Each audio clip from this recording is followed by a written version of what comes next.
Chapter 1. The scorching sun blazed overhead, and the sweltering wind brought only irritation. The room was unbearably hot, and Su Feng sat on the doorstep to cool off. It was noon, and Su Feng wiped his sweat as he looked at his thin, small frame, letting out a sigh. He had been in this world for 8 years now. In his previous life, he was nothing more than an ordinary orphan, working a 9-to-5 job and living off a meager salary. Life wasn't great but also not terrible, and he thought he would drift through his days in monotony. But then, an accident brought him here. He considered himself fortunate. When he arrived, the apocalypse of this world had just ended. He was currently in a small-scale base located in H City. From the apocalypse to now, there were only a few thousand survivors. Without the threat of zombies, people's lives were still tough but stable and content. Su Feng's family lived on the very edge of the base, where ordinary people resided. Relying against the inner walls of the base, they built simple rows of mud houses, each connected to the next. The area of each house was tiny, with whole families squeezing into them tightly. After the apocalypse, the land became contaminated, unable to support any plants except mutated ones, leaving everything desolate. Even so, having a place to live in the base was already extremely lucky. In his past life, Su Feng was alone, but in this life, he had loving parents and a cute younger sister. Despite the hardships, he felt deeply fulfilled. His parents worked at the plantation, leaving him to take care of his little sister at home. Su Xianwan was small and adorable, only 5.5 years old. Though their circumstances weren't ideal, she was nurtured to be white and plump like a porcelain doll, incredibly cute. Her sweet dimples when she smiled could charm not only her brother Su Feng but even the brat next door. That brat, despite being young, already had his eyes set on Su Feng's soft and cute sister. Not far from the entrance, Su Xianwan looked at the older boy in front of her innocently. The boy, with an enticing look, held a piece of candy in his small hand and carefully offered it to her mouth, coaxing, "Nuan, be a good girl, give your big brother a kiss, and I'll give you some candy." Xianwan stared at the candy, her eyes lighting up. In her babyish voice, she said, "Kiss, get candy." The boy immediately grinned mischievously. "Yes, kiss and you get candy. My mom says you have to find a wife early. Once you kiss me, you're my wife." For the sake of candy, Su Xianwan hesitated not a moment before leaning over and planting a loud smooch on his face. Seeing this, the boy's mood lit up, quickly shoving the candy into her mouth and calling out, "My little wife." Xianwan was bewildered. "What is up, little wife?" But the candy was truly delicious, so sweet. Su Feng was already furious, but unfortunately, his legs were too short, and everything happened too fast. By the time he ran over, his precious little sister had already been taken advantage of. Enraged beyond words, he shouted, "Yang Qingshan, if you dare bully my sister, I'll kill you." With that, he pounced, starting a fight with Yang Qingshan. They punched and kicked wildly, fighting furiously. Soon enough, both were bloodied, with bruises and swelling all over their faces. Though Su Feng was mentally older, his body was still too small, and he rarely ever fought or argued with others. Comparing him to Yang Qingshan, who loved roughhousing and rolling around, Su Feng nearly got the worse end of the deal. But being an adult by experience, they ended up equally injured in the end. Su Feng warned him, "Stay away from my sister." Yang Qingshan shot him a glance, snorted arrogantly, and strutted off, muttering under his breath, "Fine, since you're my future sister-in-law's brother, I won't hold it against you." What kind of attitude is that? Su Feng wanted nothing more than to go back and fight him again. Meanwhile, Su Xianwan remained confused the entire time, not understanding what had just happened. She touched Su Feng's bruised face gently and asked, "Brother?" Seeing her clueless expression, Su Feng let out a sigh, taking her hand and saying, "Don't accept things from strangers casually, understand?" Xianwan replied earnestly, "Big brother isn't a stranger, and he gave me candy." As if afraid Su Feng didn't believe her, she took the candy out of her mouth to show him, "Candy, it's sweet." After thinking for a moment, she raised the candy again, "Brother, have some too." Looking at the sticky lump of candy, Su Feng couldn't decide whether to be angry or touched. With a sigh, he pushed the candy back into her mouth, saying helplessly, "You eat it, brother doesn't like candy." Xianwan, with candy in her mouth, gave Su Feng a cute smile that melted his heart. Unable to resist, Su Feng touched her head gently and led her back home. As dusk approached, the yellowish glow of twilight shone over the land. At this time, every household began to produce cooking smoke, filling the area with the scent of food. However, their parents had yet to return. Su Feng asked Xianwan to sit quietly while he started preparing dinner. After the apocalypse, people's lives had gradually improved, no longer living in constant fear. Though food was still not abundant, there was enough for basic sustenance. Su Feng felt very fortunate since when he arrived here, it was already after the apocalypse. If he'd come during the disaster, he doubted he would have survived. He steamed rice and began stir-frying vegetables, washing fresh wild greens before simply sautéing them. In no time, a dish of green and tender wild vegetables was ready. Then, he prepared soup, adding rapeseed and sprinkling some dried meat pieces to make it savory and flavorful. Though they had sufficient meals, meat was still expensive. The small can of dried meat was bought by Su Feng's father from an ability user using 30 gene of grain because his children craved meat. This small portion of mutated animal meat was then dried, cut into grains, carefully stored, and only sparingly used when they wanted a taste. Su Feng quickly finished preparing the dinner, and just then, his parents came back. Seeing the hot meal, they both smiled warmly. His mother patted his head and said contentedly, "Our little Feng is getting more capable." To be able to contribute something to the family made Su Feng feel happy, though being treated as a child and having his head rubbed all the time made him uncomfortable. He pretended to be serious and complained, "Mom, stop rubbing my head, I won't grow taller if you do." His mother couldn't help but laugh at his serious face and embraced him, teasing, "Who says? Heads need to be stroked to grow tall, that way you'll become a brave man someday." Su Feng blushed and felt awkward. So childish, he wanted to roll his eyes. On the other side, his father picked up Xiaowan with one hand and hit something behind his back with the other. He grinned mischievously and said, "Guess what I brought?" Su Feng's eyes lit up, "Is it something delicious?" Xiaowan didn't bother guessing. She turned around directly to search her father's hidden hand, repeating, "Eat. Eatable." Their mother, seeing this, criticized mildly, "Why are you hiding it? Is your treasure so rare?" Their father, unable to resist any longer, took out the item and scratched Xiaowan's white chubby cheek affectionately, "You little glutton, all you think about is eating." However, what their father pulled out was indeed food. When Su Feng saw it, he almost jumped in joy. It was Lao Gan Ma chili sauce. Before he had traveled here, he was a typical northerner who usually ate plain food rich in vegetables after arriving, forgetting what spicy food tasted like. Yet despite his excitement, he pretended unknowingly and asked, "What's this?" His father replied happily, "This is called Lao Gan Ma. They say it was a highly favored food before the apocalypse. I remember eating it once as a kid, it was both spicy and fragrant, perfect for flavoring rice. A friend of mine whose ancestors used to make this now has settled down, so he resumed this trade to earn a living.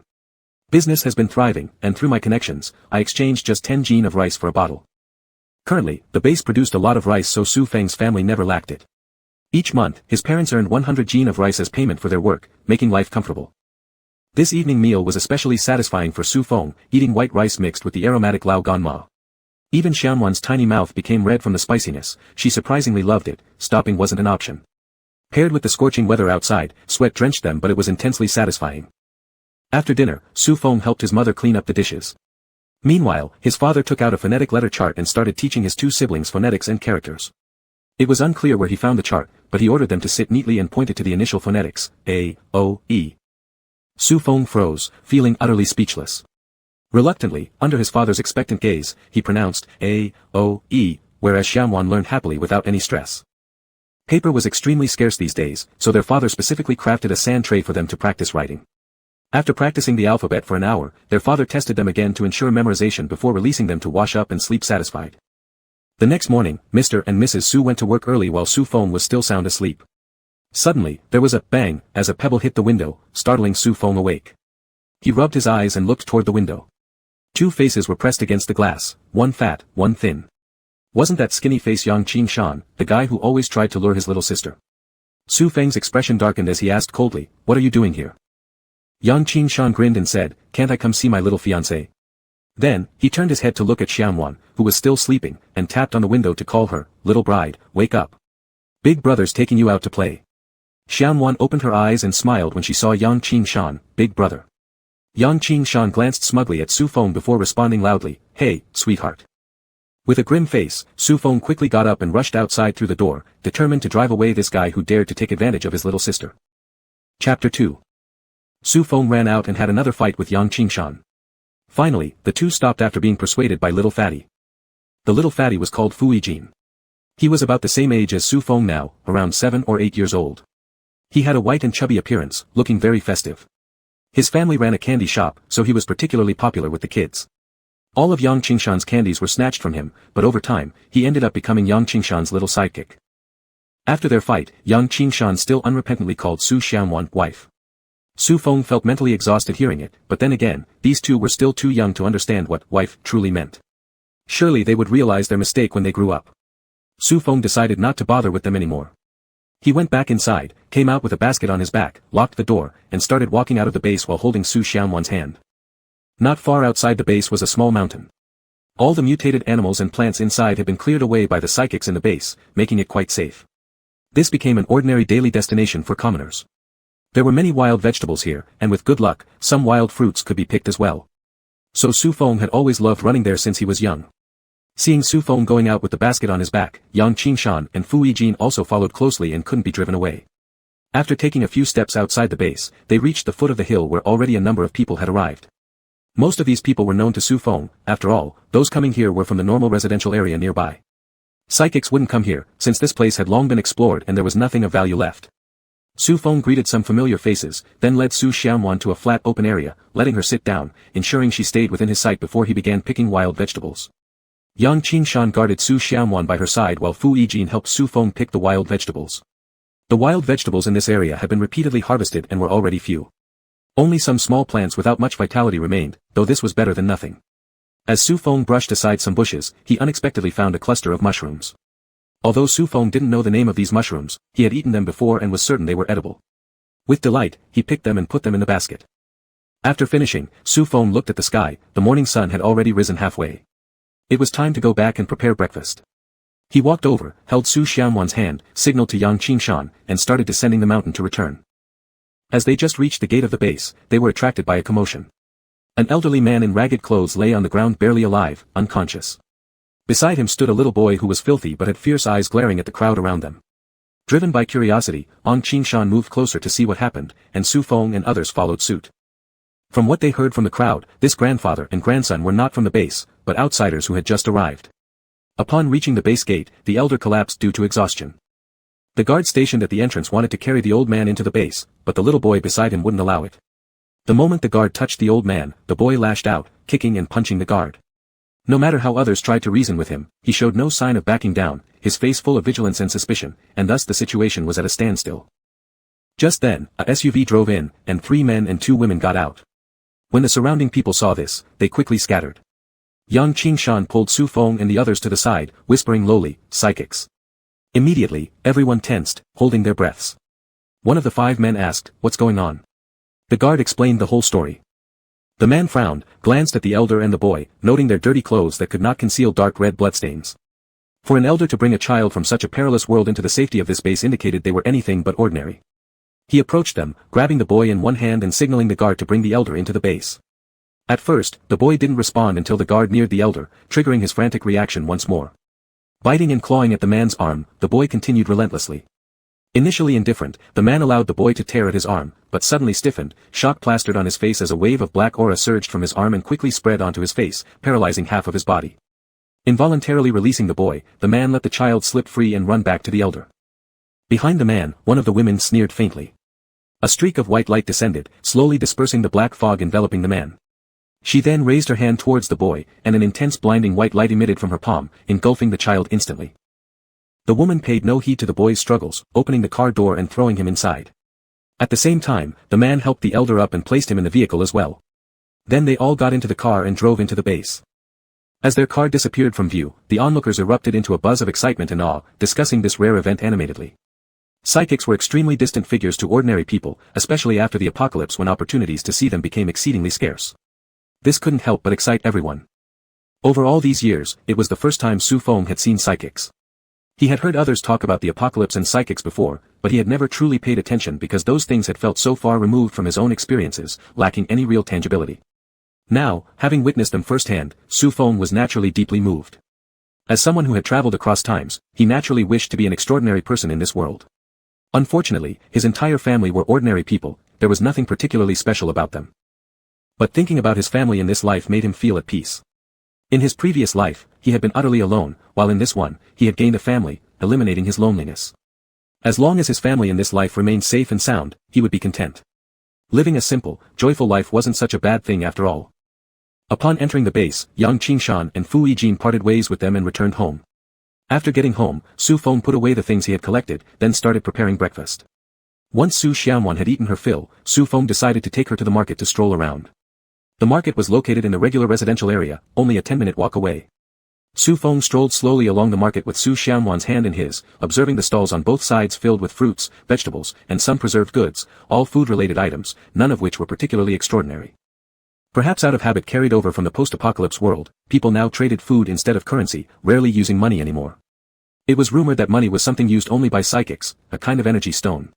Initially, they had used crystal cores, but since zombies were gone, crystal cores had become expendable and gradually dwindled in number. Later, humans discovered a new type of energy mineral, which not only could be absorbed by psychics but also served as the new form of circulating currency. However, what exactly this energy stone looked like, few ordinary people had ever seen, as these precious energy minerals were strictly controlled by those in power. On the street, they came across a shop called Fu Family Candy Store. Without a doubt, this was Fu Yijian's family business. Passing by, the sweet aroma wafted out, causing Su Xiaowan to wrinkle her nose and refuse to move further. Su Feng sighed in resignation.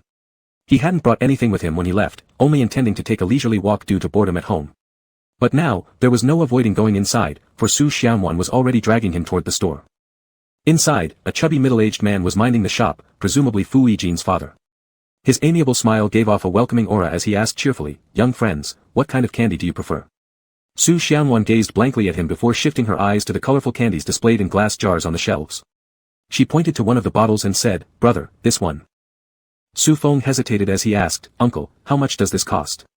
Fu Jixiang chuckled and replied, "A pound of rice can get you 10 candies. Each jar contains 50 candies. How many do you want? There are discounts for kids. I'll give you a jar for 3.5 pounds of rice. What do you say?" Each jar held 50 candies, and 3.5 pounds was a very reasonable price. Moreover, Su Xiaowan loved sweets so much that she was often tricked by other children for it. So it might be better to buy her a whole bottle to enjoy slowly, reducing the chances of her being tempted away easily later. However, Su Feng hesitated and said, "Uncle, I didn't bring any rice with me right now. Could you wait while I go back home to fetch some?" Seeing Su Xiaowan eyeing the candies longingly, Fu Jixiang smiled gently and said, "No problem." Then he picked up a jar from the shelf and handed it to Su Xiaowan, saying, "Little friend, you can take it first." Su Xiaowan immediately clutched the candy jar tightly, looking delighted. Su Feng couldn't help but laugh and thank the man, saying, "Thank you, uncle. I'll go home and bring it over right away." Su Xiaowan mimicked her brother earnestly, adding, "Thank you, uncle." Her voice was incredibly cute, making Fu Jixiang beam even wider. He waved his hand and told Su Feng, "Good, good, don't worry about it. You can take your time. Bring the rice later, and next time you come, you'll get an even better deal." Su Feng smiled upon hearing this, finding Fu Yijian's father quite interesting. He thanked Fu Jixiang again and said that he would come back to buy more candies next time before leaving with Su Xiaowan.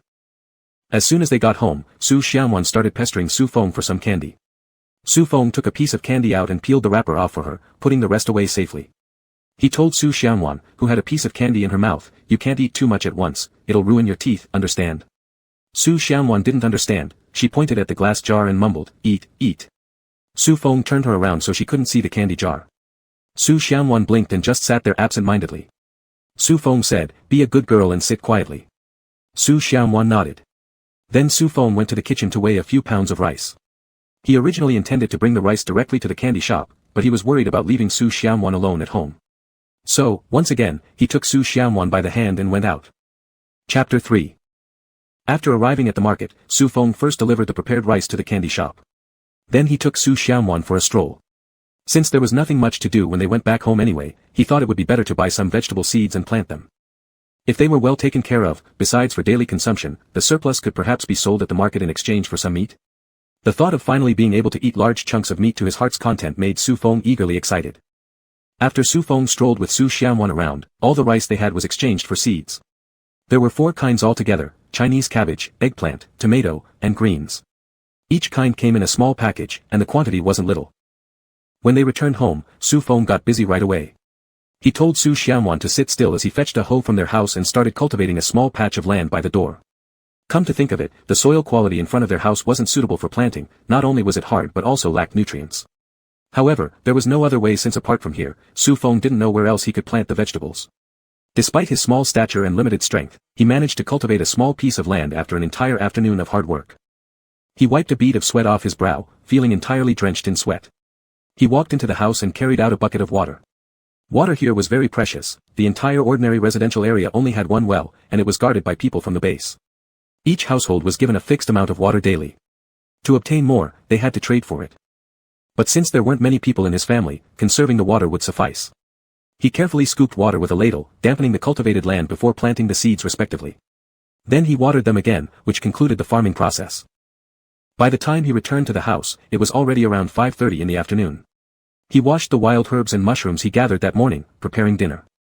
He told Su Xiaowan to play on her own while warning her, "Brother planted vegetables by the door. Remember not to step on them. If we step on them, we won't have meat to eat in the future, understand?" Su Xianwan replied, I understand, brother.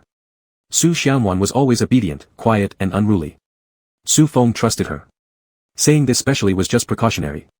Seeing her nod earnestly, Su Feng smiled satisfied and began cooking. Soon the aroma of fried oil filled the entire house.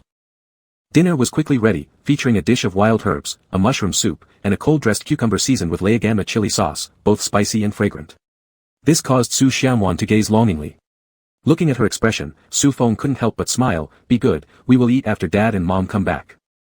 Not long after the meal was ready, Su's father and mother returned home. They looked somewhat surprised at the newly cultivated plot of land by the door. Su's father asked him, is this plot by the door your work? It looks like you've planted quite a bit. Su Feng nodded and said, this way, we'll have enough vegetables to eat later, and if there is any excess, we can sell them at the market. After hearing this, Su's father felt a twinge of guilt and pity, you've worked hard. It's because we, as parents, are useless, making you endure such hardships. Over the years, they too had considered planting some vegetables to supplement household expenses. However, both were busy working and hadn't found time to take care of this matter. Moreover, when the mountain outside the base was first cleared, its resources were relatively abundant, and every household harvested wild vegetables and fruits from there, so they did not urgently need to grow their own vegetables. Unknowingly, things had been left undone. They both worked at the base, each receiving 100 kilograms of rice per month, totaling 200 kilograms. It seemed like a lot, but here, everything had to be exchanged for with rice, and by the end of each month, what remained wasn't much. Thinking of this, Su's father wore a worried face.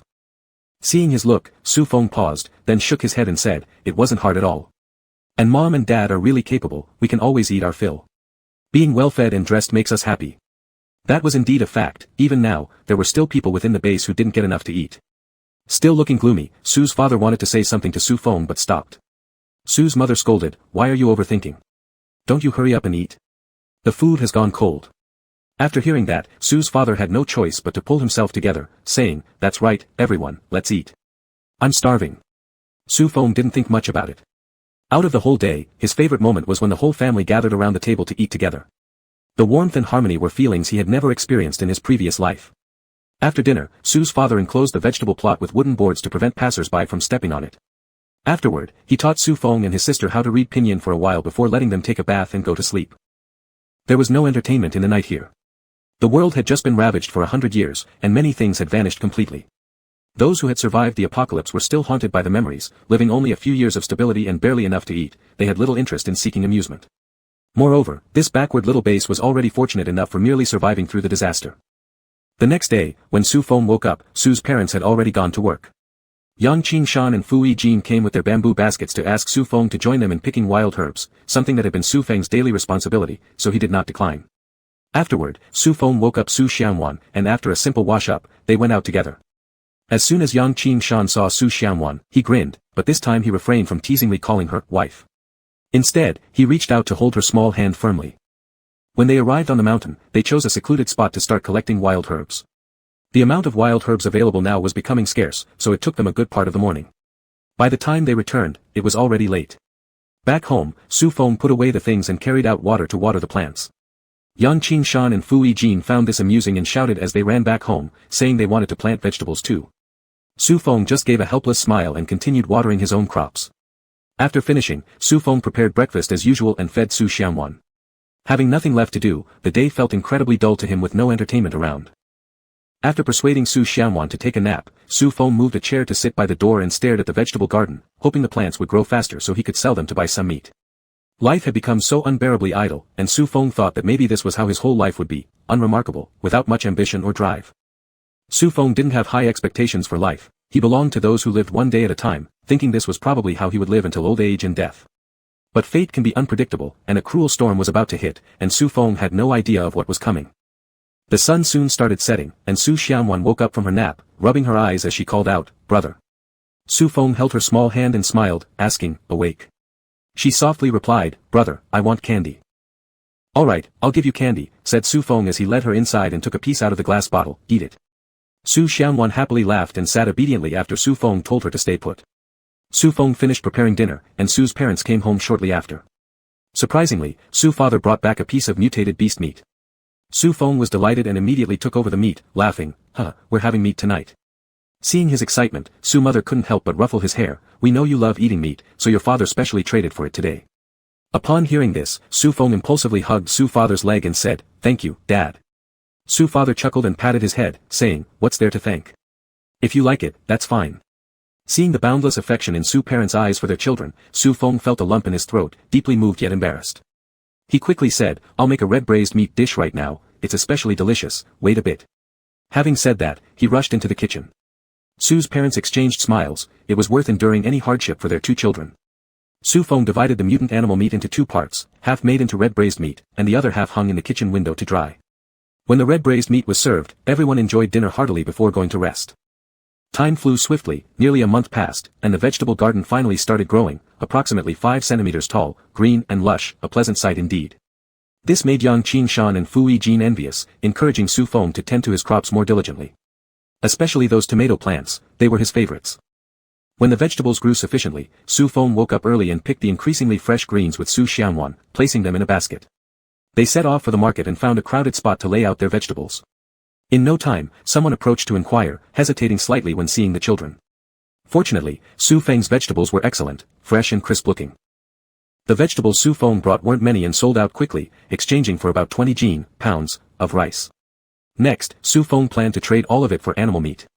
However, mutant beast meat wasn't sold at the market but in another trading zone specifically for psychics, a place rarely ventured by ordinary people, not only due to its exorbitant prices but also because of fear towards the psychics themselves. If not necessary, ordinary people would never go there. However, Su Feng dared to go not only because of his craving for meat but also due to his vague understanding of the differences between psychics and ordinary people.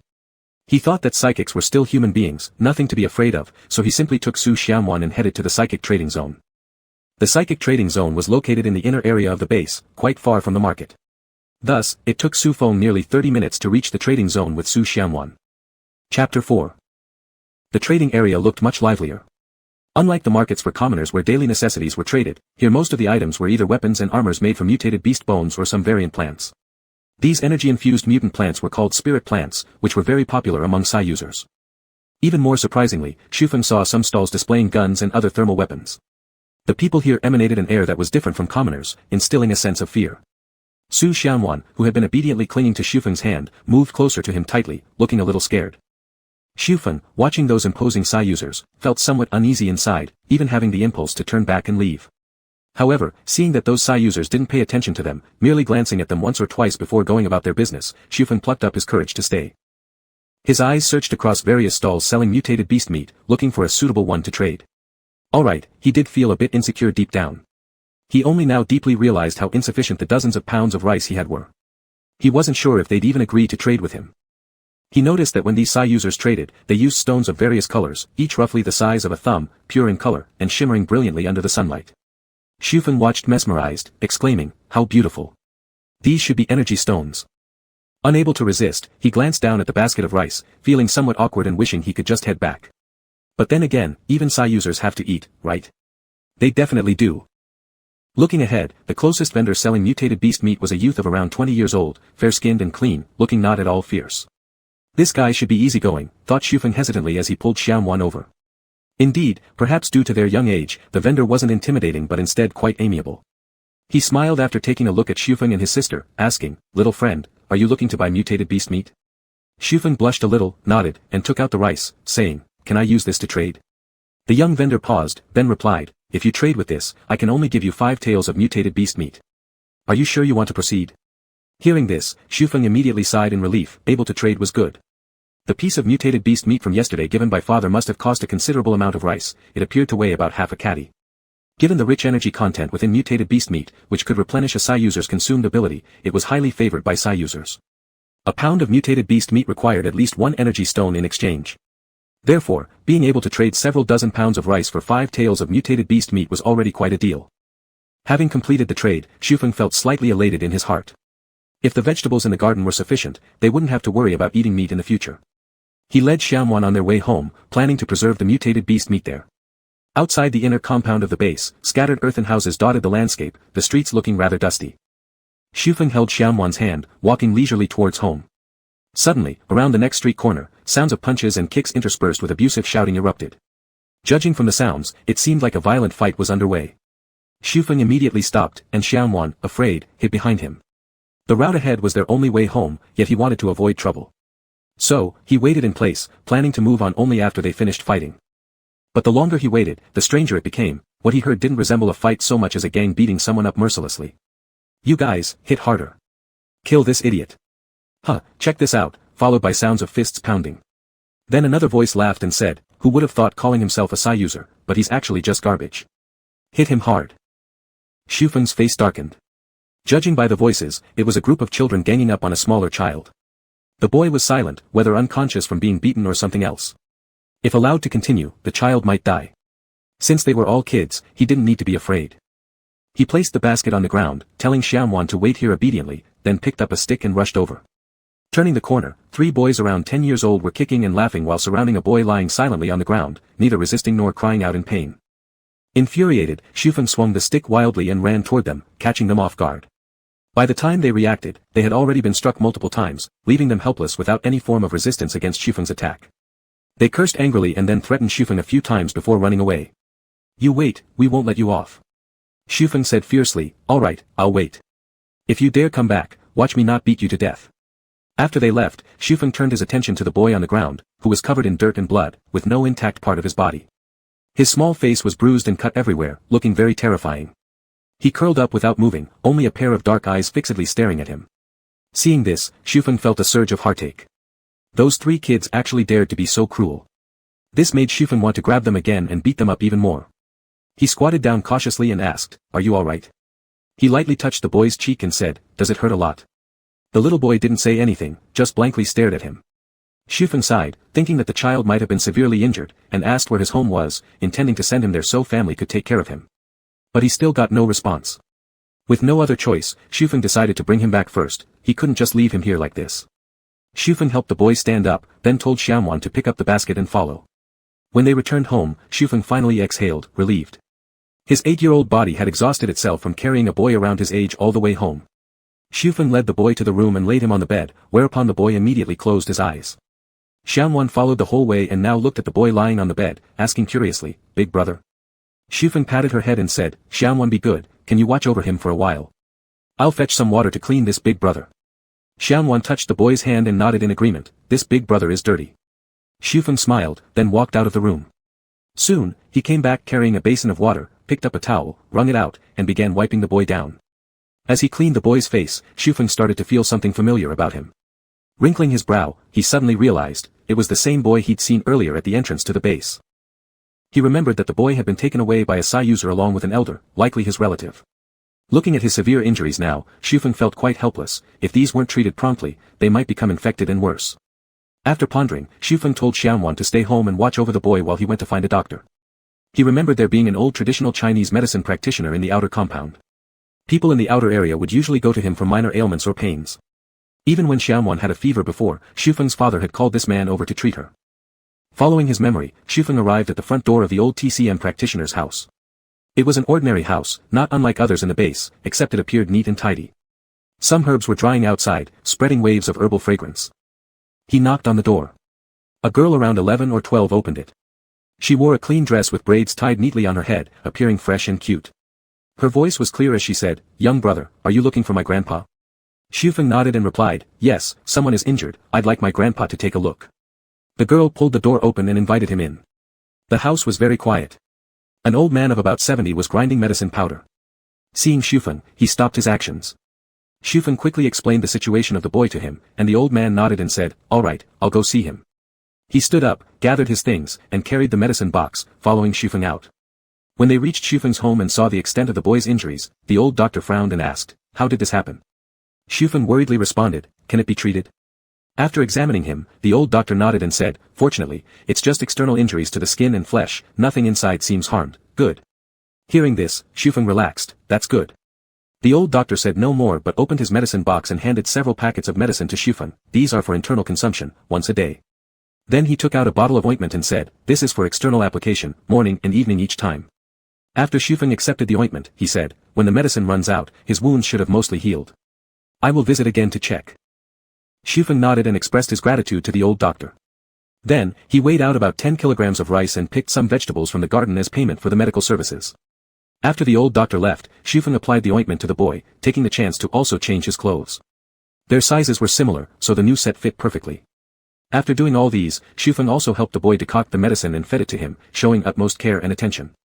But these were just things within his capacity, one couldn't just abandon a child this young. It was still noon, yet the little boy had not woken up. There was no reaction at all from him after the earlier commotion. Shufeng simply placed Xiaowan on the bed as well, laying her down next to the little boy and putting her to sleep. Looking at the two adorable children on the bed, Shufeng smiled. Children always made people soft-hearted, even though he was a child himself too. He gently patted Xiaowan's head and then walked out of the room, planning to pickle the mutant beast meat he had bought in the morning and store it properly. Chapter 5. By evening, after Su Feng had finished making dinner and walked into the room, he realized that the little boy was gone. In the bed lay only Su Xiaowan. He woke her up. Su Xiaowan opened her eyes, looking dazed, and rubbing her eyes, she called out to Su Feng, "Brother." Su Feng carried her down from the bed and asked, "What about the little brother who was lying in the bed earlier?" Su Xiaowan looked at the empty bed with confusion and replied, "Little brother. He's gone." Su Feng furrowed his brow and asked, "Do you know how he disappeared?" Su Xiaowan shook her head blankly. Could he have left on his own? But why hadn't he heard a single sound? Could someone have taken him away? That wasn't possible either, he had been home the whole time. If anyone had come in, he would have surely noticed. He scanned the room. There was a bed against the wall with a small window above it. The window was now slightly ajar. He walked over, pushed open the window, and looked out, then nodded. It seemed the boy had climbed out through this window. He wondered why he had left, but decided not to worry as long as the boy was safe. When Su Feng's parents returned, he subtly inquired about the situation. The planting area was located within the inner perimeter of the base, so they were generally familiar with the inner conditions. The inner perimeter was a critical zone, mostly inhabited by psionics and their families. When the little boy was brought back that day, there had been quite a commotion. After the apocalypse, perhaps due to a diminished sense of crisis, fewer and fewer people were manifesting psionic abilities. Therefore, an awakening child was exceptionally rare. After they took him back, the base quickly arranged for food and lodging and even found a healing-type psionic to treat the elder man. Unfortunately, the elder man's injuries were too severe, his vital force beyond repair and beyond saving. Since then, the little boy had become increasingly reclusive, ignoring everyone who tried to speak to him. Over time, no one bothered with him anymore. Some mischievous kids, seeing him appear stupid and unresponsive to bullying, only bullied him more severely. Upon hearing this, Su Feng sighed inwardly. Such a young and alone child, he didn't know what his future held. Thinking about the boy's wounds reminded Su Feng of his own past. No one understood better than him how difficult life could be for an orphan. Well, if he ever met the boy again, he would treat him kindly. Time passed swiftly, and the vegetable garden yielded harvest after harvest. Su Feng was working hard to improve the family's circumstances. Since visiting the old doctor's house last time, Su Feng had set his sights on learning from him. Every day, he went out to collect herbs, using them as payment in exchange for studying medical skills under the old doctor. The old doctor did not refuse. His medical knowledge was mediocre, capable only of treating minor illnesses and pain. While he was respected among ordinary people, his skills were useless to psionics. Su Feng didn't mind. He just wanted something to occupy himself, otherwise he'd have nothing to do all day. Besides, being just an ordinary person, perhaps someday he would depend on this knowledge to make a living. The old doctor's surname was Su, and he was a traditional Chinese medicine practitioner. He had once had a son, but unfortunately, the boy had died during the apocalypse, leaving behind a granddaughter whom the old doctor raised alone. Now elderly, this was the main reason why he had readily accepted Su Feng's request, to ensure that his granddaughter wouldn't be left entirely alone should anything happen to him in the future. As the sky began to brighten, Su Feng rose early, watered the vegetable garden, prepared breakfast, and woke up Su Xianwan. After they both ate, Yang Qingshan and Fu Yijin arrived. Both of them also planted vegetables at home, but they rarely took care of them, so their plants were rather wilting. This made them particularly envious when they saw the fresh green of Su Feng's vegetable garden. Yang Qingshan exclaimed in surprise, "Wow, Cousin Su, how do you grow your vegetables? Why are they doing so well?" Fu Yijin vigorously nodded in agreement. Su Feng narrowed his eyes and scrutinized Yang Qingshan up and down before responding coldly, "What did you call me?" Yang Qingshan shivered inexplicably. Ever since he, unilaterally, decided that Su Xianwan would be his wife, he had paid extra attention to these details. He had even secretly asked his mother and learned that Su Feng was his older brother-in-law, while Su Feng's parents were his future in-laws, making them all part of the same family in the future. This knowledge filled him with delight, leading him to slip up inadvertently. It wasn't until he noticed Su Feng's disapproving expression that he realized his mistake, and a sudden wave of danger washed over him. He hastily laughed and said, "No, I called you wrong, haha, Xiao Feng, no, Su Feng. We don't have much time, let's get going right away, haha." With that, he fled without delay.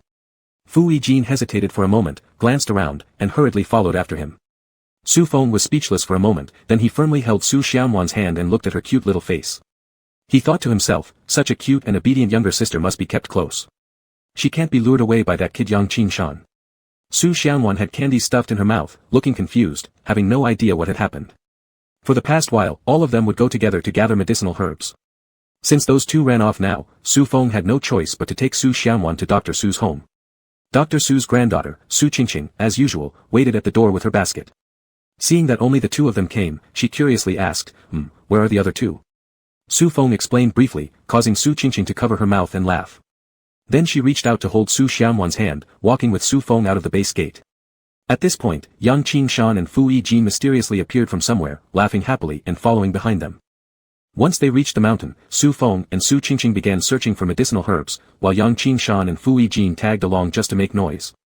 During this time, Su Feng had learned some knowledge about medicinal plants, which came in handy.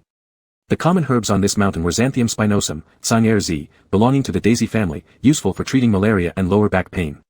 They quickly found several plants. Both the fruits and stems of Tsang-erzi had medicinal value.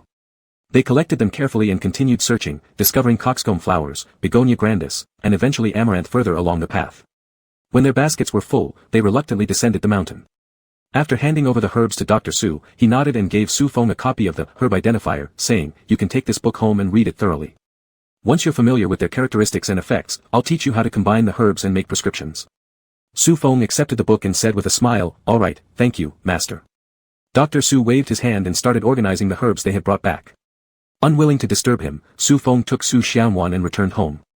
Back at home, Su Feng put away the amaranth, then brought out 2 stools and sat outside with Su Xianwan. It was already early autumn in August, yet the weather was still oppressively hot.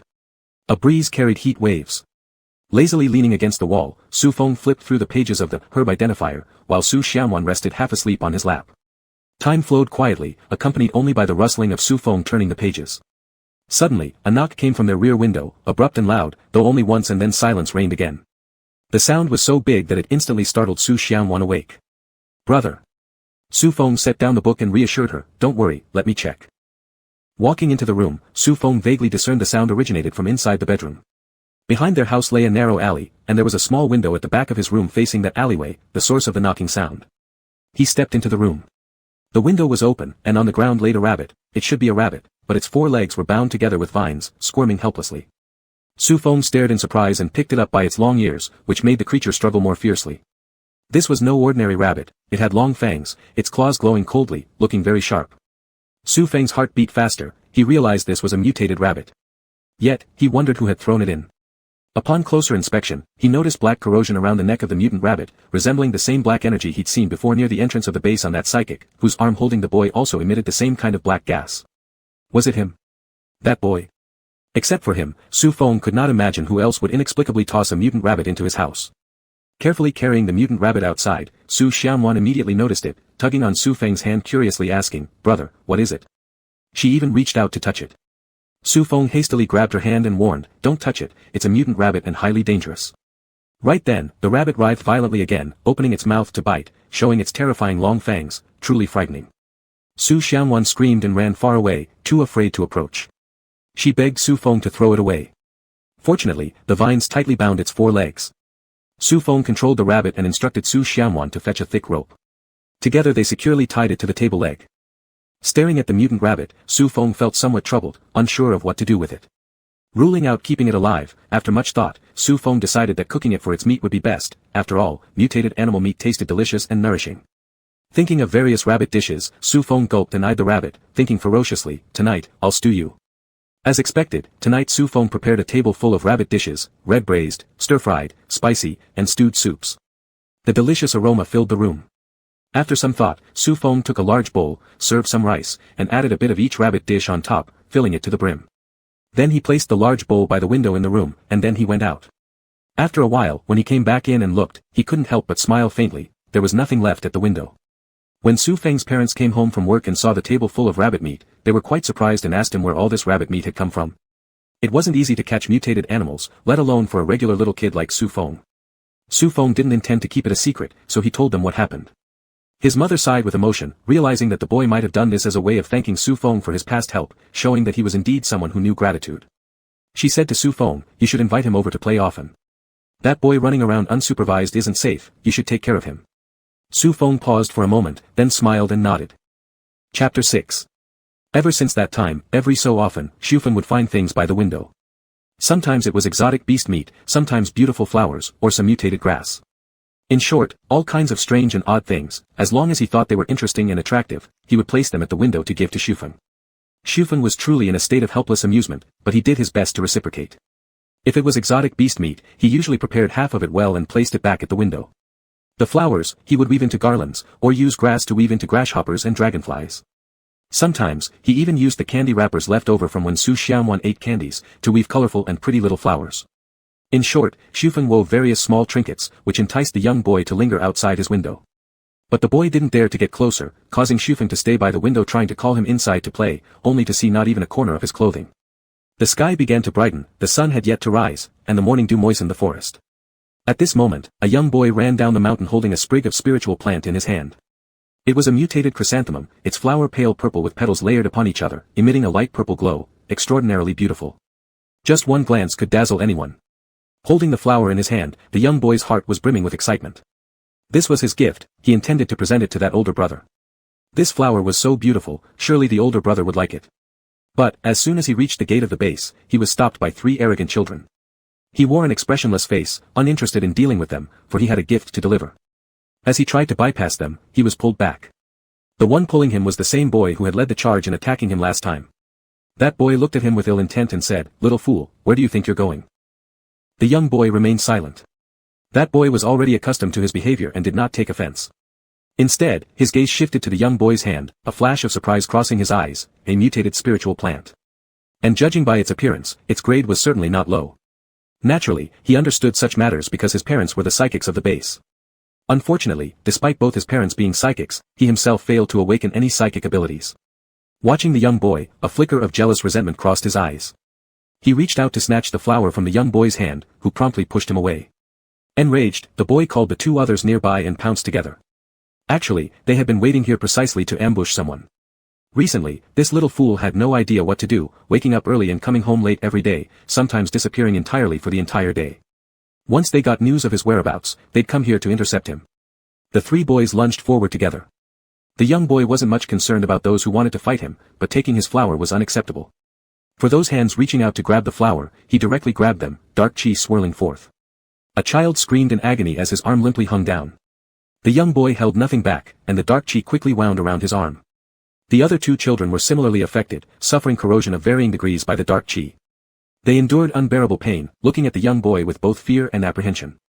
Before, no matter how they beat him, he never fought back, which made them assume he was merely a waste, even if he awakened any powers, still too timid to strike back. Hence, they always bullied him with impunity. Who would have guessed that this little fool was actually so powerful? The boys gritted their teeth against the pain, glaring at him resentfully, then scurried off. Despite fleeing, they plotted revenge, insisting they wouldn't let this slide.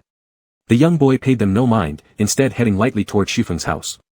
When Shufeng woke up in the morning, a beautiful pale purple flower lay silently at the window, emitting a captivating glow.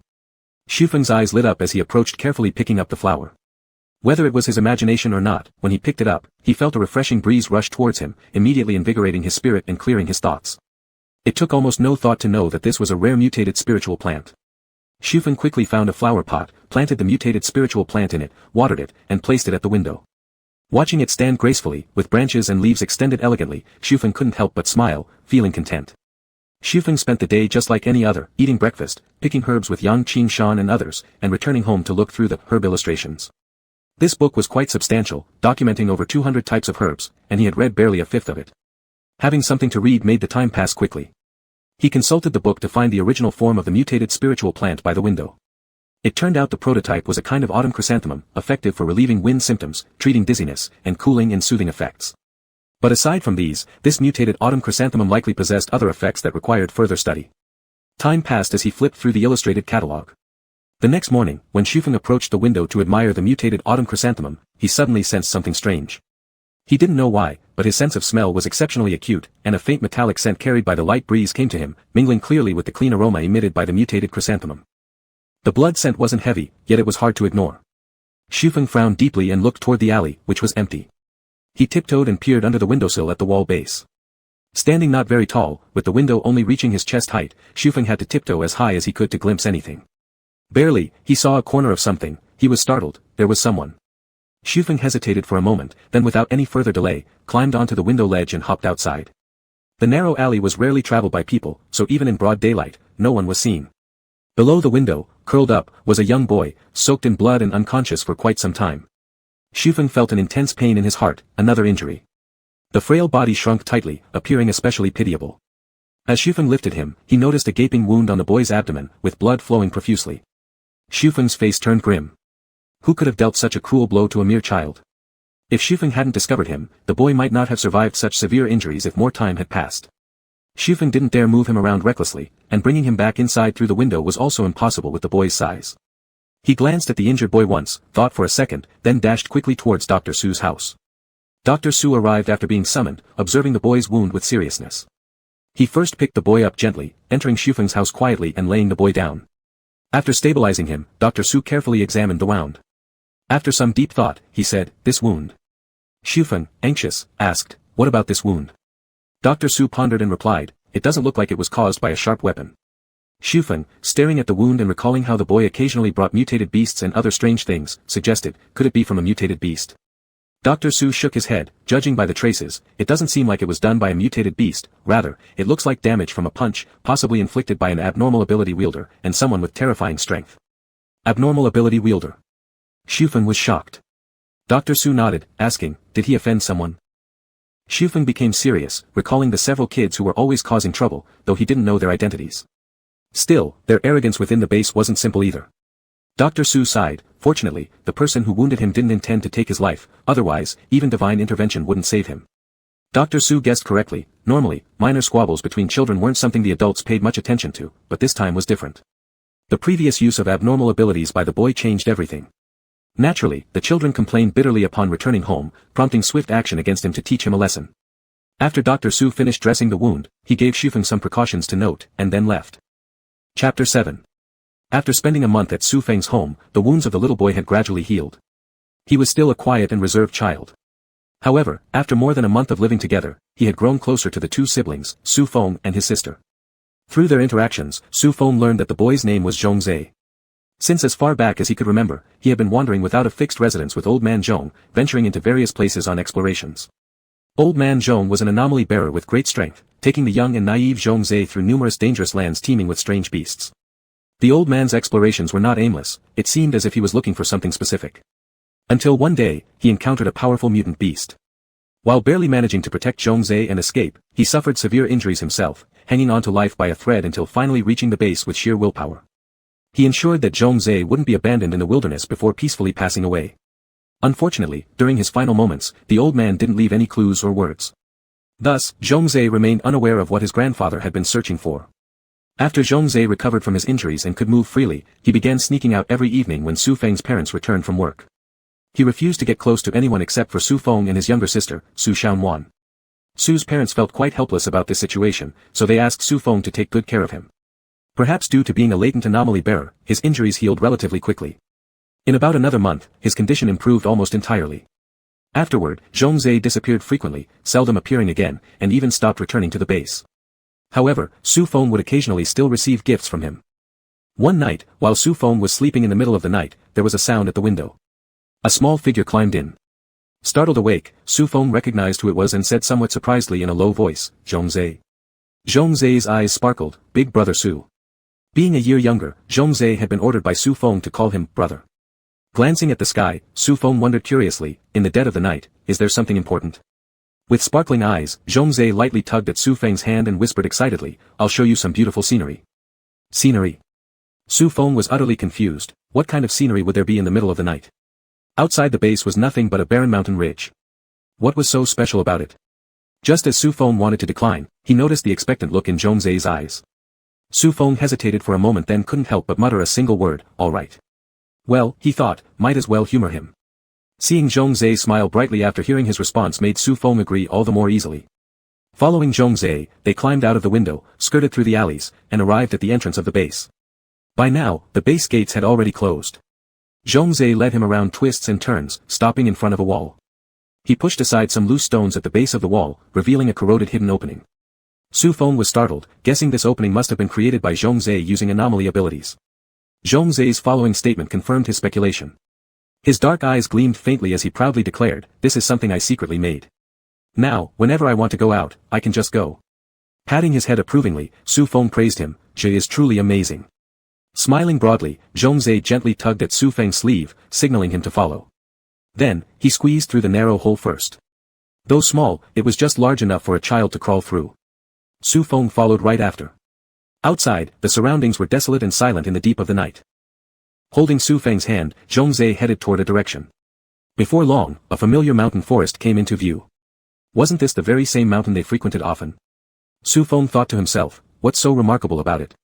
The place inside and out had practically been trodden all over by the people of the base countless times.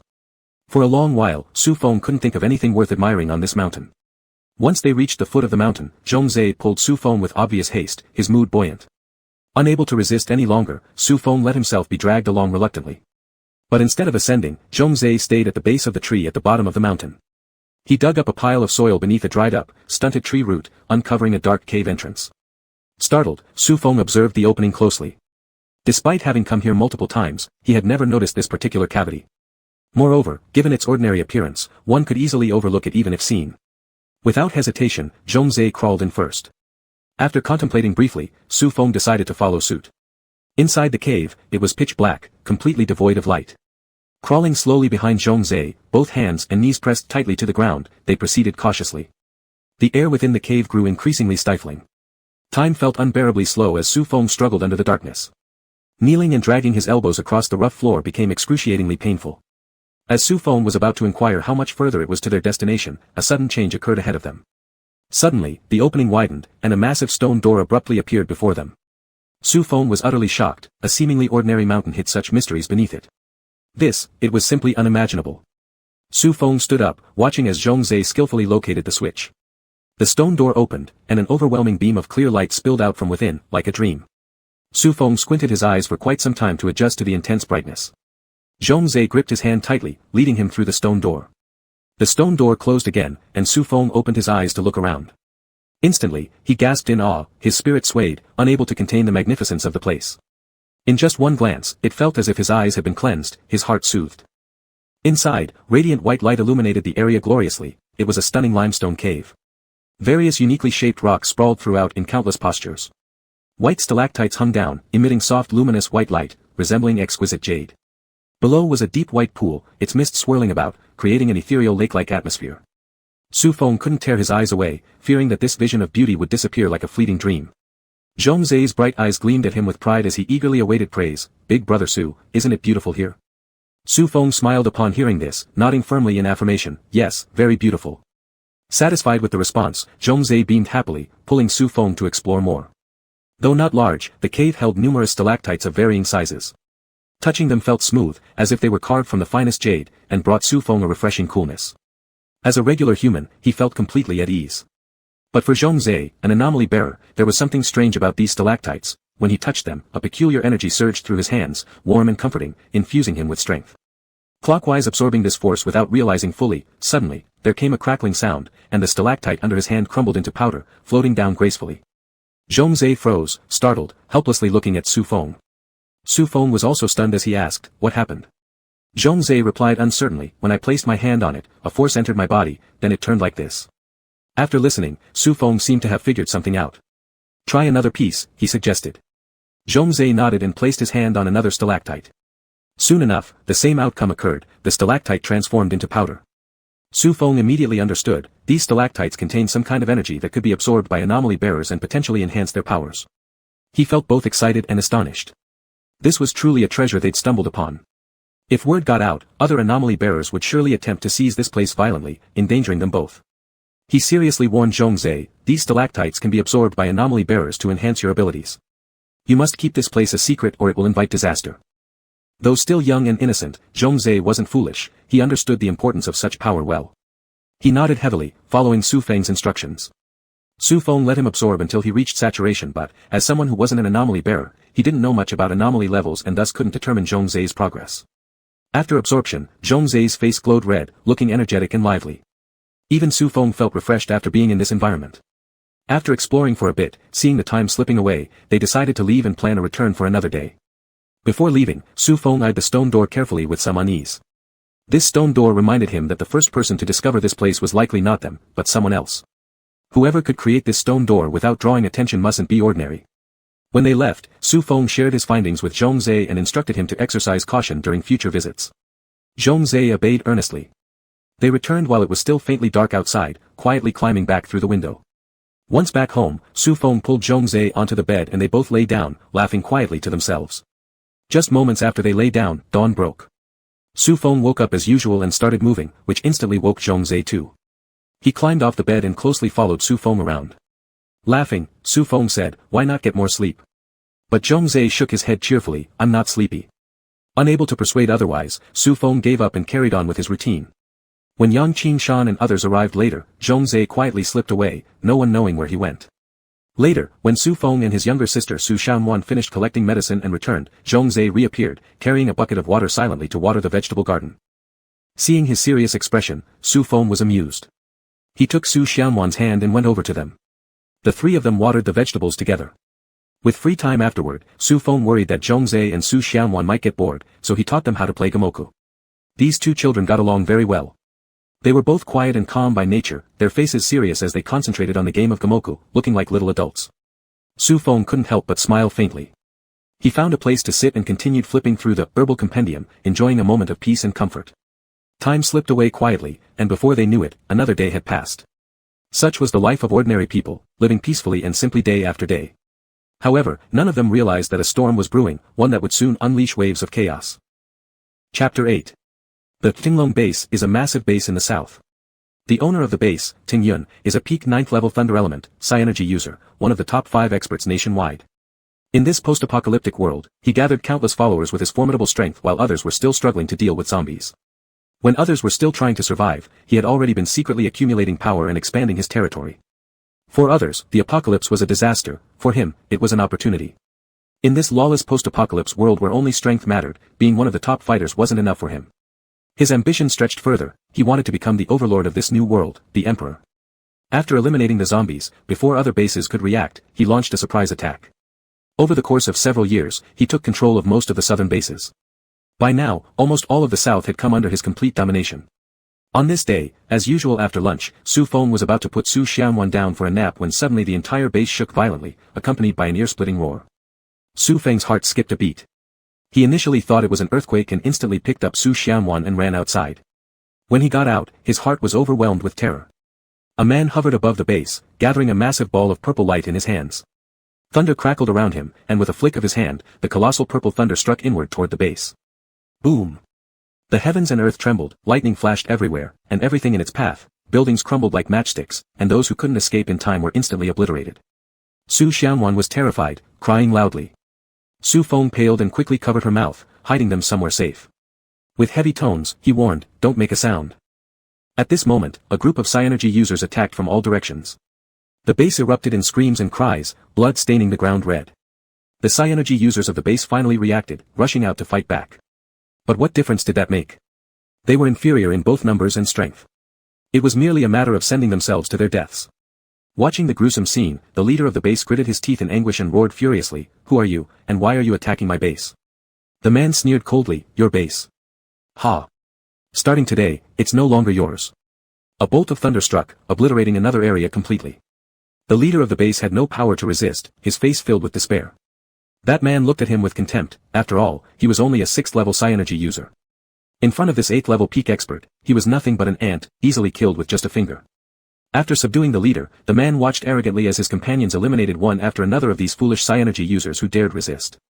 He knew this base would fall, just like the others they had taken over before, utterly vanishing without a doubt. Psi-energy users stormed into the base, searching from the outer perimeters layer by layer. Anyone from the base they encountered met swift death. Watching familiar faces falling one by one, Su Feng's eyes turned red with hatred, yet he could do nothing. He tightly held on to Su Xianwan, hoping not to be discovered. Despair overwhelmed him. He had thought he could live peacefully here, but now all of it was gone, destroyed without warning, leaving behind unbearable pain. After the massacre, nearly no one in the base survived. Only a few survivors remained, captured now, including naturally none of Su Feng's parents. The inner areas of the base had been hit hardest, and they had fallen victim in the first wave of attacks, dying on the spot. Taking advantage of the invaders' busy search efforts, Su Feng cautiously emerged with Su Xianwan. Looking at the ruins around him, tears welled up in Su Feng's eyes as he barely swallowed his sorrow. He didn't know how Su Feng's parents or Yang Qing Shan were faring, guessing their chances were slim to none. He couldn't stay there. If discovered, he might not escape death. He must leave and vow to take revenge at any cost, never forgiving until every last wrong was avenged. Holding Su Xianwan's hand, he carefully moved toward a hidden place. At the foot of a wall, he pushed away some rubble, revealing a hidden cave entrance. He brought Su Xianwan inside, leading them out through the very same location where Zhongzhe had once taken him. Su Feng silently wondered, I wonder if Zhongzhe managed to escape this tragedy, or if, he quickly shook his head, stopping himself from continuing the dark train of thoughts. Meanwhile, among the pile of captives, Zhongzhe glanced around at the group of people and, noticing Su Feng was absent, sat motionlessly, dazed and silent. After leaving the base, Su Feng felt a brief moment of disorientation. Although he had grown up here since childhood, he was only familiar with limited areas. Aside from the base's surroundings, he hadn't been anywhere else. At this moment, where should they go next? Su Feng tightly held Su Xianwan's hand, forcibly suppressing that fleeting sense of bewilderment. No matter what, he must bring Su Xianwan and live on properly. However, it was too risky for the two children to be outside alone. They might starve to death in just a few days. But if they stayed, what else could they do? Wait to get captured. Suddenly, he remembered the cave that Zhongzhe had taken him to. Perhaps they could hide there for a few days, then decide what to do next. Soon, Su Feng brought Su Xianwan to the foot of the mountain, slipped into the cave, carefully covered their tracks, then climbed through the passage, opened the stone door, and arrived inside. Only then did Su Feng truly let out a sigh of relief. This place was so hidden, it was unlikely to be discovered. However, this mountain would soon be searched regularly, making it difficult to leave afterward. Therefore, they had to quickly leave this place. Su Feng looked at Su Xianwan. Since he first told her not to make a sound, she had remained obediently quiet, doing whatever he instructed, peaceful but pale-faced and uncertain. Seeing her like this, Su Feng felt an ache in his heart. He lifted his hand and gently patted Su Xianwan's head, softly saying, Xianwan, our home is gone, and Mom and Dad may also be gone, but don't be afraid. You still have your brother, I will protect you. Su Xianwan's eyes reddened, pulling on his hand while sobbing, no, Xianwan wants her brother, and also Mom and Dad. Su Feng fell silent for a moment before saying, alright, we want Mom and Dad too, but tomorrow we need to leave here. Let's reunite with them later, okay? Perhaps Su Feng's tone was too heavy. Su Xianwan's eyes grew even more tearful, tears welling up. One might say that Su Xianwan had been raised by Su Feng ever since she was born. Since her parents were always busy with work, Su Feng practically raised her like a daughter. Looking at Su Feng's pained expression, Su Xianwan tightly clutched the edge of his clothes, growing increasingly restless. Su Feng had always protected her so thoroughly, covering her ears and eyes right from the start, completely isolating her from all the blood and screams. Now, knowing that the base was gone and their parents disappeared, she couldn't help but burst into loud cries. Su Feng hurriedly consoled her, then struggled to collect himself, lifting his spirits and carefully thinking about where they should go next. He knew that it wasn't long after the world's fall into ruin, many regions were still abandoned. He definitely needed to head to places with people. Unfortunately, his knowledge of the world was limited, and he didn't know where to find other bases. This world seemed very similar to the one he used to know, but in his previous world, there was no apocalypse, and the timelines didn't match either. Before he came here, it was 2018 in his old world, but here it was 2012. Maybe there were other differences too, but as someone who'd spent his entire life in a small base, with scarce information, his understanding was severely restricted. In the end, he decided to head north, avoiding these invaders and searching for a base further up north where they could settle down safely. Fortunately, with the apocalypse already having passed and no zombies or similar dangers around, the only things he now had to worry about were food and lodging. The accommodation situation would likely require some compromise outside, while food required some thorough planning. After arranging what to do next, Su Feng finally felt exhausted. He needed to rest and replenish his strength, setting off again under the cover of darkness the following night. So, he spent a night there with Su Xianwan. The next morning, Su Feng instructed Su Xianwan to stay quietly inside the cave while he went out to look for food. Fortunately, he was very familiar with this mountain and returned shortly with some wild fruits. It was broad daylight, and although the invaders hadn't had time yet to search this mountain, they were busy tidying up and consolidating the base they had just attacked. He didn't dare stay on the mountain for too long. By the second evening, Su Feng simply packed up, then left the cave with Su Xianwan. For this journey, he had prepared enough provisions. Over the course of the day, he wove a small backpack using bark. Inside were wild fruits, vegetables, and mushrooms, which would serve as their backup supplies along the way. Besides these items, he collected some stalactites from the cave. Although he didn't possess any psi-energy abilities and couldn't absorb the energy from within them, he could use them for trade. Perhaps when they reached the next base, these stalactites would become the foundation for their survival. Therefore, Su Feng took great care to secure these stalactites. In the thick darkness, Su Feng carried a woven bark backpack and held Su Xianwan's hand as they gradually disappeared into the night, leaving behind the base that was once so familiar but now brimming with sorrow. Su Feng didn't have a detailed map, he could only head north in a general direction. He wasn't sure what awaited them next, but he had a clear belief, to live on with Su Xianwan and find ways to grow stronger until they were powerful enough to return for revenge. By midnight, Su Feng's feet ached terribly. Though his soul was that of an adult, his body was still that of a child. If it weren't for his strong willpower, he would have collapsed long ago.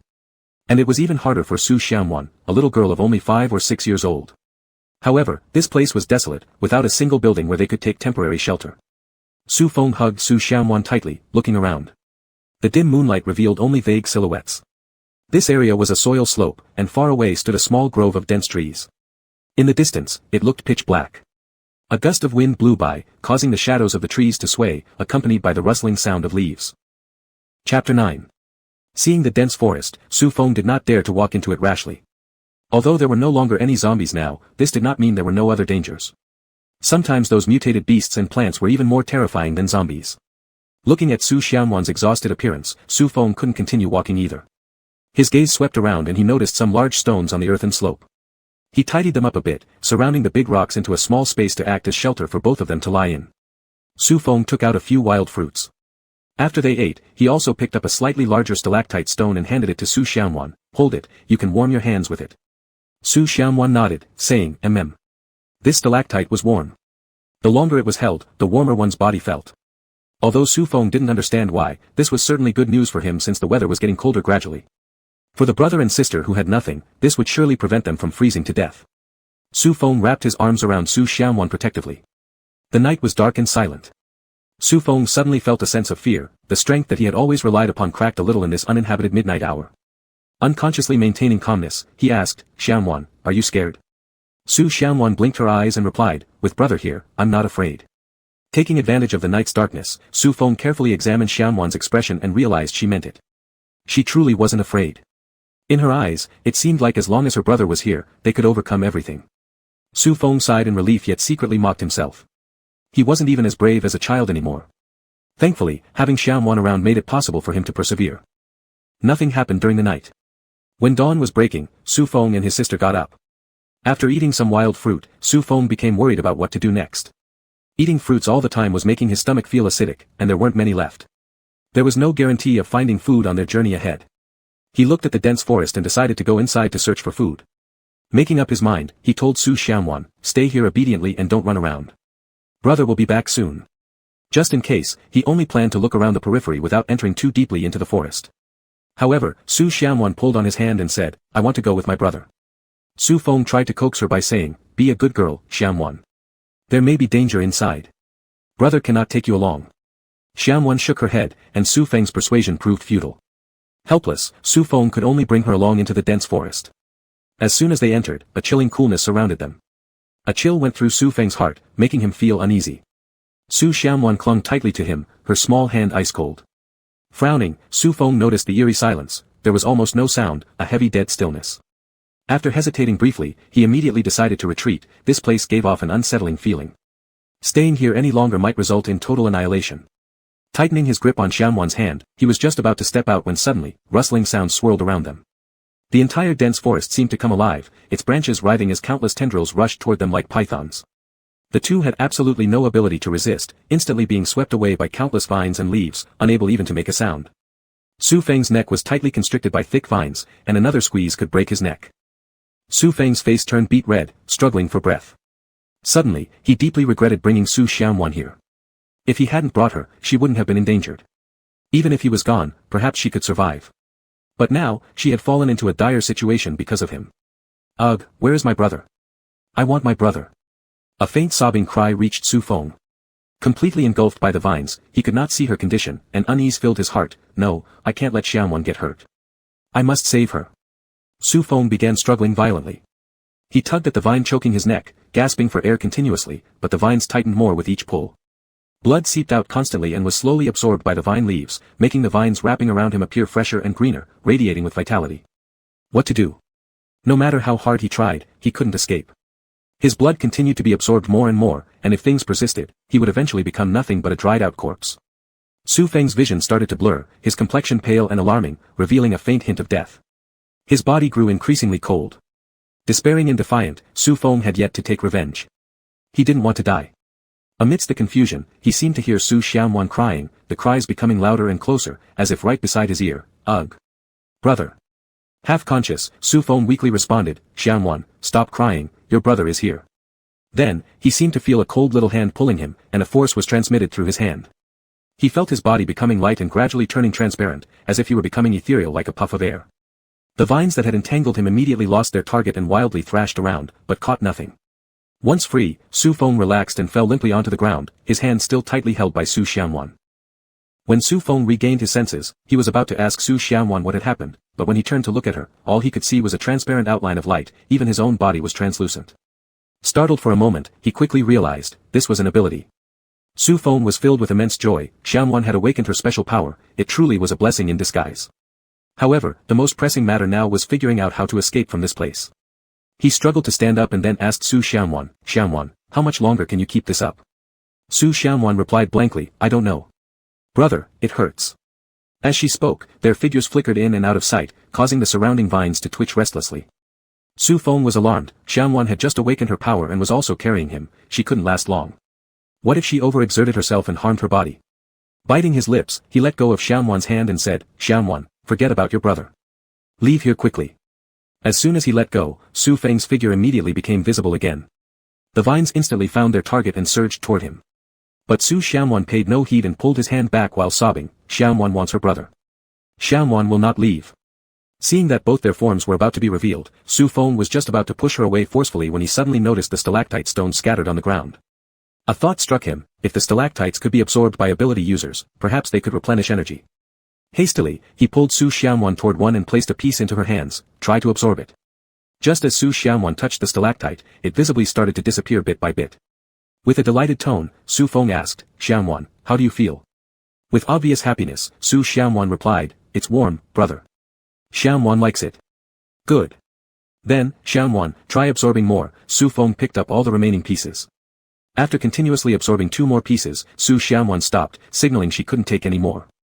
Su Feng breathed a sigh of relief. With sufficient energy from Xiaowan's newfound power, they maintained a steady invisible state. Still, Xiaowan was a child, and she couldn't stay invisible for too long. They needed to leave as soon as possible. Luckily, their location was near the edge of the forest. Carefully evading the vines, they quickly ran out. They ran back to the earthen slope and collapsed there, both utterly exhausted. Panting heavily on the ground, Su Feng felt waves of dizziness and silently rejoiced again, if it hadn't been for Xiaowan's sudden awakening of her powers, they would have perished there forever without return. By this time, the sky had brightened considerably. The sun rose from the horizon, shining brilliantly, bathing their bodies in golden rays of warmth. Too tired to move, both closed their eyes and fell asleep. It wasn't until noon, when the scorching sunlight made their skin burn hot, that they woke up. Drenched in sweat from being under the sun, Su Feng squinted his eyes and swallowed dryly due to thirst. Their baskets had already been shredded by the vines earlier, and the food inside had fallen in that dense forest. Su Feng was parched and exhausted, yet everywhere he looked except for the forest ahead was barren and exposed to the sun, offering neither shade nor food. He cast his gaze back toward the forest. If it weren't so dangerous, he would have really gone in to retrieve the dropped items and possibly search for water sources. Su Xiaowan sat up, her face flushed red from the heat. She told Su Feng, brother, I'm hungry. Su Feng wiped the sweat off his forehead and instructed Su Xiaowan, Xiaowan, use your invisibility. See how long you can maintain it. Obediently nodding, Su Xiaowan's form gradually faded and disappeared before Su Feng's eyes. After some time, she reappeared looking pale. Su Feng calculated the timing and then, after allowing her to rest, had her try once more while carrying him. Finally, Su Feng estimated that Su Xiaowan could stay invisible alone for approximately 3 minutes. If carrying him as well, she could only maintain it for around 2 minutes. Her recovery time required about 10 minutes, but with the stalactite stone, it could shorten to 5. Su Feng furrowed his brow in deep thought. If they were to retrieve the dropped items, it would be manageable, but venturing back inside to search for a water source seemed much more difficult. Unfortunately, his limited knowledge about abilities left him wishing he knew a way to increase the duration of using such powers. Su Feng gazed ahead and felt a tinge of worry in his heart. If they didn't prepare adequately now, what would happen if the rest of their journey turned out as barren as this place? Would they end up starving? No matter what, they had to first retrieve their lunch. Su Feng stood up and looked toward the dense forest, saying, Xiaowan, we need to go back and get the things we lost. Are you scared? Su Xianwan's face initially paled, but then she stiffened with determination and loudly replied, Xianwan is not afraid. Su Feng silently patted her head. He knew her courage was feigned. In his past life, how many 5- or 6-year-olds even needed encouragement just to eat? Yet here, she had no choice but to be strong. Chapter 10. Su Feng gathered his strength and slowly led Su Xianwan closer to the dense forest. After concealing themselves, they walked inside. The entire woods had returned to silence, with a cool shade. They soon saw a few fruits scattered on the ground, some already wilted wild vegetables, and mushrooms. Su Feng quickly picked them all up, then used his clothes to carry them, pulling Su Xianwan out in a hurry. They ran out of the dense forest just as 2 minutes had passed. Revealing their figures, they glanced at each other and smiled. Su Feng sat down with Su Xianwan a bit farther away from the forest, keeping a distance where there was still tree shade, but ensuring that no vines or creepers would suddenly rush out from the woods. After settling down, each took a fruit, wiped it on their clothes, and began eating. After finishing, Su Feng laid the wild vegetables and mushrooms out under the sunlight, planning to dry them so they would be easier to preserve. Later, if they had water, they could soak them to make soup. After finishing the fruit, Su Feng decided to rest for a while, waiting until the sun wasn't as scorching in the afternoon before continuing their journey. Time passed, and the sun gradually softened its harshness. Su Feng packed everything up. Without a basket now, he continued using his clothes to carry them.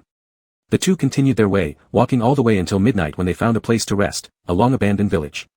With the moonlight guiding them, they only saw ruins and a few standing buildings, which looked like they were about to collapse any moment. Su Feng chose a slightly better house and brought Su Xianwan over. It was a 2-story building, with the main gate already destroyed, giving off a smell of decay.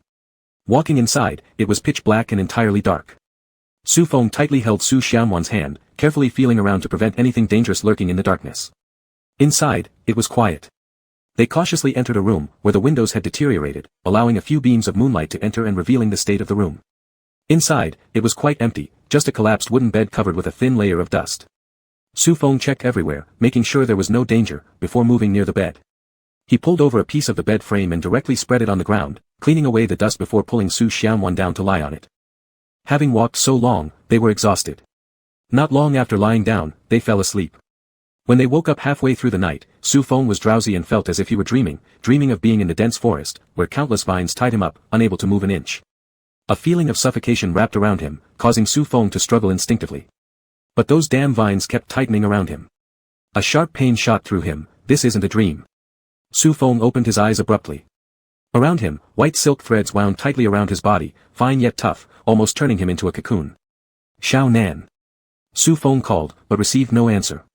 At this time, a palm-sized brown-yellow mutated spider was clinging onto Su Xianwan's neck, biting her and injecting poison into her body. Black spots instantly appeared on her skin, and she sank deeply into unconsciousness, completely unaware of what was happening. Seeing the black spots on her body, Su Feng turned pale in terror. Xianwan. Obviously, Su Xianwan couldn't respond. The mutated spider on her neck extended its fangs and began decomposing and feeding on her flesh and blood. Cold sweat broke out on Su Feng's forehead. His eyes stayed fixed on the spider, understanding that Xianwan's condition was extremely critical. Continuing like this would be very dangerous. No, he wouldn't let Xianwan come to harm. The spider silk was bound tight and thick, practically enveloping him entirely, making it impossible for his hands and feet to move. All he could do was helplessly watch as Su Xianwan became weaker by the second. What should he do? Was there no hope? Su Feng struggled madly. No, he wouldn't allow Xianwan to die. She was the only remaining family member he had in both lifetimes. How could he possibly stand by and watch her be devoured right in front of him? He started wriggling toward Su Xianwan, rolling his way over. As Su Feng crawled onto her body, the mutated spider sensed his approach and immediately stopped feeding. It leapt powerfully, rushing toward his face. Yet, Su Feng didn't dodge. Instead, his eyes remained locked on the spider. When it came close, he opened his mouth and clenched the mutated spider tightly between his teeth. In fact, this mutated spider wasn't that formidable a character. Its abilities were merely entangling silk and some venom, otherwise, it wouldn't have waited for Su Feng and Su Xianwan to fall asleep before taking action. It could have attacked them right when they entered. As a mutated spider, its body was very hard. Half of it was bitten by Su Feng while the other half still stuck out, and it struggled relentlessly, almost escaping. Su Feng bit down on it with all his strength, and as the rest of his body couldn't move, he only had one mouth left. If the spider broke free, he would be unable to do anything against it. In the midst of the struggle, the exposed underside of the spider's abdomen began to release silk which quickly wrapped around Su Feng's neck. His face changed abruptly, and immediately he started swallowing, trying to get the spider into his stomach. As the silk tightened further, Su Feng began having difficulty breathing. Su Feng chewed and swallowed desperately, despite his mouth starting to rot from the poison. Crunch crunch, the spider's legs shattered in his teeth, followed by its head, then its entire body. When he had finished swallowing the entire mutated spider, Su Feng became aware of something happening inside him. Just before he could relax, however, a severe pain surged through his stomach. The mutated spider wasn't so easily consumed, its toxin spread from Su Feng's stomach and rapidly throughout his entire body. He emitted a dark, heavy black aura around him. Ah! Su Feng curled up in immense agony, the toxin ceaselessly corroding his flesh. He felt as if all his blood and muscle were dissolving. His entire body and mind resonated with just one word, pain. Pain. Pain. Su Feng drenched himself in cold sweat, the anguish almost driving him mad. Though his mouth opened, no sound came out. He lay limp on the ground like an old piece of meat, utterly unable to move, feeling death approaching. His gaze shifted to Su Xianwan. She lay peacefully, completely unaware of everything that happened that night. In his eyes flickered reluctance, worry, and frustration over his own helplessness. With those emotions swirling in his chest, Su Feng helplessly closed his eyes, sinking deeply into darkness. As his consciousness faded entirely, suddenly a streak of green light burst forth from his body, shining brightly. The light worked to repair his injuries, emitting an intense vitality. He thought his life had come to an end when he lost consciousness, but upon waking up the next day, he discovered himself feeling refreshed and untroubled.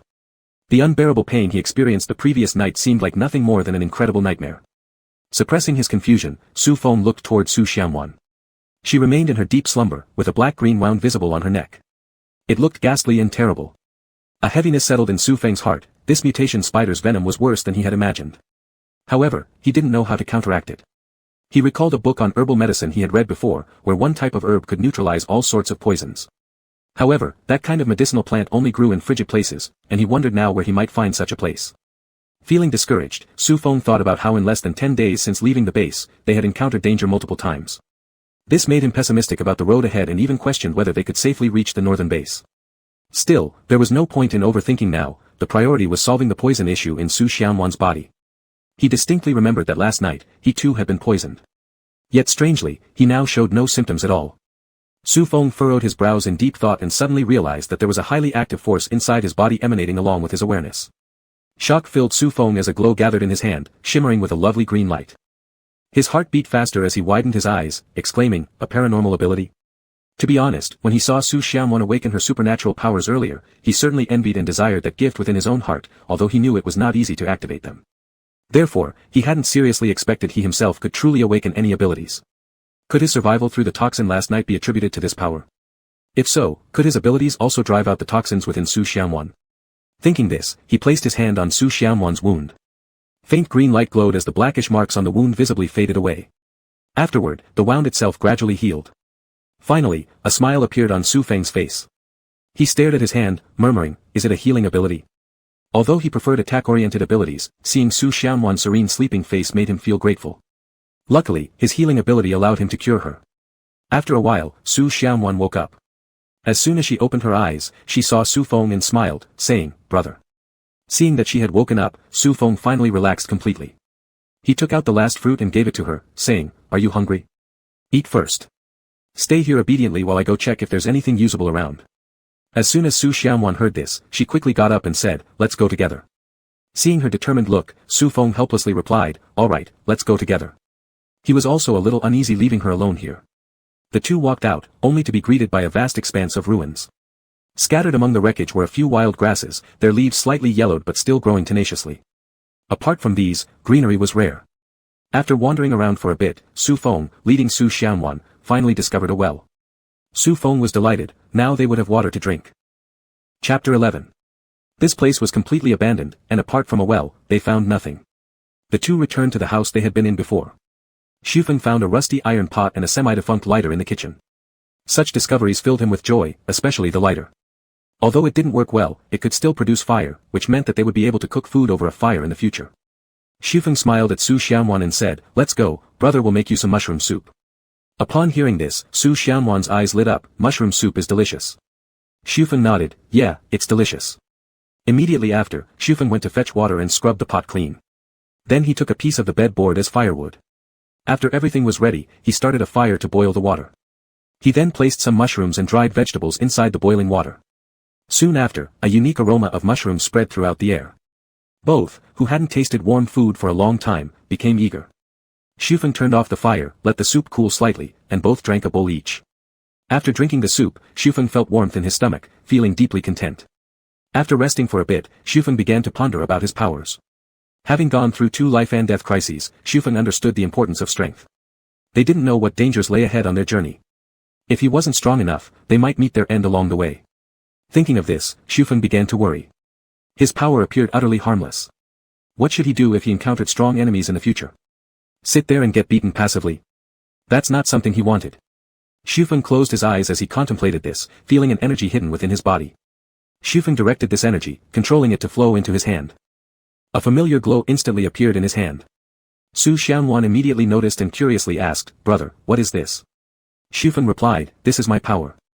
Oh, Su Xianwan nodded in understanding and then suddenly disappeared from in front of him, reappearing a moment later saying, "Is it like this?"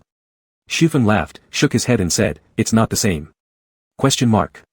Su Xianwan looked at him confusedly. Shufeng explained, "Yours is invisibility, mine is healing." Su Xianwan listened, seemingly understanding yet still a little confused.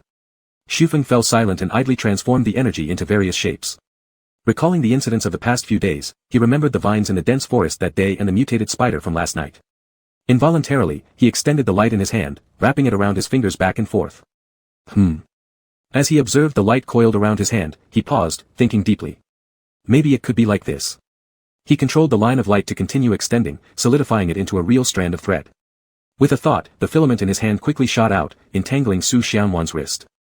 Su Xianwan glanced at the green filament wrapped around her wrist, then at Shufeng. She blinked and said, "Brother."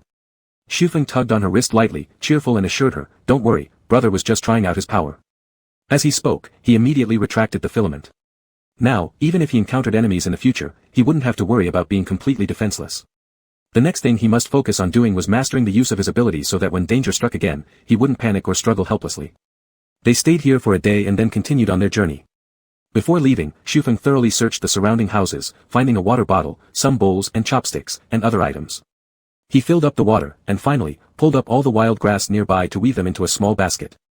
Once everything was packed inside, they left. After gaining their powers, their travels proceeded smoothly. Even when faced with dangers, they were now able to handle it. The thread Shufeng condensed grew longer and longer, eventually stretching up to 3 meters. Meanwhile, Su Xianwan's invisibility skills had improved as well. Even while carrying Shufeng, her ability could last for up to 10 minutes. Moving forward intermittently for nearly 10 days, they finally entered the first small town. It too was desolate. When the apocalypse came, the residents of the town either scattered or fled, gradually leaving the place deserted. They roamed through several convenience stores but found them mostly empty. The goods inside had already been looted during the apocalypse, those that remained were either expired or rotten. After searching everywhere, in the end, they encountered a few mutated rats. No matter what, as long as it could be eaten, it was fine. Shufeng let Su Xianwan take him invisible and hid. He then caught them by surprise using his power filaments, entwining them into a string and dealt with them one by one. With these mutated rats, they wouldn't go hungry today. They found a place to rest, and Su Feng started processing the few mutated rats, peeling their skins, washing them, then roasting them over the fire. After a while, the aroma of cooked meat filled the air. Su Xianwan swallowed her saliva and stared. Su Feng patiently patted her head and said, "Just wait a little longer, it will be done soon." "Okay," Su Xianwan replied with wide eyes but obediently nodded. She had been starving for several days without much food, surviving on irregular meals. Her previously plump little face was now wax yellow and emaciated, which made Su Feng's heart ache endlessly. Soon, Su Feng handed Su Xianwan a fully roasted rat and kept cooking. He planned to make sure she was full before thinking about himself. There were 5 mutated rats in total, enough for both of them. After eating 2 rats, Su Xianwan refused more and shook her head saying, "For brother to eat." Once Su Feng confirmed that she was genuinely full, he ate the remaining 3 rats. The meat of the mutated rats was very delicious, tender, crispy, and juicy. It also contained mutated energy that was quickly absorbed after being eaten, making Su Feng feel energized. After finishing their meal, they continued moving forward. It was already October, the weather gradually turning colder. Su Feng wanted to go out again and look for winter clothes to keep warm, as they were still wearing summer t-shirts. Not long after, Su Feng saw a small supermarket. Inside, it was in disarray, overturned empty shelves, broken glass everywhere, dust covering everything. There were even some dried dark red bloodstains, indicating that fierce struggles might have occurred here at one point. He tightly held Su Xianwan's hand and walked cautiously. Then he picked up a fruit knife on the ground. Su Feng examined it carefully, though slightly rusted, it was still sharp enough, so he immediately carried it in his hand. They went through the whole store but didn't find anything useful, then proceeded upstairs. On the second floor, they discovered the clothing section. The clothes there were scattered all over, very dirty and dusty. Despite the mess, Su Feng managed to pick out 2 sets of suitable children's clothes for himself and Su Xianwan, as well as 2 adult down jackets which could serve as blankets. Once they selected what they needed, they left the supermarket and returned to where they had stayed before. They washed the newly acquired clothes and hung them out to dry. Having finished that task, they continued looking for more food, preparing for their next journey. During their exploration in the town, they discovered a river. Su Feng stood on the bank, watching the fish swimming carefree in the water, blissfully unaware of danger. No one had been here for years, so the fish lived comfortably, completely oblivious to Su Feng's watchful eyes. Naturally, Su Feng wouldn't let these fat fish get away. He stretched out his hand, letting a filament fall. Without bait, he simply targeted his prey, passing the filament straight through the gills of a fish and pulling it onto the shore. The fish flopped on the ground, and Su Xianwan happily ran over to grab it.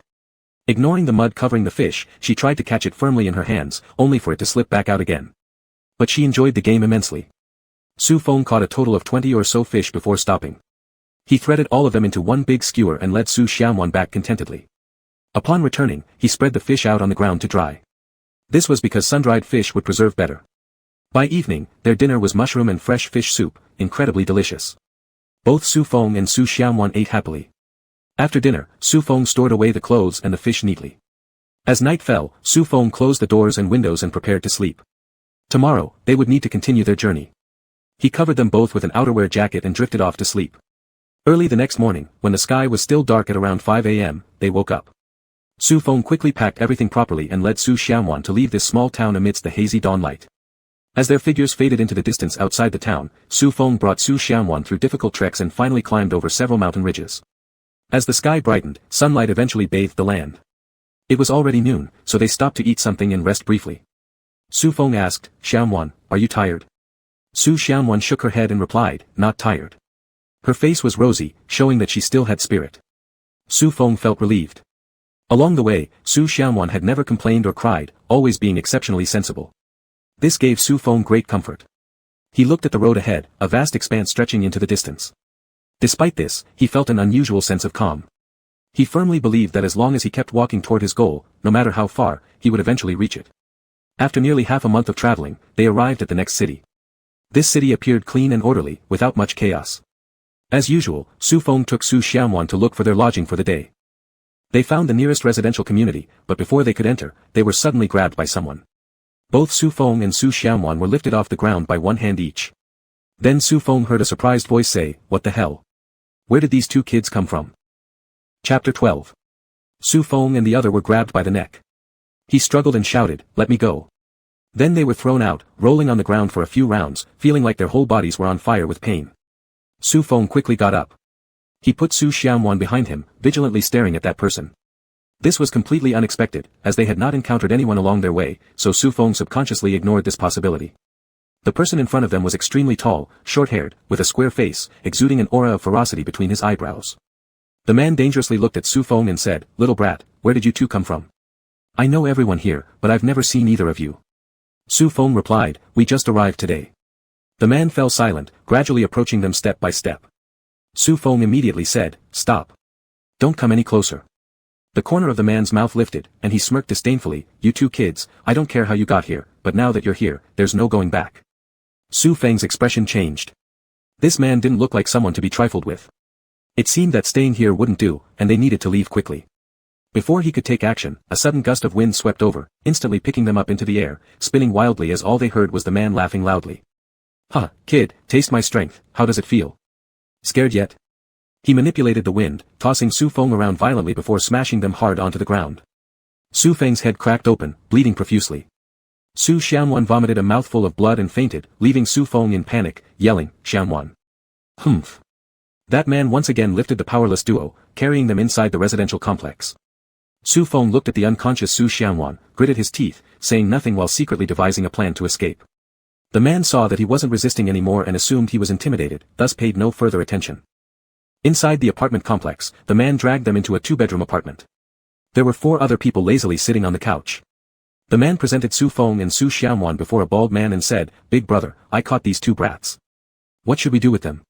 The bald man stood up, carefully examining Su Xianwan, then nodded contentedly. "Excellent, if we nurture her a bit more, she might fetch a good price," followed by a fierce glare towards Su Feng. Aware of this, the bald man turned his narrowed eyes on Su Feng after sizing him up and said, "This one is also quite good. Combined, perhaps they can exchange for some energy stones."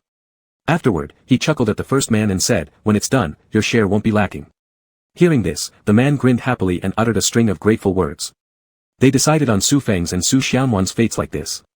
Su Feng concealed his rage, knowing it was not the time to act impulsively. These 5 people were all psychics, and they weren't low-ranked. He mustn't move rashly and instead wait for the right opportunity. Su Feng and Su Xianwan were bound and thrown into the corner. Perhaps since they were still children, the captors felt no need to watch them closely, gradually starting conversations amongst themselves without reservation. From their conversation, Su Feng learned that they were from a certain base, on a hunting mission. They hadn't expected to capture 2 children. In their base's black market, such trading brought in the most profit. While they boasted about their gains, Su Feng clenched his teeth in fury. After talking for a while, 3 of them left, leaving 2 men to guard them. At this moment, Su Xianwan woke up. Su Feng gestured her to stay quiet, then quietly observed the surroundings. It was a 2-bedroom, 1 living room apartment, currently situated in the living room. Opposite him was a floor-to-ceiling window, with the curtains half drawn, allowing glimpses of the outside world. Su Feng tried moving his hands and feet, but the ropes tied him down tightly, making it impossible to budge. He stopped struggling and could only rely on waiting for the chance to escape with Su Xianwan. Those 2 men seemed uninterested in them, doing their own things. In their view, they were merely 2 children, utterly incapable of escaping. By evening, the trio returned carrying a huge mutated python. The python stretched for over 10 meters long, its body fiery red and incredibly beautiful. Unfortunately, it appeared lifeless. Seeing this mutated python, Su Feng couldn't help but display a shocked expression on his face. Su Xianwan, on the other hand, grew pale with fear. This was the first time they had ever seen such a colossal mutated beast. Although the mutated python was dead, Su Feng could still sense its aura, the aura of a strong being. He also noticed a wound several meters long on its abdomen, still losing blood. There was also a deep indentation at its vital spot. Su Feng believed that if he and Su Xianwan had encountered it, they would have certainly met their end. However, these 3 people were able to kill it effortlessly. Su Feng made this judgment because they looked quite spirited and completely relaxed, without a scratch on them. This realization filled Su Feng with awe. They were even more powerful than he had imagined. Now escaping was going to be even more difficult. They threw the giant python on the ground, and the bald man laughed heartily. "Our luck wasn't bad. We ran into a level 3 mutated python. Look, its skin is in good condition. It's bound to fetch a good price." The boss is right. "Our luck today was indeed excellent, abundant harvest," one of the guards, a short man, excitedly agreed. The bald man smugly added, "All right, quickly deal with it. Skin it and keep it safe. Let's roast the snake meat to eat." The short man immediately got to work, and suddenly there appeared in his hand a sharp steel knife. He smoothly skinned the mutated python from head to tail, finishing within only 15 minutes.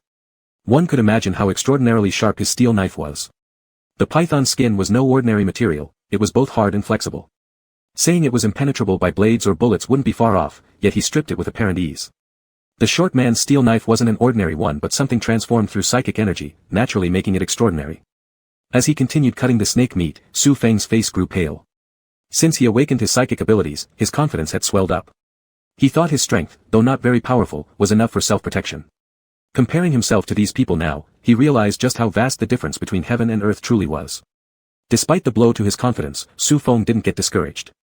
A child who had just awakened his abilities obviously couldn't compare to those who had survived through the post-apocalyptic trials.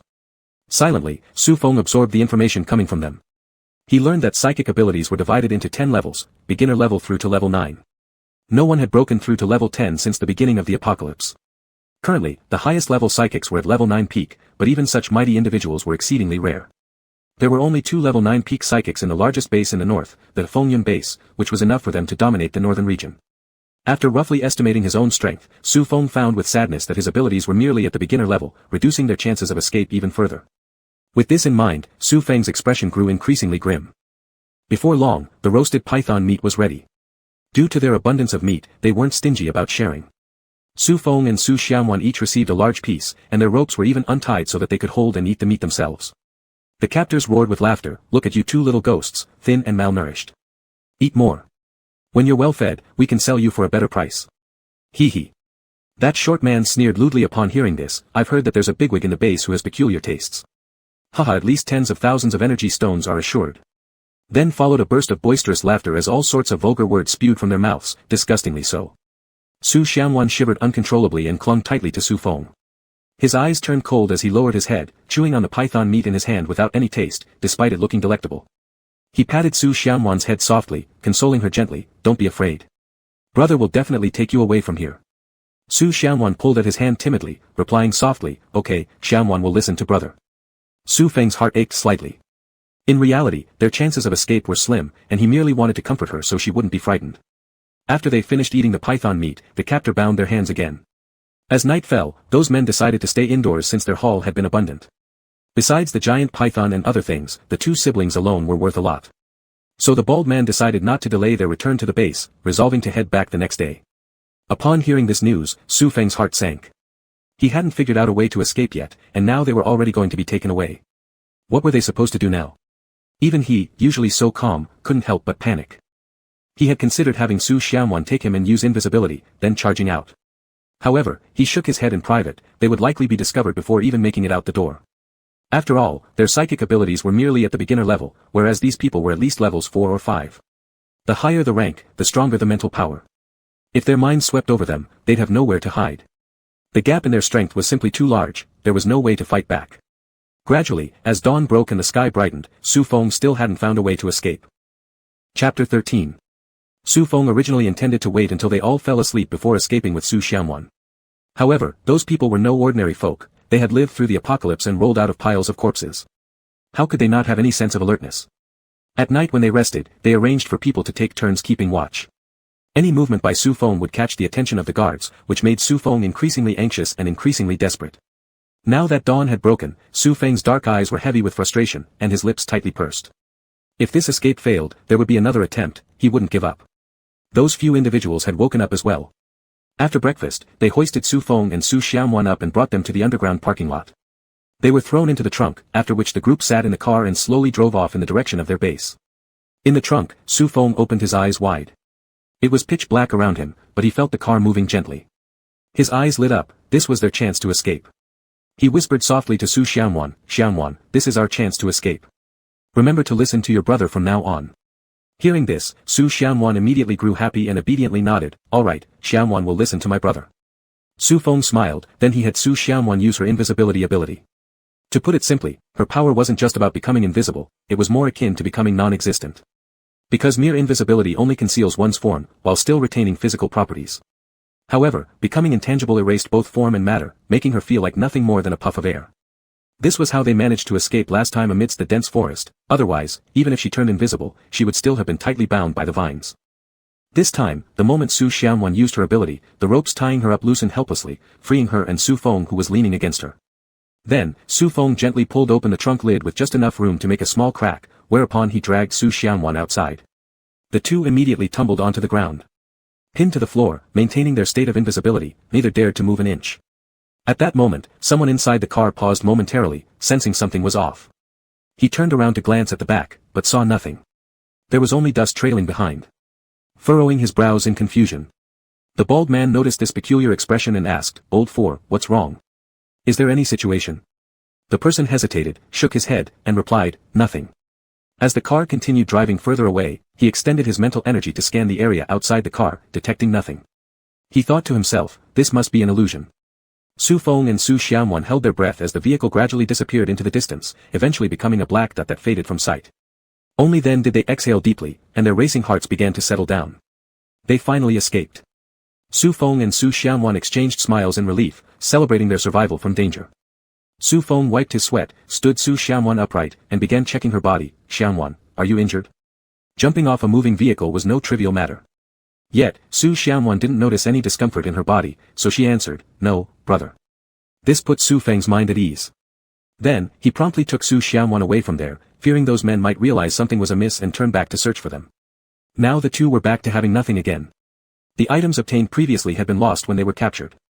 Although Su Feng wanted to go back and retrieve them, he reconsidered and abandoned the idea. Should those people discover their escape and return, the consequences would be disastrous.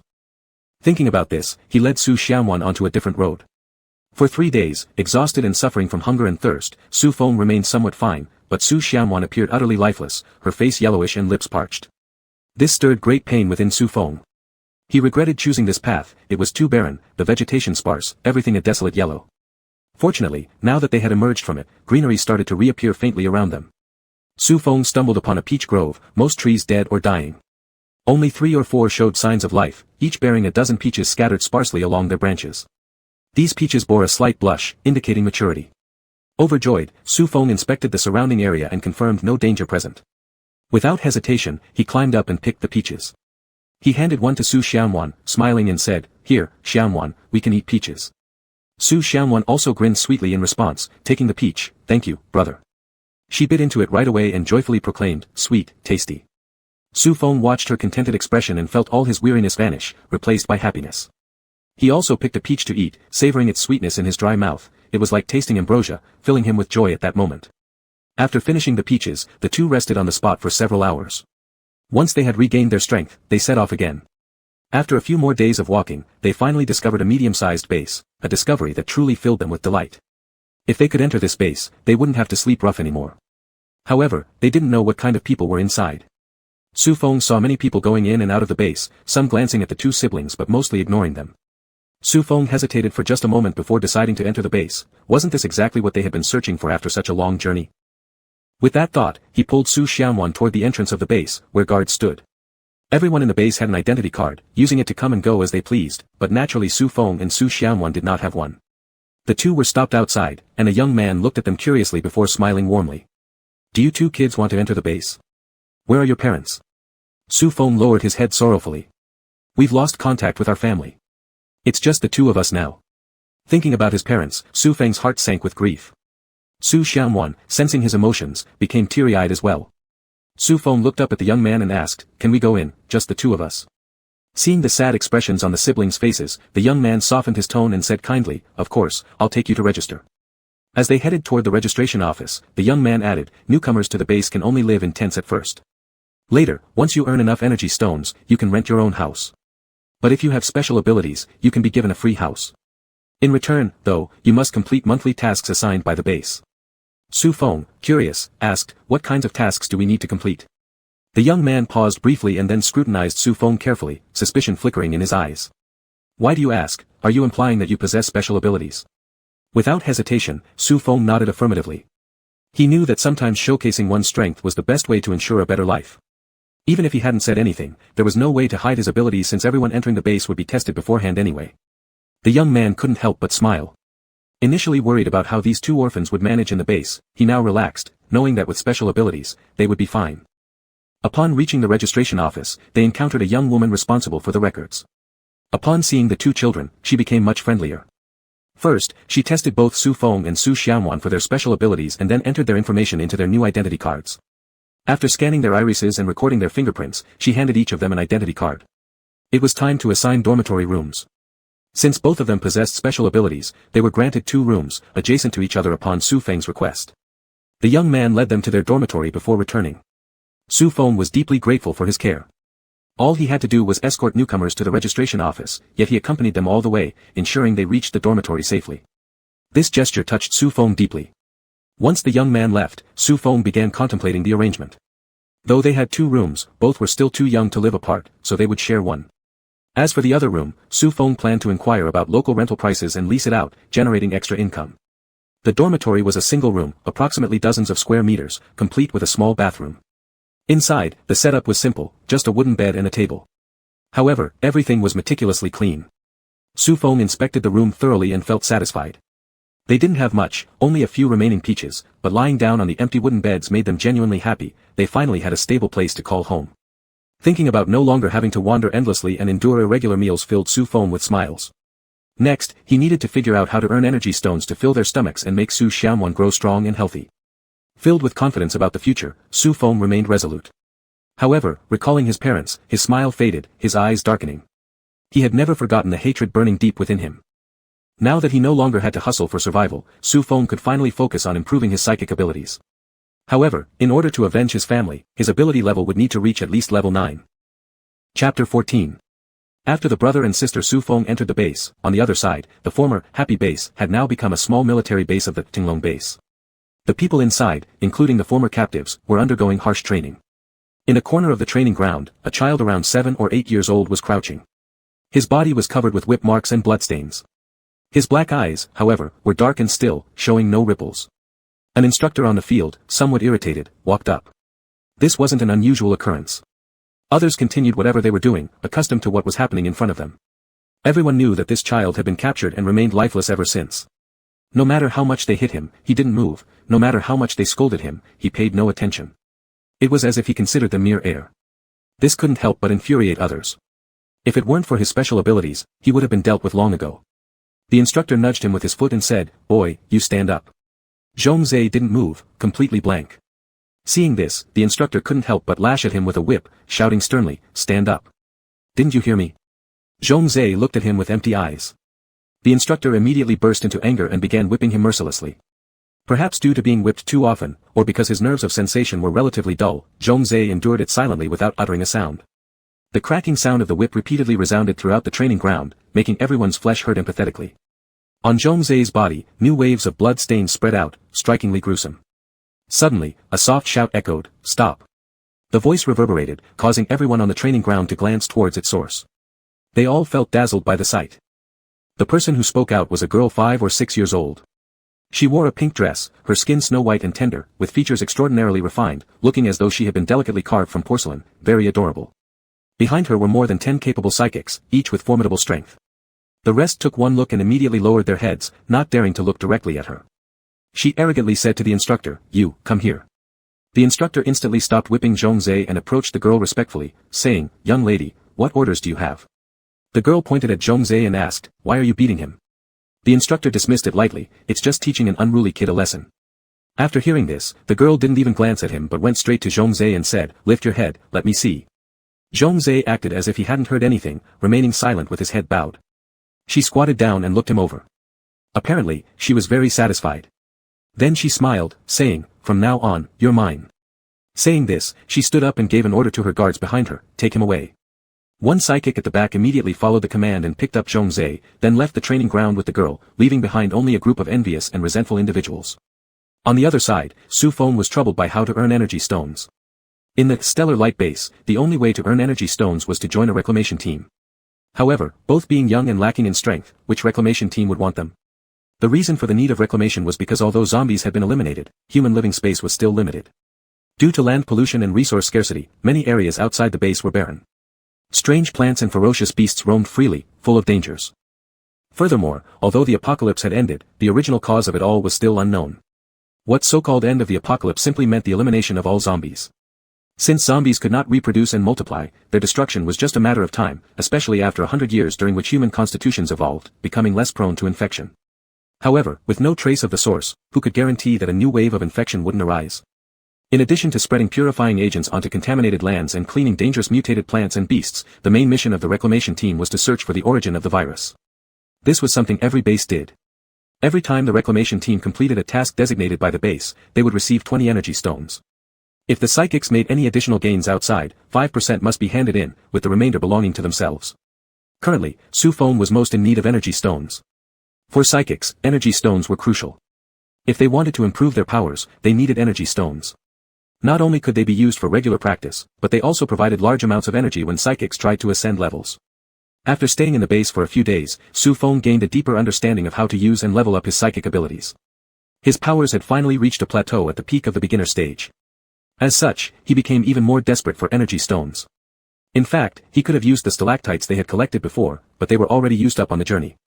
He rented out the dormitory next door, earning 10 energy stones per month. A regular middle-aged couple leased it. Every morning, they would go to the market to sell breakfast, making quite a decent income. They treated Su Feng and his sister kindly, pitying them as orphans. Therefore, every day, they set aside 2 portions of food for them. Sometimes, declining their kindness would be impossible, so Su Feng could only accept, feeling both grateful and embarrassed. Once they obtained some energy stones, Su Feng did not immediately absorb them but took Su Xianwan to stroll around the market. Their dorm was too bare, urgently needing some supplies. At the market, Su Feng discovered that most people here used money instead of energy stones, except for rare occasions. It made sense, psychic energy stones were used for practicing and enhancing abilities by psychics, whereas ordinary people didn't need them. Still, there was an exchange system between energy stones and money. One ordinary energy stone could be exchanged for 100 coins. With the 10 energy stones Su Feng currently possessed, this equated to 1,000 coins. However, he wasn't foolish enough to exchange all of them since while energy stones could easily be turned into cash, exchanging cash back to energy stones was far more difficult.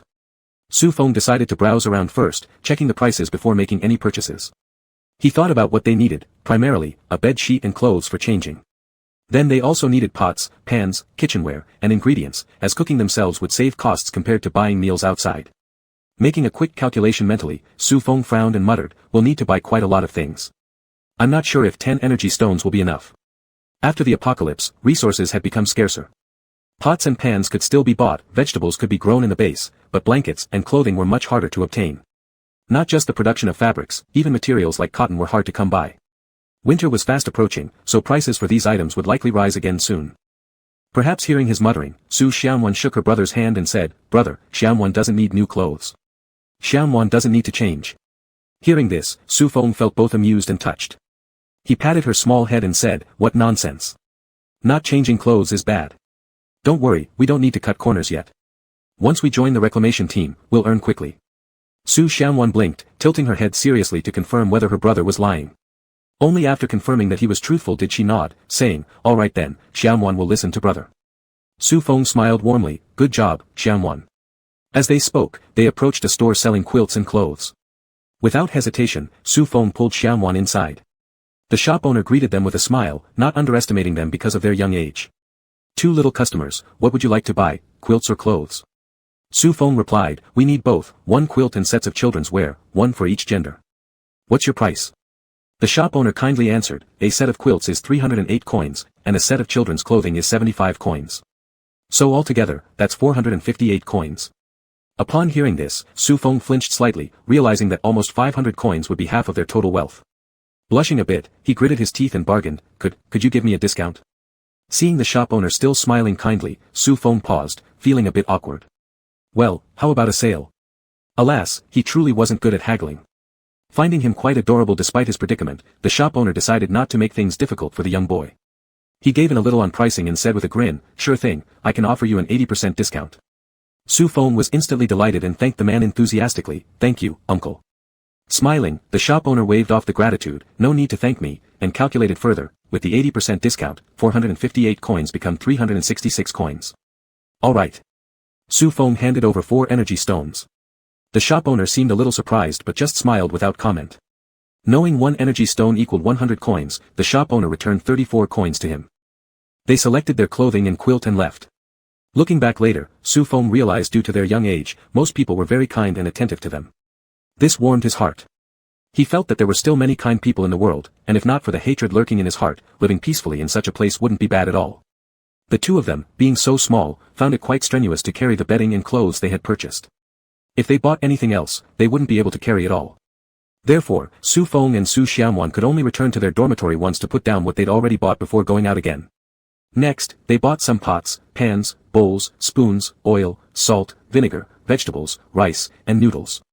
Finally, they also bought some honeycomb coal briquettes, spending almost another 400 coins in total. This directly reduced their remaining assets to a little over 200 coins. However, both Su Feng and his sister looked at their no longer empty dormitory with pure joy. That night, Su Feng and Su Xianwan enjoyed fragrant white rice and fresh vegetables for dinner. They changed into new clothes, covered themselves with warm quilts, and fell into sweet dreams. Chapter 15. The next day, Su Feng and another person woke up from their warm, cozy duvet. After breakfast, Su Feng took Su Xianwan out. Today, they were going to the central hall of the base to see if there were any pioneer squads they could join.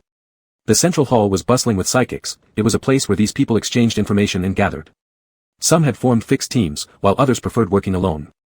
The atmosphere was lively. Su Feng noticed that there were even some people setting up stalls to sell their goods here, and there were quite a few. Their merchandise mainly consisted of mutated spirit plants, animal skins, and various weapons, essentially everything psychics might need. The people inside didn't mind seeing 2 children wandering around. While awakened children were rare, they weren't unheard of, so no one found it strange. Su Feng walked around with Su Xianwan, unsure how to join a pioneer squad, growing somewhat anxious. At this point, he saw several people walk in. After contemplating for a moment, he mustered up his courage and ran over, pulling along Su Xianwan. He grabbed hold of a woman dressed in a green skirt and said brightly, "Sister, are you part of a pioneer squad? Can my sister and I join you?" Caught off guard, the woman looked slightly at a loss. This. Her face turning slightly red, she glanced toward a tall man with a firm and handsome demeanor within their group. What should she do? She wasn't used to dealing with children. Su Feng chose her because she seemed gentle and easy to talk to. Internally, he thought he was becoming increasingly bold as he lowered his head shyly. Ha! A soft laugh suddenly rang out.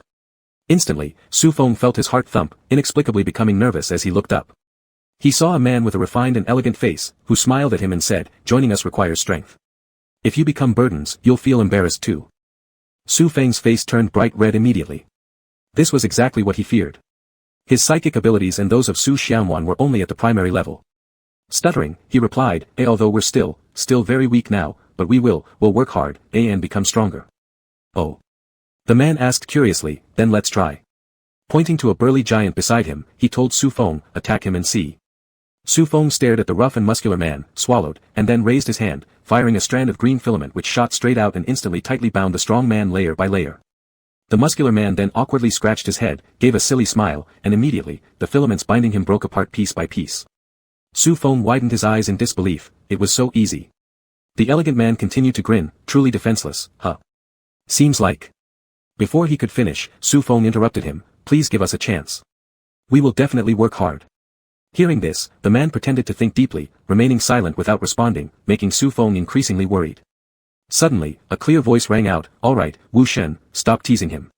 Even if we take them in, what harm is it? With our strength, can't we protect them anyway? We'll cultivate them carefully afterward." Upon hearing this, Su Feng immediately looked gratefully in the direction of the speaker, who was a young woman with a high ponytail, striking features, dressed in red sportswear, with a slender yet tall build, appearing remarkably spirited and exceptionally beautiful. She smiled at Su Feng, then turned to the handsome man who hadn't spoken before and asked, "How about it, brother?" After looking at Su Feng and Su Xianwan, and glancing at the others in the team, the handsome man nodded, "Since no one objects, we'll take them."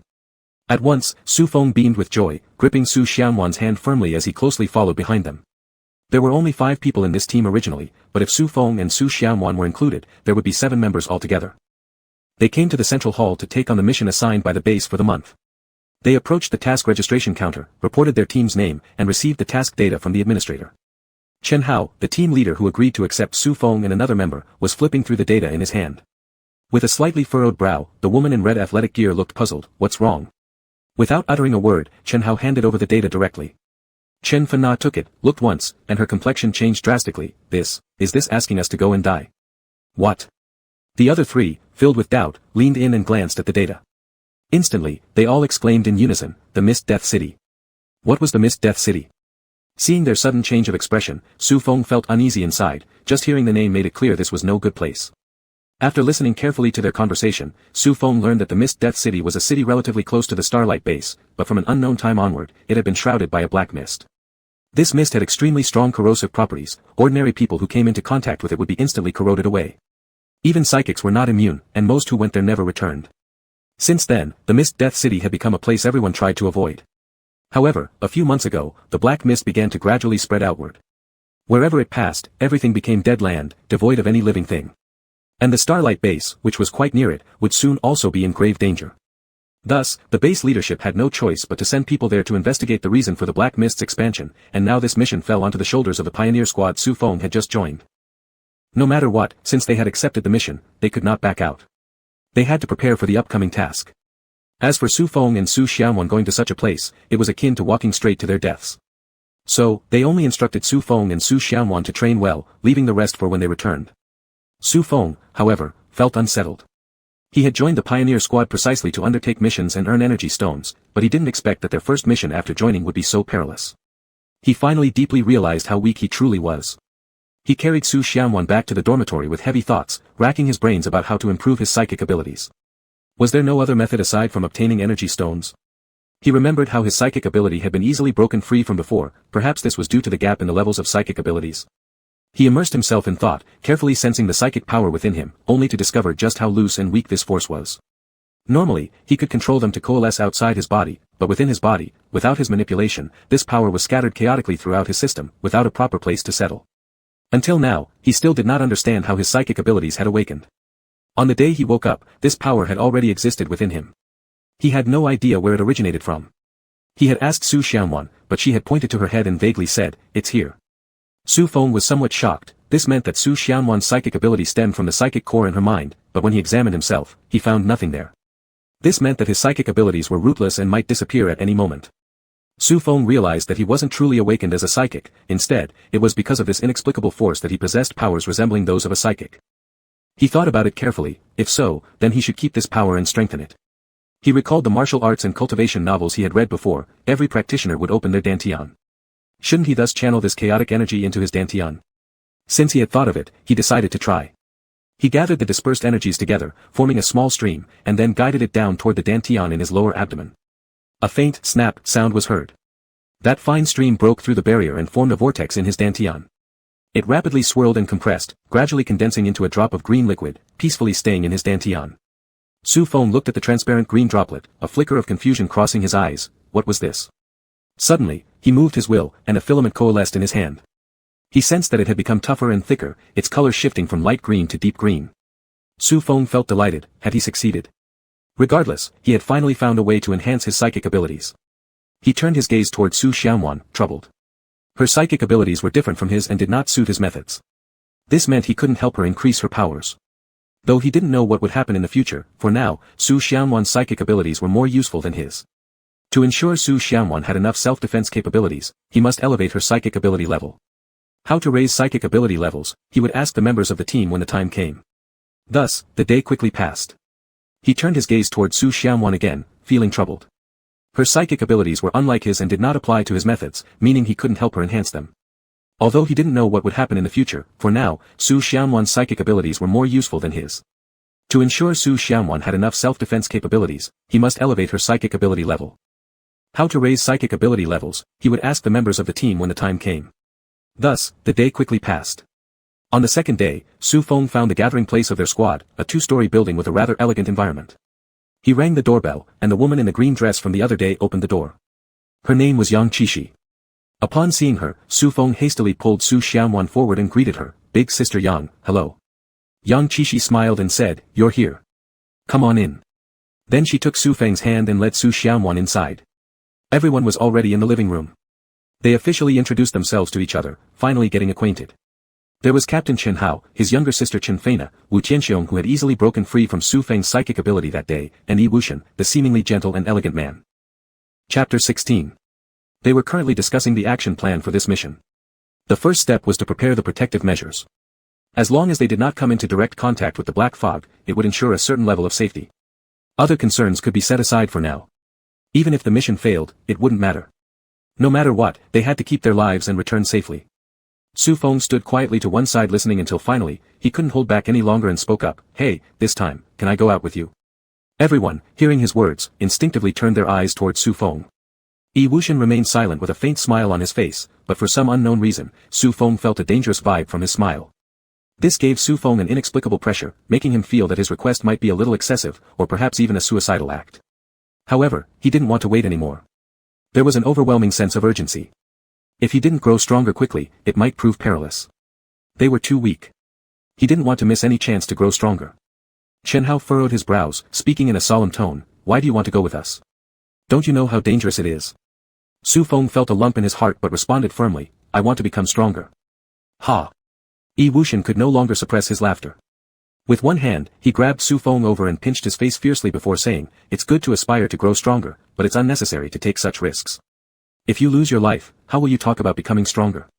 Su Feng struggled free from his grip, rubbing his cheeks while glaring at Yi Wushan, can't I just stay on the periphery of the Mist Death City?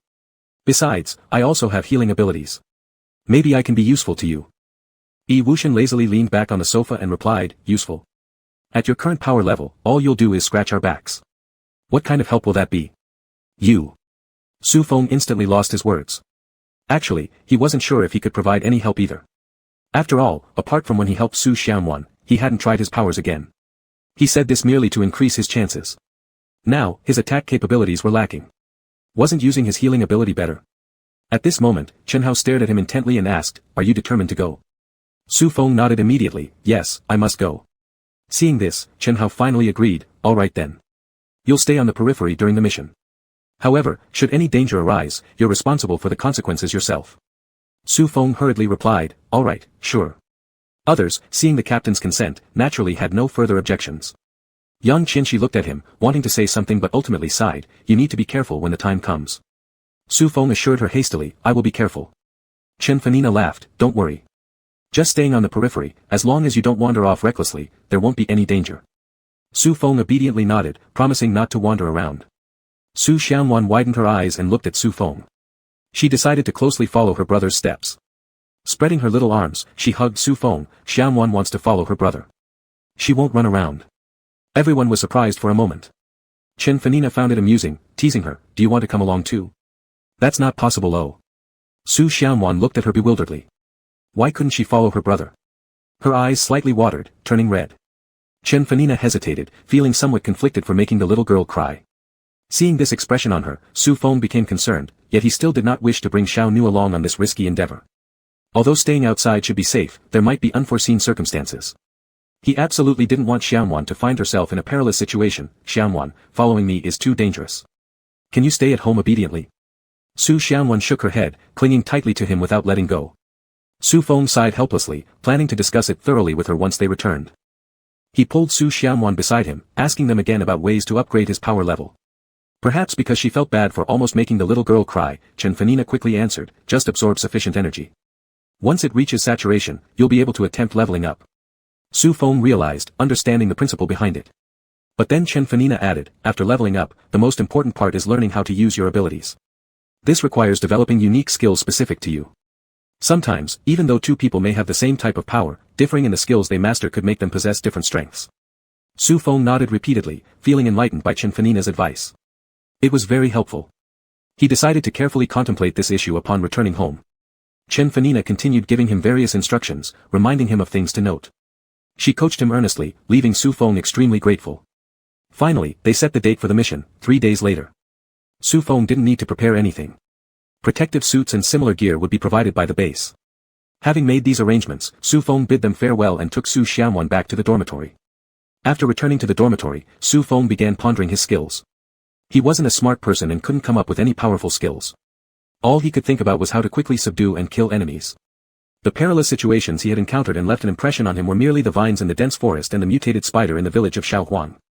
He didn't even have real combat experience, so he was exceptionally lacking in this area.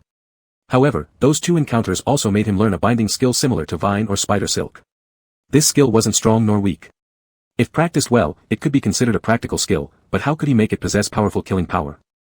After some thought, he told Su Xianwan to stay obediently at home, then he went out.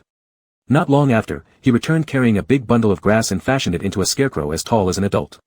Based on his unique ability characteristics, the lethal move he could think of was strangulation. He wasn't sure if this method would work, so he fixed the scarecrow 5 meters away.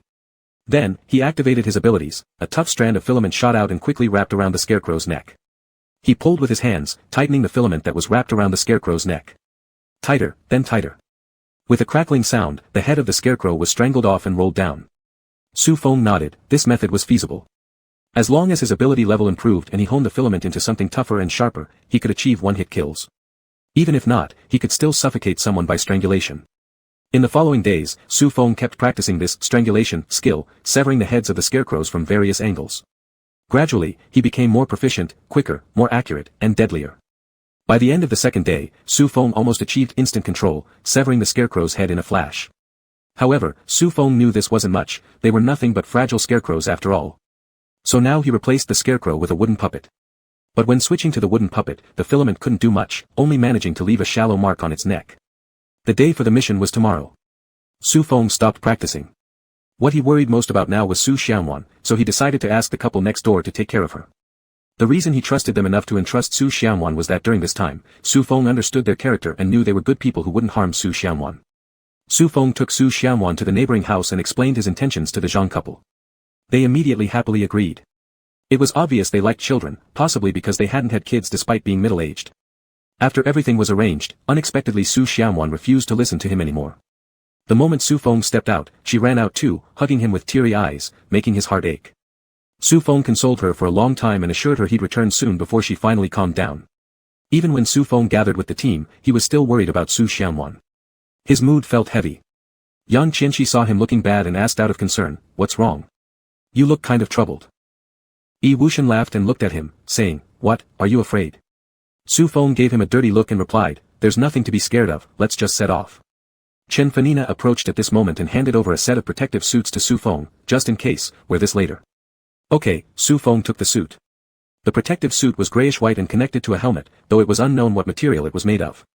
It felt smooth and delicate when touched. At this point, Chen Hao asked, "Are you all ready?" Everyone nodded in agreement, indicating readiness. Chen Hao said, "Then let's go." They walked out, where a modified minibus was parked at the entrance. Wu Tianxiong called out to them, "Get on quickly." Su Feng and the others got in, the cars started moving, leaving the base and heading towards the southwest direction. On the way, they were guessing what exactly was in Mist Death City. Chen Fanina opened her mouth to say, "Besides that damn black fog, what else could there be? The black fog is already tough enough, if there's anything else, would anyone even be allowed to live?" Yang Qinshi worriedly said, "But if there's nothing, how did the black fog come about? It certainly couldn't appear out of thin air, could it?" This mission always made her feel uneasy in her heart. Chen Fanina was at a loss for words for half a moment, then she deflated and said, "So what? Well, we'll know when we get in." At this point, Yi Wuxian also sobered up, his eyebrows furrowed as he thought of the information they had gathered over these 2 days. Over the years, many people had ventured into Mist Death City, but very few had come out alive. Even so, those who managed to survive were subject to varying degrees of corrosion, and those corroded areas would gradually expand, unable to be stopped no matter how much treatment was administered, until the entire person was completely corroded. According to those survivors, they hadn't even penetrated deep into Mist Death City, just the outskirts where they couldn't withstand the black fog's effects and fled. In preparation for this mission, the base had specially developed protective suits, though it was uncertain if they could resist these black fogs. This mission was fraught with danger, there was no guarantee they'd return alive. More than an hour later, they finally reached their destination. Due to the expansion of the black mist, nearby towns around Mist Death City were also affected, now eerily silent. They got out of the car. All Su Feng saw was black, sky and ground, as if the whole world had fallen into this dimness. Chapter 17. Chen Hao and his group put on protective suits. He looked at Su Feng and said, "Just wait for us in the car. If we haven't come out after 3 days. He paused and then continued, "At that time, you'd better go back by yourself." Su Feng was shocked. Stunned, he blurted out, "You." The rest of them fell silent, looking at Su Feng without a word. With a dry throat, Su Feng said firmly, "No, I will keep waiting until you all return safely." After this period of time spent together, he had regarded them as his best partners and didn't want to consider the possibility of misfortune befalling them. Yi Wuxian smiled, this time his smile was very warm. He patted Su Feng's head and said, "All right, then just wait." Su Feng nodded vigorously, "Yes, definitely." Upon hearing this, everyone laughed, and the atmosphere relaxed temporarily. Then, Su Feng watched them slowly walk into thick black fog. When their figures disappeared completely, Su Feng returned to the car with disappointment and began to wait quietly. On the other side, as soon as Chen Hao and his team walked into the black fog, they immediately felt an overwhelming suffocating sensation. The cold black mist enveloped around them, making their vision blurry. Fortunately, the protective suits provided by the base could isolate the black fog, saving them from using their abilities for defense, which made things easier for them. Wearing helmets, it was inconvenient to talk. Chen Hao gave a signal indicating the others should follow him. On both sides were collapsed buildings heavily corroded, and there were large patches of viscous liquids on the ground. It wasn't clear what they were. Apart from their heavy footfalls, everything was deathly quiet, no other sounds at all. They were heading toward the most concentrated area of black fog, the center of the Mist Death City. Yi Wuxian took out a map, pointing his finger at a location on the map. Chen Feina and the other 3 all glanced at the map and indicated that they understood. After putting away the map, they walked toward the marked location on the map. After walking for a while, Chen Feina suddenly changed expression and stopped, shouting loudly, "Quickly look at your protective suits." Hearing this, they instantly looked at their own protective suits, each of them grimacing as black corrosion spots started to appear on the surfaces, spreading and multiplying continuously, signifying that the protective suits wouldn't last much longer. They all knew that even a slight corrosion could make it incurable, leading to certain death if they went outside. And within a short while, the protective suits would be corroded, forcing them to rely solely on their abilities for defense, likely unable to sustain for long. Chen Hao hesitated as the target on the map was still far away. If they kept going, none of them would survive, but turning back now meant task failure, and with the black fog outside continuing to spread, without finding the cause, the base itself would eventually be in danger too. Caught in a dilemma, Chen Hao looked at his teammates nearby and finally couldn't bear to let them die. So, without hesitation, he made a decision: we retreat. The remaining people relaxed a bit. Whether others called them selfish or not, who among the living would willingly choose death? They turned back instantly, yet returning safely would prove no easy feat. As soon as they took a few steps back, a different set of footsteps sounded from all around, causing Chen Hao and the others' hearts to race, immediately becoming vigilant. Outside, while waiting and waiting, Su Feng unintentionally fell asleep. When he woke up, it was already pitch black, so dark that one couldn't see a hand in front of their face. It was oppressive darkness. For some reason, his heart was racing wildly, sensing something was about to happen. Gazing at the heavy night sky, Su Feng felt somewhat frightened.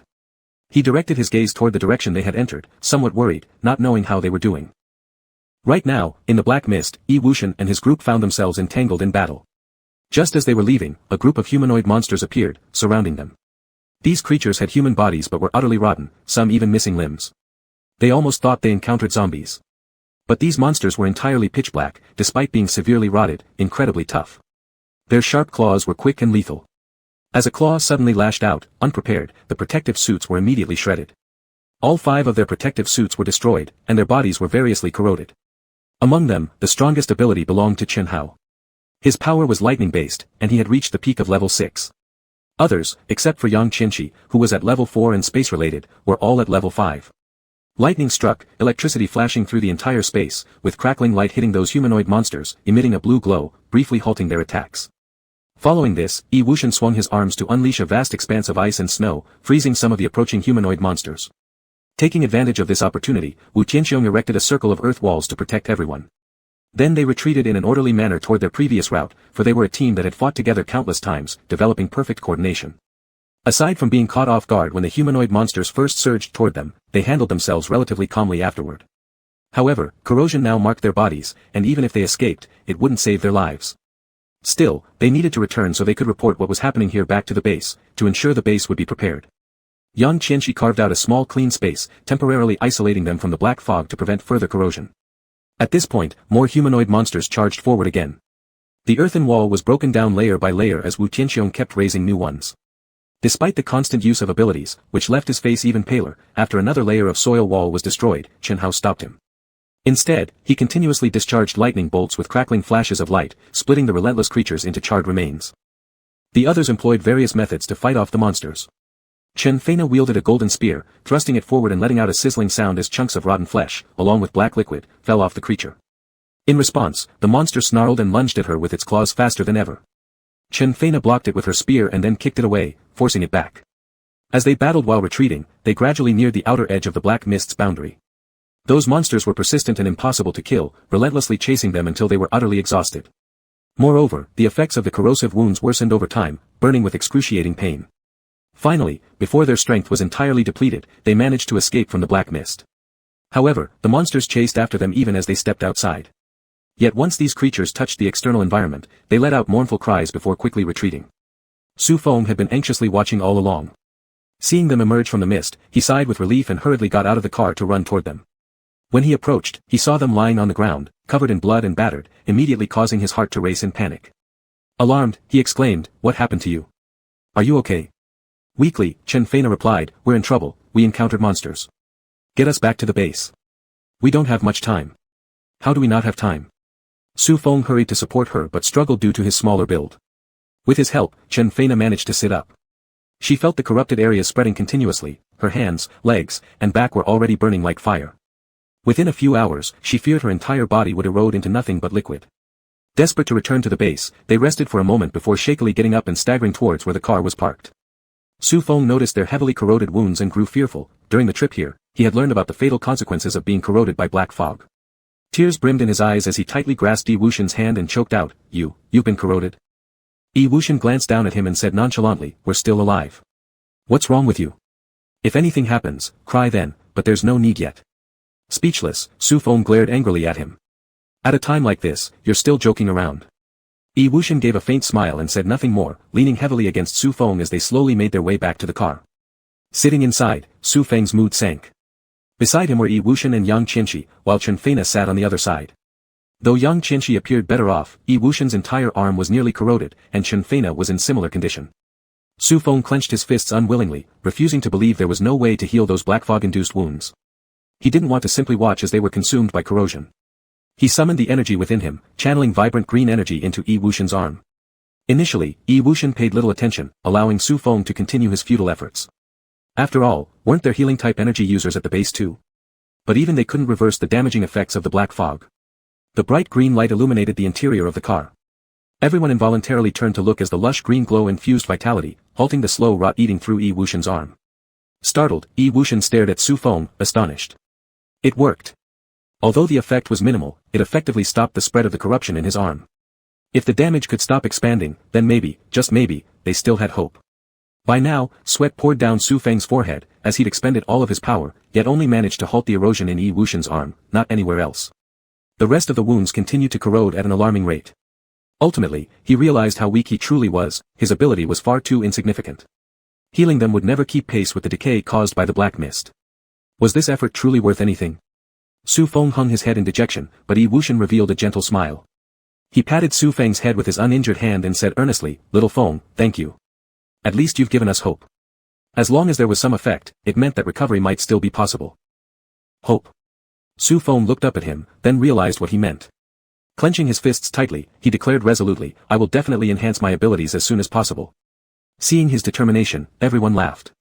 They all harbored deep gratitude in their hearts, and the sorrowful atmosphere that initially lingered in the car dissipated in their smiles. Chapter 18. The car started and headed towards the base. Chen Hao and others reminded Su Feng not to disclose his healing ability yet, to prevent others from having malicious intentions, as his healing ability was different from everyone else's. Other healing-type abilities all belonged to the light attribute, but Su Feng's looked like wood, though there had never been a case of wood attribute abilities that could heal. Moreover, Su Feng's ability contained an abundant vitality, surpassing even other wood attributes. Since he found out that he didn't have an ability core in his brain, he realized that his power was unlike others, so he solemnly nodded to their instructions. He wouldn't let anyone discover this secret. They returned to the base and directly went to the central hall to report on their mission, updating the base about the situation in the Misty Death City before heading back. Rewards would be issued after the higher-ups reviewed the information they brought back. Before returning to the dormitory, Su Feng first healed them again to stop the spreading of their wounds. Once back at the dorm, Su Feng went next door to pick up Su Xianwan. Upon seeing Su Feng, Su Xianwan immediately hugged him tightly and happily said, "Brother." It was the longest they had ever been apart. Su Feng smiled and patted her small head. Su Feng then looked over at the Zhang couple and expressed his gratitude, "Uncle, Auntie, thank you for helping take care of Xianwan." The elder Mrs. Zhang laughed humbly, no need, Xianwan is very well behaved, we all like her." Mr. Zhang also smiled and nodded. Su Xianwan chimed in with a clear voice, "Uncle, Auntie, Xianwan likes it too." After hearing this, Mr. and Mrs. Zhang smiled even more broadly. Xianwan had done well here, which made Su Feng very pleased. He thanked them heartily before bringing Su Xianwan home. Once at home, Su Feng couldn't help but collapse onto the bed. Repeatedly using his ability left him utterly exhausted. He wanted to sleep, but Xianwan nudged him and said, "Brother hasn't taken a bath yet." Su Feng replied with his eyes closed, "Brother is tired, I'll sleep for a bit." Xianwan blinked. Since coming here, her brother had always emphasized taking a bath before sleeping, but since her brother said he was tired, Xianwan decided she'd wash him instead. She grabbed a basin and a small towel and went into the bathroom to fetch water, then wobbled toward the bed with the heavy water. Su Feng was deeply asleep when suddenly something covered his face. It was icy cold, droplets trickling down. Jolting awake instantly, Su Feng saw Xianwan wiping his face diligently with a soaking wet towel. Rubbing his forehead in exasperation, Su Feng noted that the towel hadn't been wrung out properly, and now her own sleeve was soaked through. Upon seeing him open his eyes, Xianwan gleefully declared, "Xianwan will wash brother." Sighing helplessly, Su Feng sat up, saying with mixed emotions, "Stupid Xianwan." Xianwan pouted at him and retorted, "Brother, Xianwan isn't stupid." "Right." Smiling, Su Feng pinched her cheeks and joked, "Not stupid, Xianwan is brother's little cozy cotton jacket." At this, Xianwan once again attempted to cover his face with the towel. Su Feng quickly stopped her, laughing ruefully and saying, "Xianwan, good girl, let brother do it himself." He took the towel, wrung it out, and hastily wiped himself off. Afterward, he fetched another basin of water and gave Xianwan a quick wash as well, before telling her, "All right, it's late, go to sleep now." Watching her brother attentively, Xianwan obediently nodded, and soon they both fell asleep. The next day, they woke up early. Su Feng brought Su Xianwan to where Chen Hao and the others were. Unexpectedly, Su Feng found a few strangers there. They turned out to be people sent by the base to learn about the situation in Misty Death City. Among them was a high-level healer with the ability to gather white light into their hands. They inspected the wounds of corrosion on Chen Hao and the others and asked curiously, "Though the situation hasn't improved, it also hasn't continued worsening. How did you manage that?" In his hand, he gathered a ball of white light, which landed on their wounds. But after the light faded, the wounds remained unchanged, showing no improvement. Frowning, the healer was still puzzled as to why their wounds resisted treatment. Chen Hao, seeing his doubt, explained, "We're not quite sure either. This may have something to do with the sudden appearance of humanoid monsters." The healer of the healing type didn't know whether to believe it or not, only nodding casually and looking thoughtfully at their wounds. Among them, a bespectacled and scholarly-looking man spoke to Chen Hao at this moment. "The information you brought back was very timely and also of great help to the base.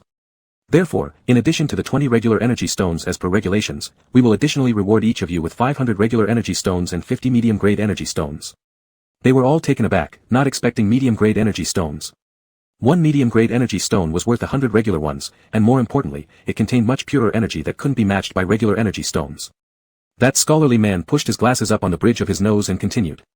Besides, the base is still researching protective suits to isolate the black mist. Once there are new developments, another set will be gifted to you. Chen Hao nodded, then instructed everyone to collect their rewards, and Su Feng wasn't an exception. However, it was unfortunate that Su Xianwan hadn't been present then, only watching enviously.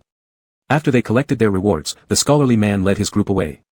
For some reason, after their departure, everyone felt a sense of relief.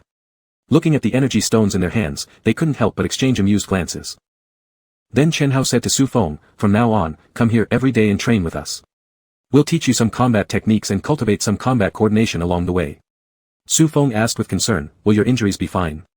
Chen Hao shook his head and said, "No worries. Although their wounds hurt like fiery burning, with their willpower, they could certainly endure it." Beside them, Chen Fenai suddenly interjected, "It might be better if they moved over. Since we're already one team, it'd be more convenient for us to live together." Her words instantly gained everyone's approval, and they told Su Feng, "Yes, you should move over." Hearing this, Su Feng thought for a moment, and then he agreed without hesitation. Living together meant he could always consult them whenever he encountered problems during cultivation. Moreover, what made him happiest was that he could train with them, which meant he didn't have to practice killing skills against the rigid wooden dummies every day. Once the decision was made, Su Feng wasted no time. He took Su Xianwan back home and quickly packed their belongings. Then, he casually informed Uncle Zhang and Auntie Zhang next door before coming over with their bundles. Arriving at this two-story building, Yang Qinshi arranged for them to reside in a bedroom on the left side of the second floor. The space inside was slightly larger than their previous dormitory, and it even had a small balcony. Looking outwards, they could see the training ground behind the house. This bedroom was quite satisfactory. Su Feng happily thanked Yang Qinshi, saying, "Thank you, Sister Yang." Yang Qinshi smiled and replied, "We are comrades who share life and death from now on, why be so polite?" "Share life and death?" Su Feng murmured softly to himself. Then he nodded seriously and smiled at Yang Qinshi, saying, "All right, I understand." Yang Qinshi patted his head comfortingly and said, "You rest here for a while. This afternoon, our training starts." Understood, Su Feng obeyed accordingly. After Yang Qinshi left, he tidied up everything he brought along, then let Su Xianwan sit quietly beside him. Next, he took out all the energy stones, a total of 520 regular energy stones, and 50 medium-grade energy stones. Su Feng first carefully placed the medium-grade energy stones aside, then he held a regular energy stone in his hand and began absorbing its energy after focusing his mind. A peculiar energy surged into his body through his palm and was swiftly absorbed by the green droplet in his dantian. In an instant, the energy was completely absorbed, and that drop of green liquid expanded minutely, shimmering with a translucent glow within his dantian. Su Feng felt delighted, the effect was truly excellent. After triple-checking that there were no issues, he handed a regular energy stone to Su Xianwan and said, "Xianwan, give it a try." "Brother?" Su Xianwan looked at him confusedly, unsure what to do. The energy stones were different from the stalactites they had discovered earlier, which had to be actively absorbed. Su Feng patiently explained to her. Only then did Su Xianwan nod hesitantly, taking a regular energy stone in her hand. After waiting for a bit, Su Feng noticed that the energy stone in her hand gradually dimmed until it eventually turned into dust and dissipated. Su Feng asked her, "How does it feel?" Su Xianwan blinked and answered, "Very comfortable." Su Feng chuckled, handing her another stone and said, "Great, keep absorbing them. Absorb as many as you can, all right?" Su Xianwan obediently nodded and said, "Got it, brother." After arranging everything with Su Xianwan, Su Feng also sat on the other side and continued to absorb the energy. His speed of absorbing the energy stones was incredibly fast, perhaps the green liquid in his dantian was just too greedy. As soon as he started absorbing, that energy was quickly swallowed by the green liquid. It only took half an hour for Su Feng to absorb more than 100 energy stones, and the green liquid in his dantian had undergone a very noticeable change, growing from a tiny drop into the size of a glass bead, becoming even clearer and more translucent. Even so, Su Feng did not feel saturated. He thought he could absorb even more. He paused temporarily and glanced at Su Xianwan. She was still slowly absorbing the energy. So far, she had absorbed only more than a dozen energy stones. Seeing this, Su Feng's brows furrowed in concern. How could there be such a big difference? He wasn't sure if his condition was good or bad. Chapter 19. Su Feng only hesitated for a moment before he began absorbing energy again. He didn't care about the consequences right now, he wanted to see what would happen when the energy reached its saturation point. He remembered that Chen Feina had said once the energy saturated, he could break through to the next level. As he was absorbing, he suddenly felt an energy fluctuation coming from Su Xianwan. He quickly looked over at her. Su Xianwan was sitting there dumbfounded, her little face flushed, looking extremely spirited. When she saw Su Feng staring at her, she smiled joyfully and called out, "Brother." Seeing that nothing seemed amiss with her, Su Feng guessed something in his mind. Hesitating, he asked, Xianwan, did you just level up your psychic power? Su Xianwan looked at him curiously but after some thought, pointed at her head and simply said, level up. Su Feng immediately rejoiced and said, Xianwan, try becoming invisible now and see how long you can maintain it. Su Xianwan obediently followed his instruction. She disappeared from sight, reappearing only 20 minutes later as she couldn't resist any longer. Su Feng laughed and said, great job, Xianwan. You've improved a lot this time, truly impressive. Hearing this, Su Xianwan also happily smiled. Since Xianwan had already broken through to level 1, it seemed that Su Feng should work harder too, otherwise, how could he rely on Xianwan to protect him in the future? Thinking about this, Su Feng worked even harder at absorbing the energy stone. Time passed by unnoticed, and by the afternoon, Yang Qinshi arrived. She took both of Su Feng's siblings to the training ground behind the house. At this time, everyone had gathered. Chen Hao let them start practicing in pairs, Su Feng versus Wu Tianxiong, Yi Wushan versus Yang Qinshi, and Chen Feina versus Su Xianwan. Upon hearing this arrangement, Su Feng was rather surprised. He looked worriedly at Su Xianwan, not knowing whether she actually knew how to fight. But Chen Feina giggled, picked up the tiny Su Xianwan who barely reached her thigh, and teasingly said to Chen Hao, brother, are you asking me to play house with Xianwan? Hearing this, everyone burst into laughter. Wu Tianxiong joined in seriously, addressing Su Feng, don't worry, I'll take it easy on you. Su Feng rolled his eyes and dryly replied, there's no need, come at me. This response caused another wave of laughter. After the laughter subsided, Chen Hao ordered them to begin. First up was Su Feng against Wu Tianxiong. Su Feng looked at Wu Tianxiong standing motionlessly and realized he was waiting for Su Feng to make the first move. Without any delay, Su Feng attacked without being overly polite. As he moved to attack, he was astonished to discover that his former green threads had become transparent emerald and were now much thicker, more like vines than threads. The vines flew around so swiftly that all anyone saw was a streak of emerald rushing directly toward Wu Tianxiong's neck. In an instant, Wu Tianxiong raised his hand, summoning a wall of earth blocking the attack. The vines collided with the wall, but instead of breaking apart, they stretched rapidly, tightly binding the wall. With a pull of force, Su Feng caused the earth wall to crumble instantly, leaving Wu Tianxiong still smiling. He glanced at Su Feng's feet and with a flick of thought, Su Feng's position turned into fine sand. Caught off guard, Su Feng plunged deeply into the sand despite struggling. Suddenly, the fine sand hardened back into firm soil, trapping Su Feng waist deep with only his head above ground. Now unable to move, completely losing his combat capability, their bout officially ended. Su Feng climbed out of the dirt covered in grime and feeling utterly discouraged, he had been defeated again so easily. He didn't seem to realize how clear the outcome would be between a novice psychic beginner and an experienced level 5 psychic warrior like Wu Tianxiong. Wu Tianxiong walked over, gave him a hearty pat on the shoulder, and chuckled, not bad, much better than last time. Recalling the last attempt made Su Feng feel even worse. Next was Yi Wushan sparring with Yang Qinshi, and Su Feng immediately perked up. This was his first time watching others fight, and he planned to carefully observe their moves. One was ice-based while the other was space-based, both being level 5 psychics. With a casual wave of his hand, Yi Wushan summoned a hailstorm hurling towards Yang Qinshi. Yang Qinshi gracefully traced a line in the air with her delicate fingers. A distortion occurred ahead, making her whole body vanish from the spot where she originally stood. She then reappeared behind Yi Wushan. Stretching out her hand, an invisible spatial blade pierced towards Yi Wushan's back. In a flash, Yi Wushan dodged, countering with an ice spike. The space warped again, causing Yang Qinshi to disappear from sight. Moments later, several blades unexpectedly lunged towards him. Despite her seemingly frail appearance, Yang Qinshi's fighting prowess was far from weak. Yi Wushan dodged the attack, watching as Yang Qinshi disappeared again. He slightly raised his eyebrows and then closed his eyes, capturing every tiny movement around him without fail. Suddenly, several ice spikes appeared in his hand, accurately shooting toward the left, flashing with cold light. The sound of tearing fabric echoed through the air. Yi Wushan looked to the left but couldn't see Yang Qinshi's figure. However, a few drops of fresh red blood lay scattered on the ground. Vacuum. Yang Qinshi's voice suddenly rang out behind him.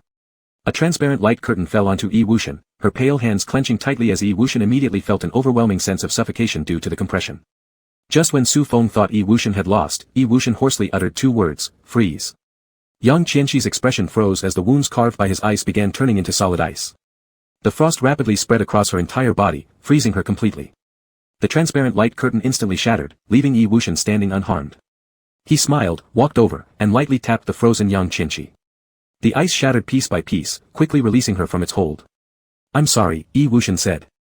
Yang Qinshi gave him a dirty look before walking away, leaving Su Feng puzzled about why she had been mysteriously frozen. Wu Tianxiong explained, Yi Wushan has a skill called Ice Seed.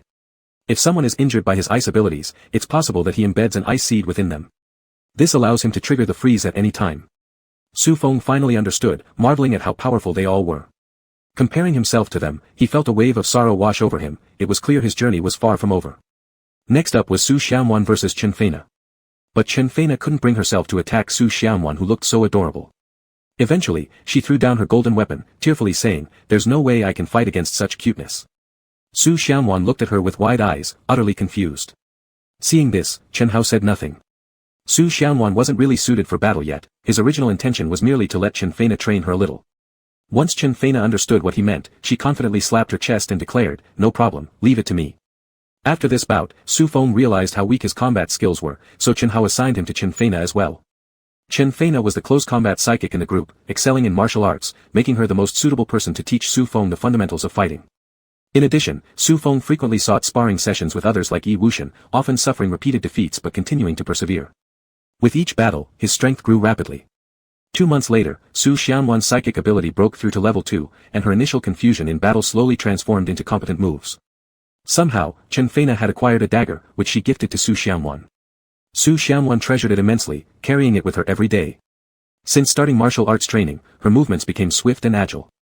During practice matches with Su Feng, she started giving him significant trouble. Her techniques were straightforward: become invisible, swiftly approach the enemy, then cut their throat with the dagger. Currently, her target during practice was Su Feng's old scarecrow. Perhaps influenced by Su Feng, Su Xiaowan especially loved cutting throats, much like Su Feng's strangulation method. With his efforts, Su Feng's psychic level also rose to level 2. His generated vines increased from 1 to 3, becoming even more resilient than before, resistant to water and fire, impervious to blades and bullets. Even Wu Tianxiong could not easily sever them. As his psychic level improved, so did his healing effects. Over these 2 months, he almost entirely cured the black corrosion in Yi Wuxian and others. For nearly the entire 2 months, everyone stayed at home, rarely venturing out. They even declined the monthly base designated missions, claiming injuries that hadn't healed yet. Time flew by in their relentless training. 1 year passed. In this world, Su Feng was now 9 years old, while Su Xiaowan turned 6. That particular year was not lonely. On that day, Yang Qianqi prepared a table full of delicious dishes. Everyone enjoyed their meal heartily, and Su Feng temporarily put aside all his worries to celebrate the new year happily together. After the festivities, Su Feng refocused on training. Both he and Su Xiaowan had absorbed all the 500+ energy stones. And among the 50 medium-grade energy stones, only about a dozen remained. A year went by in their relentless cultivation. Su Feng is now 9 years old, and Su Xiaowan is 6. It seemed that he would have to find a way to go out and earn some energy stones again. He wondered if Chen Hao and the others had received any missions recently. Su Feng thought about it and decided to ask them later. Right now, Su Feng was holding a medium-grade energy stone, slowly absorbing its energy. Over these past few months, his dantian had undergone significant changes. The green liquid, which was once the size of a glass bead, now filled his entire dantian, resembling a small lake, clear and mirror-like. This situation brought both joy and worry to Su Feng. He rejoiced because he could feel the power growing stronger, but he fretted because he didn't fully understand this force. All he could do was fumble through his cultivation process, fearing that he might make a mistake and cause trouble. As he was lost in thought, a sudden knock on the door interrupted him. Su Feng ran to open it and saw Chen Feina walk in with Su Xiaowan, smiling warmly. Chapter 20. Su Feng was somewhat surprised. Weren't the two of them supposed to still be out training at this time? Chen Feina said at this moment. The captain asked everyone to gather in the living room. There might be a mission. Mission? Upon hearing this, Su Feng's eyes lit up. He was just worried about not having enough energy stones when the mission came. He hurriedly said, "Then let's go." Chen Feina smiled and led Su Xiaowan out as well. These past few months had been nothing but endless training. She felt like her whole body was going moldy. This opportunity couldn't have come at a better time, giving her a chance to stretch her limbs. When they arrived at the living room, everyone was there. Chen Hao slowly spoke. "This mission is jointly issued by the base. Do you remember the mist-shrouded dead city from last time?" Everyone was startled. Chen Feina asked, "Could it be that this mission has something to do with the mist-shrouded dead city from last time?" Chen Hao nodded. "The scope of the black mist spreading is getting bigger and bigger. This time the base sent people to clear out those monsters and continue investigating the source of the black mist." Yi Wuxian asked, "How many people did the base send for this mission?" Chen Hao replied, "All psychics above level 5 are required to go. Moreover, the rewards for this mission are quite generous. Each monster killed will earn 1 energy stone, every 100 monsters earns 1 medium-grade energy stone, and every 1,000 earns 1 top-grade energy stone." Top grade? Everyone's heart stirred. For psychics, there was nothing more important than energy stones, especially as psychics of higher ranks require even more energy stones. Even regular energy stones don't have much use to them anymore. The energy stones they obtained last time were nowhere near enough to help them break through their current psychic levels. So this mission was an opportunity. Perhaps they could obtain enough energy stones to enhance their psychic levels. Su Feng naturally also understood the preciousness of energy stones, which were mostly controlled by the higher-ups at the base. As common psychics at the lower rungs of the base, in order to acquire more energy stones, they would need to complete tasks at great effort. But his own psychic level was only rank 2, and he didn't know if he could participate. As he thought, Su Feng couldn't help asking Chen Hao, "What about me, can I go too?" After pondering for a moment, Chen Hao responded contemplatively, "There doesn't seem to be any restriction from the base, it should depend on personal willingness whether to go or not." Upon hearing this, Su Feng felt overjoyed. He said, "Then I'll definitely join in." Chen Hao nodded approvingly without objection. However, Chen Feina frowned slightly and said, "Those monsters aren't easy to deal with, and we still haven't found out their weaknesses yet." But Yi Wuxian retorted, "Actually, the killing power of those monsters isn't that big of a problem, what's really troublesome are those black mists. Even with little foam around, it remains very distressing if accidentally touched by it. Don't worry about this." Chen Hao interjected, "The base has developed new protective clothing, which has already been tested successfully and can withstand half an hour in black mist.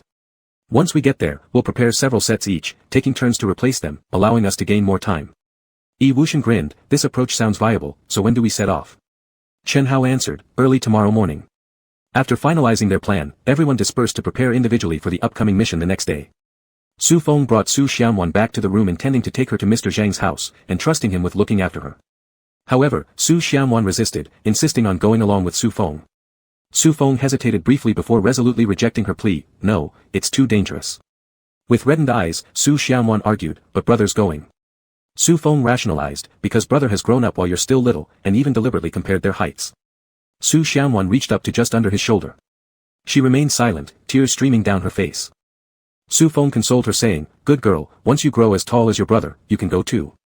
Immediately opening wide her teary eyes filled with hope, she inquired earnestly, "Then when will I grow as tall as my brother?" Su Feng found himself at a loss, but quickly added, "Your brother doesn't know exactly either, but if you eat well and behave obediently, you'll grow soon." After prolonged persuasion, Su Feng finally managed to settle Su Xianwan down. Sighing inwardly, he felt increasingly uneasy about leaving her behind, especially given meeting the continued kindness of Mr. Zhang and family. Thus, he decided to buy some presents as a gesture of gratitude later. By evening, Su Feng packed his things and set off with Su Xianwan outside. On the way, he detoured into the market where he bought some mutant beast meat, plus purchased each of Mr. Zhang's family an extra coat, food and clothing alike covered. They accumulated quite an assortment of items, causing Mr. Zhang and his wife to exclaim in surprise when they saw it all. When Su Feng spoke up, the couple said he was too courteous. They were willing to take care of Su Xianwan, and even glad to have a child accompany them. After arranging for Su Xianwan's stay, Su Feng returned. He practiced for a while and rested early, preserving his energy for tomorrow's mission. The next day, Su Feng woke up early and had breakfast with everyone before they set off. Along the way, they encountered many psychics. When they arrived, some psychics had already entered. Yang Sisi took out the protective clothing for them. As a spatial psychic, she carried most of the supplies. Su Feng directly put on the protective clothing, it was similar to last time but thinner, not hindering their movement. After confirming there were no issues, the 6 of them went in.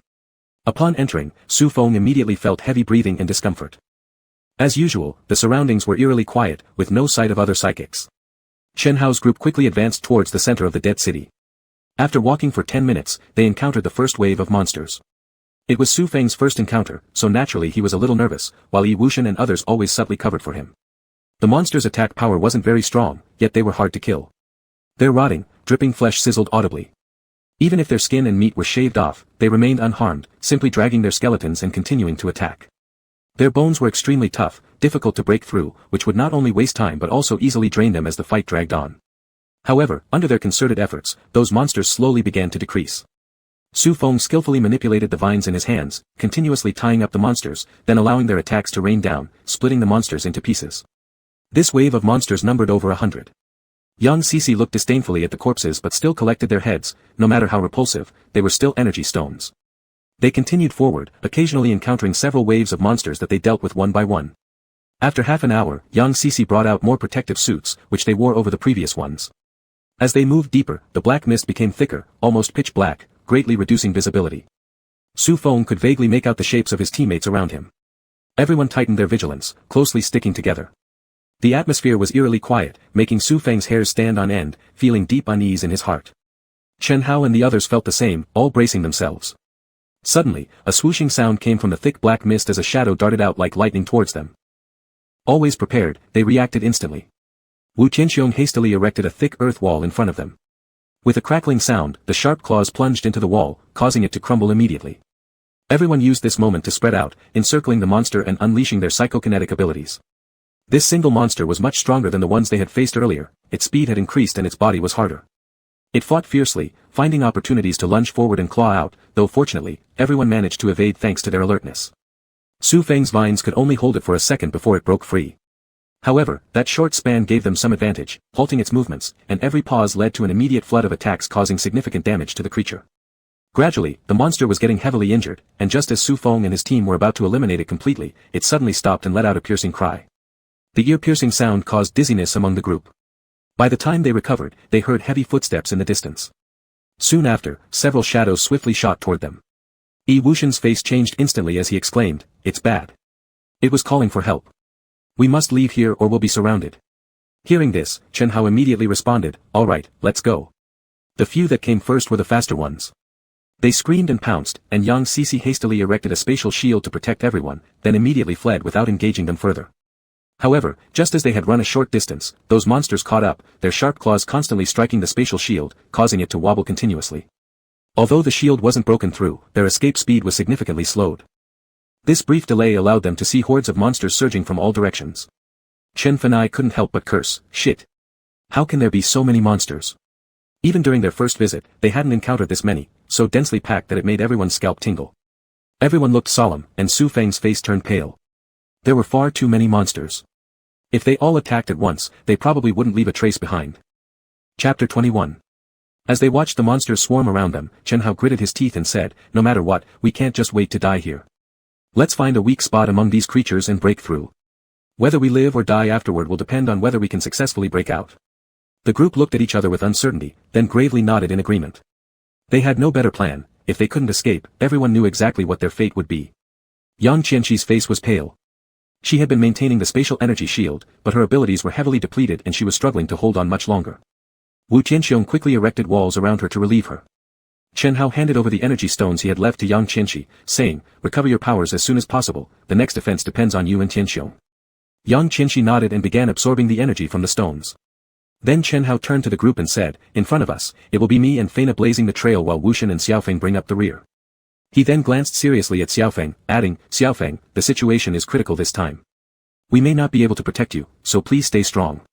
Xiaofeng's eyes watered slightly, yet he responded firmly, "Rest assured, I'll hold on." Chen Hao gave a nod of relief and then looked towards Yi Wuxian. Yi Wuxian pointed to the left side and explained, "There are fewer monsters over there, and also more buildings, which we can use for cover. Such an environment will make it easier for us to fight them and hide from them. It will also be easier for us to shake them off." After hearing this, Chen Hao replied, "All right, let's go." The team immediately arranged themselves into battle formation and rushed toward the left. With Wu Tianxiong's powers running low, Yang Qianqi stepped back into position. Chen Hao and Chen Feina, two siblings, led the charge, one using thunderous power and the other sweeping away anything in sight, creating a path forward. The remaining four immediately followed. Behind them, the wave of monsters relentlessly pursued. Yi Wuxian waved his hand, scattering countless icicles that froze large groups of monsters. Meanwhile, Xiaofeng swung his vine whip, driving away those monsters that got too close, ensuring they wouldn't touch the space energy shield. Amidst the dense mass of monsters, they moved slowly ahead. Some fast-moving ones, possibly having developed a degree of intelligence, continuously attacked Yang Qianqi and Wu Tianxiong in the middle of their group, making it difficult for them to keep up with the protection, which began to waver dangerously. This forced the remaining four members to support them. If the protective barrier collapsed or they failed to support each other, they would surely be overwhelmed by endless waves of monsters. Their pace became increasingly slow, almost step by step, moving slower than snails. Everyone gradually grew exhausted, particularly Yang Qianqi and Wu Tianxiong, who were in defensive positions. All the remaining energy stones were given to them, but it still barely made any difference. Monsters surrounded them in every direction, nearly pushing Xiaofeng to despair. Breaking through all these creatures seemed impossible, but thinking of little one waiting for him back at the base gave him the resolve to continue, swinging his vine whip without pause. Fortunately, through such high-intensity combat, his powers showed signs of breakthrough.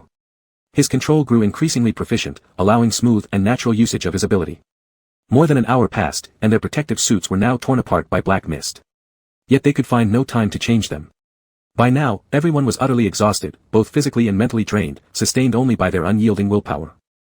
Thankfully, they were getting closer to the buildings. Soon, they entered a cluster of structures. Although some of the buildings had been corroded and collapsed, they still offered some shelter. Leaning against the wall, they found themselves in a narrow alley with exits only at the sides, and another line of buildings blocking the view straight ahead, save for the back wall behind them. At both entrances of the alley, Yi Wuxian erected 2 ice walls. While his defenses weren't as effective as those provided by Yang Qianxi and Wu Tianxiong, they could hold the monsters back for a little while. With this brief respite, everyone finally relaxed a bit. Yang Qianxi and Wu Tianxiong collapsed onto the ground, gasping for air. Using this opportunity, they switched into new protective suits, after which Yang Qianxi retrieved food from storage and distributed it among the group.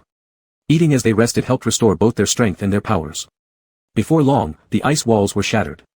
Yi Wuxian immediately rebuilt them while Yang Qianxi and Wu Tianxiong seized the moment to recover their stamina as much as possible. Chen Feina expressed concerns. What should we do next? We can't hide here forever, and besides, we only have 2 sets of protective suits left. Even if no monsters arrive, the black substance will eventually corrode everything clean. Hearing this, everyone frowned and began to think.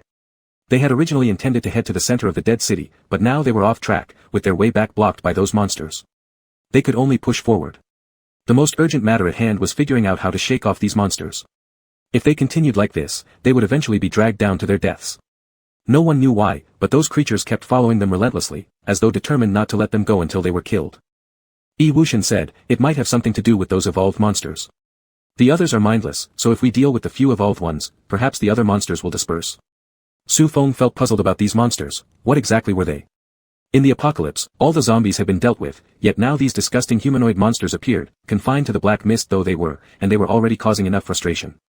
Fortunately, getting scratched by these monsters wouldn't lead to infection, otherwise, wouldn't it just trigger another apocalypse? These issues had also been discussed by Chen Hao and the others, but there were no clear answers. It was rumored that in the past, these monsters did not exist here, there was only the black mist. The monsters were a recent discovery, first noticed by their very own team. Once everyone had rested fully and their stamina and powers had largely recovered, they left the alley, and Yang Qianxi reactivated the spatial energy shield. Since they had decided to take out those evolved monsters, they immediately took action. As soon as they stepped out of the alley entrance, the monsters instantly lunged at them, with those evolved ones once again targeting Yang Qianxi and Wu Tianxiong, just like before. They had strategized earlier. Su Feng would keep one of the evolved monsters occupied, while Chen Hao and Chen Feina attacked. Yi Wuxian would distract the rest of the monsters to prevent them from closing in. This way, they could separate the evolved ones and eliminate them one by one. As the monsters pounced, Su Feng acted swiftly, releasing his vines to wrap around one monster and drag it over. After Chen Hao and Chen Feina unleashed a round of attacks, Su Feng quickly reined it in with his vines, launching another fierce assault. That monster went berserk, charging toward Su Feng despite the continuous attacks. It was halted by the protective barrier. Its face twisted in ferocity as its claws clawed repeatedly at the shield, its eyes coldly locked on Su Feng. A chill ran through Su Feng's heart, but he forced himself to stay calm. His vines coiled around the creature, pulling it away from the shield. Though he could only restrain it for a second, his abilities were now exceptionally skilled. As soon as it broke free, Su Feng's vines immediately tied it up again. While Chen Hao and the others continuously attacked the monster, Yi Wuxian kept maneuvering to prevent the other evolved monsters from getting too close, with Wu Tianxiong occasionally lending a helping hand when there was an opportunity. Thanks to their seamless cooperation, they quickly disposed of the first evolved monster. There were 6 of them in total, leaving 5 still to handle. Su Feng then lured another one over for another round of attacks. Working together, they slowly ground down the remaining monsters one by one.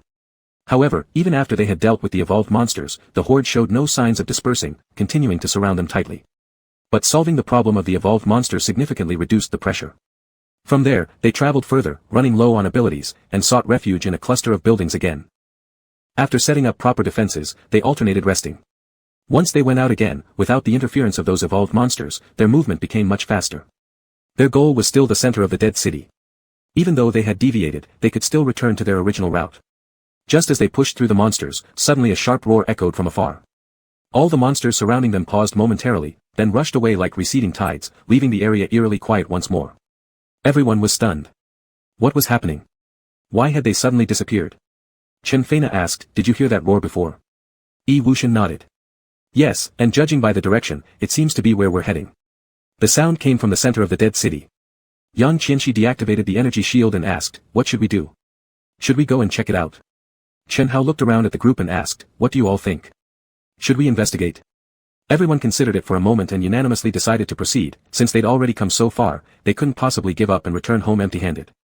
Having made the decision, they set off immediately, heading toward the center of the dead city.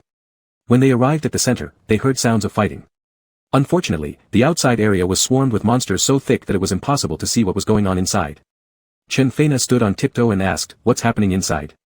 Are there other ability users in there?" Su Feng glanced at the collapsed buildings nearby and said, "Let's climb up there to take a look." Having said that, he was the first to climb up. The others exchanged glances and followed suit. After they had positioned themselves, they looked down.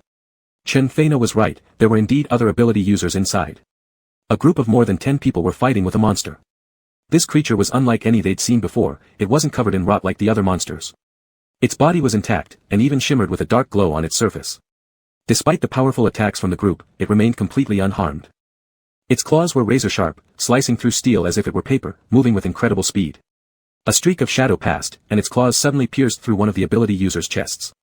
"Ah!" came a blood-curdling scream, after which the person fell to the ground lifeless. Su Feng and the others grew pale. "What should we do? Should we go over and help?" Chen Hao remained silent for a moment before calmly shaking his head. "Their abilities are no weaker than ours, going over there would only result in our deaths. And besides..." He eyed the massive army of monsters below. "There are far too many. Even if we somehow managed to force our way in, we'd be exhausted by then and wouldn't be able to offer any real assistance." After hearing this, no one spoke, instead silently observing the situation unfolding below. Chapter 22. The situation of those dozen or so individuals became increasingly dire. The monster was far more powerful than they had anticipated. One after another, the 5th and 6th level psychics screamed as they fell to the ground. Only 8 7th level psychics remained, struggling to hold on. Furthermore, with the continuous assault from the outer monster army, their predicament worsened. They were forced to retreat while fighting, trying desperately to break through the surrounding monsters. Suddenly, the monster that had been chasing them lifted its head and looked towards Su Feng's group. With a malevolent smirk, it revealed its intent. Startled, they immediately noticed. Chen Hao's expression changed abruptly as he urgently warned, "It's not good. It's discovered us. Let's go." The group swiftly jumped down and without hesitation, ran back along their original path. As for the monster initially intending to chase them, it hesitated when observing the 8 psychics nearing an escape point. It then continued attacking these psychics but emitted a shrill roar shortly after, prompting a large number of monsters to pursue Su Feng's group instead. Chen Fanina shouted, "They're catching up." Without turning his head, Chen Hao retorted sharply, "Ignore them. Run faster. We've been targeted by that monster. Once it finishes dealing with those few psychics, it'll be our turn. Hurry, we need to leave here and return to the base." Without looking back, they rushed non-stop for several miles, but behind them, an overwhelming wave of monsters continued to relentlessly pursue them. As they were almost running out of the black mist, a sharp roar resounded from a distance. It was that monster chasing after them. Having dealt with the other psychics, it soon turned its attention to their group. Its speed was incredible. In the blink of an eye, it had positioned itself closely behind Su Feng's team, growing ever nearer. Su Feng's heart pounded furiously, motivating him to put all his effort into fleeing. They were close, just a bit more, and they would escape the range of the black mist. Su Feng, weaker in physique, struggled greatly to keep up as he lagged behind the others. His efforts barely managed to maintain the distance from the rest of the group. The monster chose him as its first attack target, since he was trailing at the rear. Its claws, glinting with lethal cold light, swiped towards him. A deep sense of imminent danger surged within him, instinctively driving Su Feng to roll out of harm's way, narrowly avoiding the deadly blow. However, the power disparity was insurmountable. Before Su Feng could even rise from the ground, the creature's next strike came. Although Chen Hao and others paused briefly and unleashed fierce attacks on it, such assault seemed inconsequential. Powerless to do anything else, they watched in despair as the beast's claw savagely pierced into Su Feng's heart. "Little wind!" Chen Hao and the rest cried out in anguish. The creature's movements were far too swift for Su Feng to evade. The claws tore through his chest like lightning, inducing excruciating pain. Gradually, his vision began to blur, and finally, all he could see was the grief-stricken faces of Chen Hao and the others. Yang Qianxi, weeping, attempted to rush to his side, only to be held back by Yi Wuxian. He cast one last glance at Su Feng before escaping from the monster's pursuit, leaving behind the thick fog. Unwillingly accepting the escape of Chen Hao and the others, the monster let out a frustrated roar before departing. Although Su Feng had fallen motionless, oddly, he did not lose consciousness. A faint green light hovered around his heart, guarding and slowly repairing it. After an unknown amount of time passed, Su Feng heard heavy footsteps. This particular sound of heavy steps belonged uniquely to the creatures of the Misty Death City. Approaching him gradually, the creature lifted Su Feng effortlessly. Su Feng's body grew rigid, unable to move, being carried off helplessly by the monsters toward the center of the dead city, the very same place where they had previously encountered the beast. At this location, there existed a hidden underground entrance. Had Su Feng still been able to open his eyes, he would have seen thick black mist spouting forth from the entrance. Upon contact with the black mists, Su Feng's body became stiff and cold, gradually rotting and turning black due to erosion. The green glow inside him weakened significantly, yet continued tenaciously protecting both his chest and dantian. Beneath the city lay a dark basement.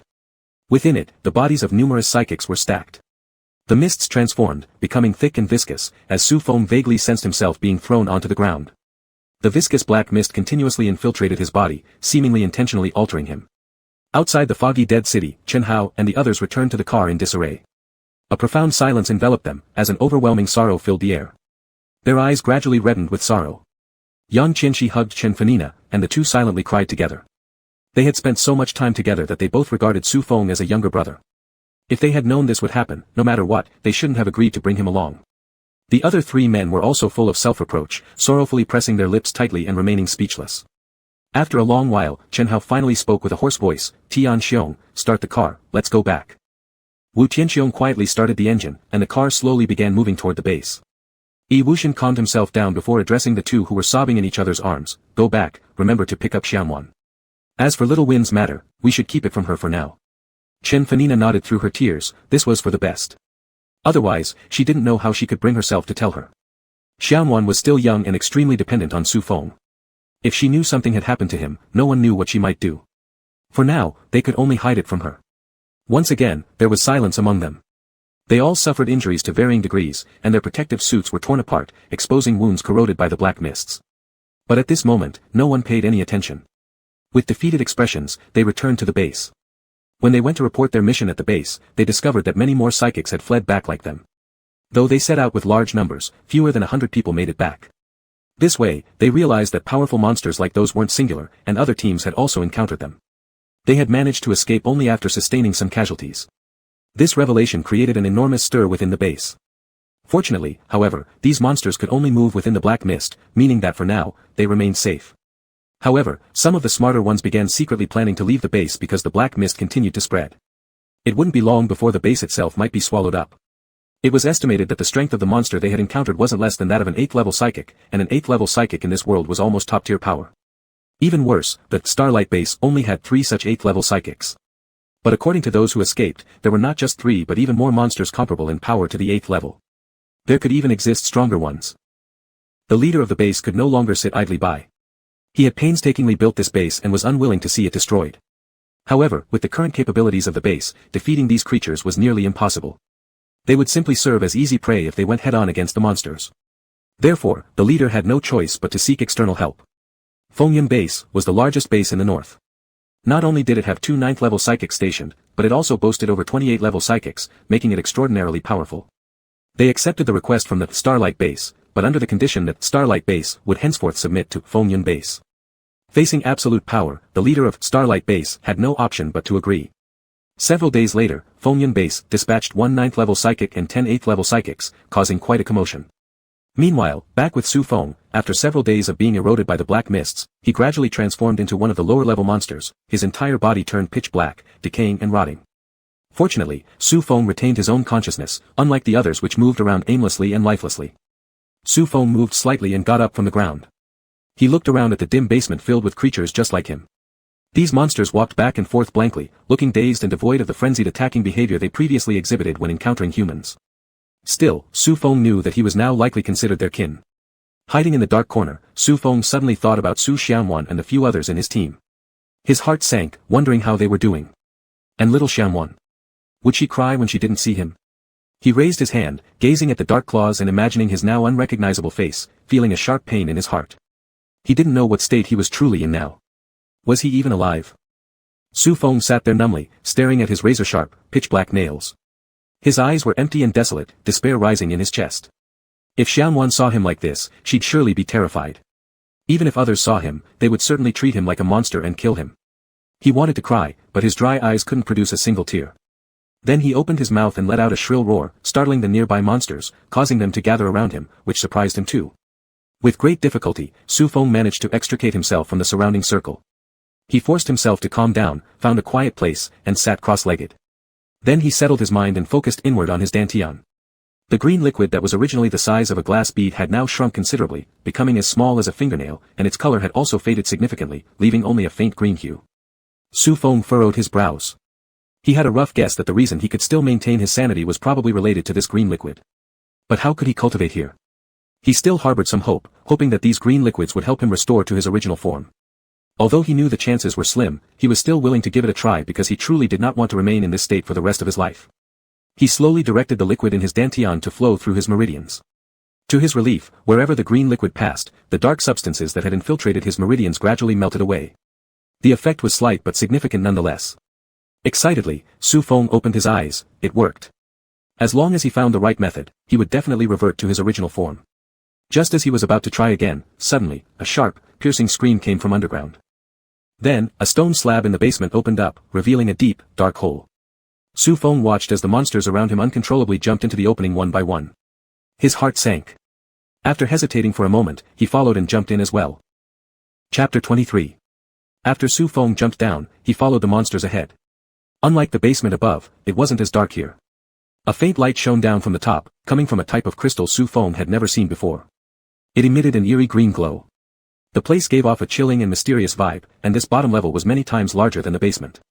Roars continued to echo from ahead, seemingly summoning the monsters forward. Su Feng trailed behind them. The heavy footsteps were perfectly synchronized, causing slight tremors in the ground. He glanced around and noticed that at some point, countless monsters had surged out and were now gathering from all directions. There were tens of thousands, roughly speaking.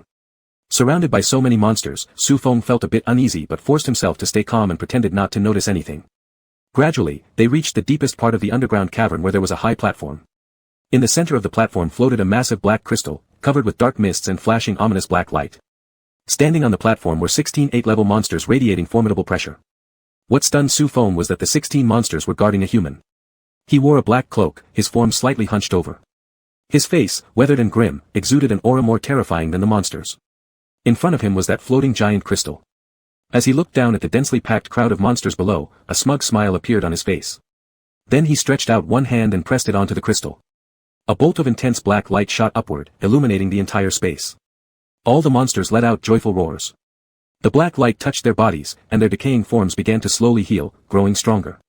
However, inside Su Feng's heart, there was bitterness.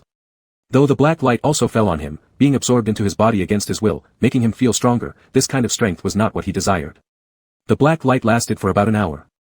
Most of the monsters evolved, while within Su Feng's meridians, a dark river of energy began flowing slowly. The small amount of green liquid in his dantian seemed to be almost suppressed to immobility. When all was done, one of the monsters on the platform gave a roar, and immediately, all the monsters below dispersed, retreating toward where they had come from. Of course, Su Feng followed in their wake. Before leaving, he surreptitiously glanced at the man. At that moment, the man had already seated himself cross-legged and begun steadily absorbing the energy from the black crystal. Su Feng suddenly became alert and quickly averted his gaze. His mind was filled with doubts. Why could that person absorb the energy of the black crystal without hesitation and not turn into a monster like the others? Every inch of his body seemed completely normal. Furthermore, who exactly was that person? Why was he here cultivating so many monsters? Su Feng suspected all of this might have something to do with the black crystal. When he returned to the basement, he gradually put aside these thoughts and started worrying about how to deal with his abnormal abilities. He continuously moved the green liquid, cleaning his meridians again and again. Slowly, the dark energy began to dissolve, but it didn't vanish like before. Instead, it was absorbed by his ability. Su Feng was astonished when he saw the green liquid had expanded by a circle and mutely asked, "Can this happen?" His eyes flickered. Then he worked harder. If this was the case, not only could he enhance his abnormal power, but he could also accelerate the elimination of the dark energy within his body. Upon thinking of this, Su Feng grew excited. This gave him greater hope to return to human form. As for his abnormal power, he already had a vague suspicion in his heart, though he couldn't yet confirm it. While Su Feng worked diligently, outside, the psychic sent by Fengyan Base and Starlight Base had already entered this misty dead city. There were more than 1,000 of them. Each psychic was selected after careful screening for being strong, their lowest rank was 7th level, and they were all led by a 9th level psychic deep into the heart of the dead city. The low-level monsters outside were quickly cleared away. Meanwhile, Su Feng knew nothing of this until the sounds of bombardment reached him, waking him from his cultivation. The monsters around him immediately shrieked and rushed out of the basement. The stone slab in the basement opened, and then those more than 10 monsters also darted up, rushing out quickly. Su Feng's heart was pounding with shock. Psychic ability users had arrived. Su Feng anxiously paced around the basement. What to do? With his current appearance, if he went out, he would definitely be killed by those psychic ability users as a monster. Even if he tried to escape, his level of strength was nowhere near enough. Was he supposed to hide? But where could he hide?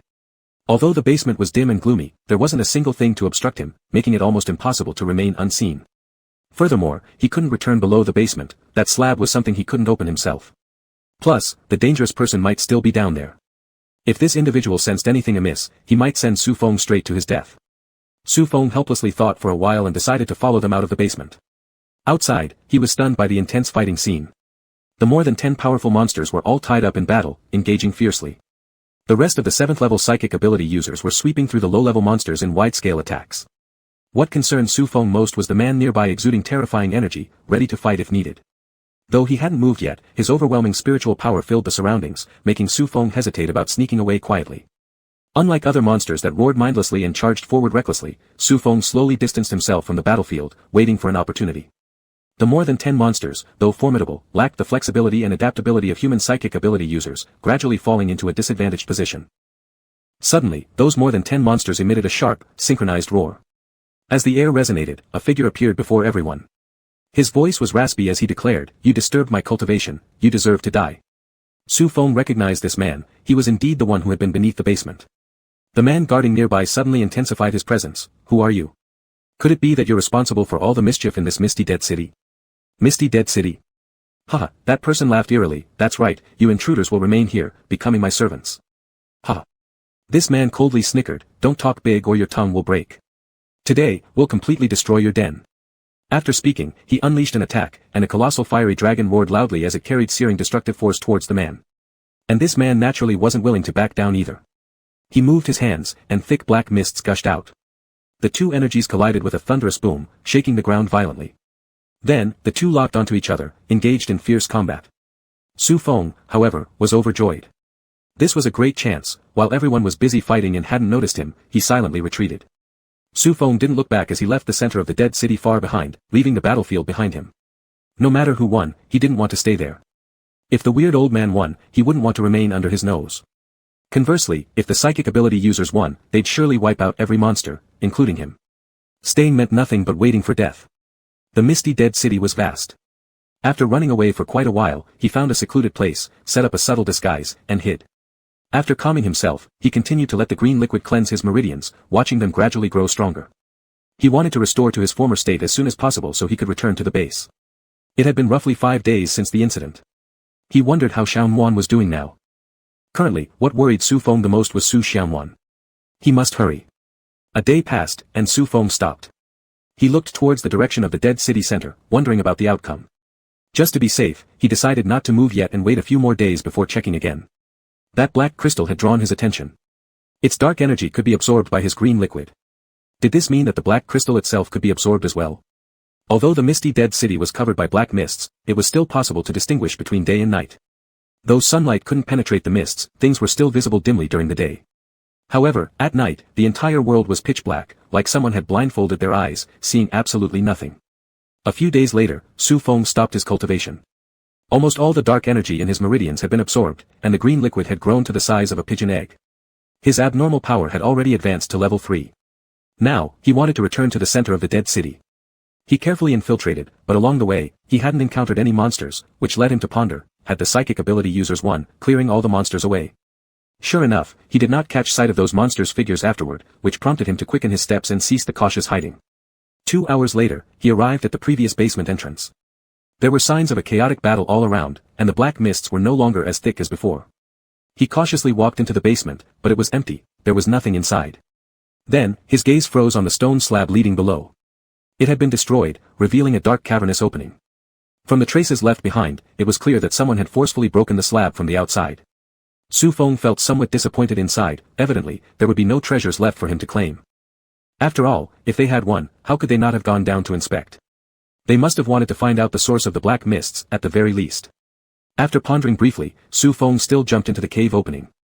Below was empty, not as crowded as the first time he came down. It was eerily quiet, and he proceeded toward the farthest point. He looked up at the platform, and as expected, the floating black crystal was already gone. Chapter 24. Su Feng paused in front of the platform for a moment, then wandered around. After making sure that nothing was left behind, he had no choice but to leave reluctantly.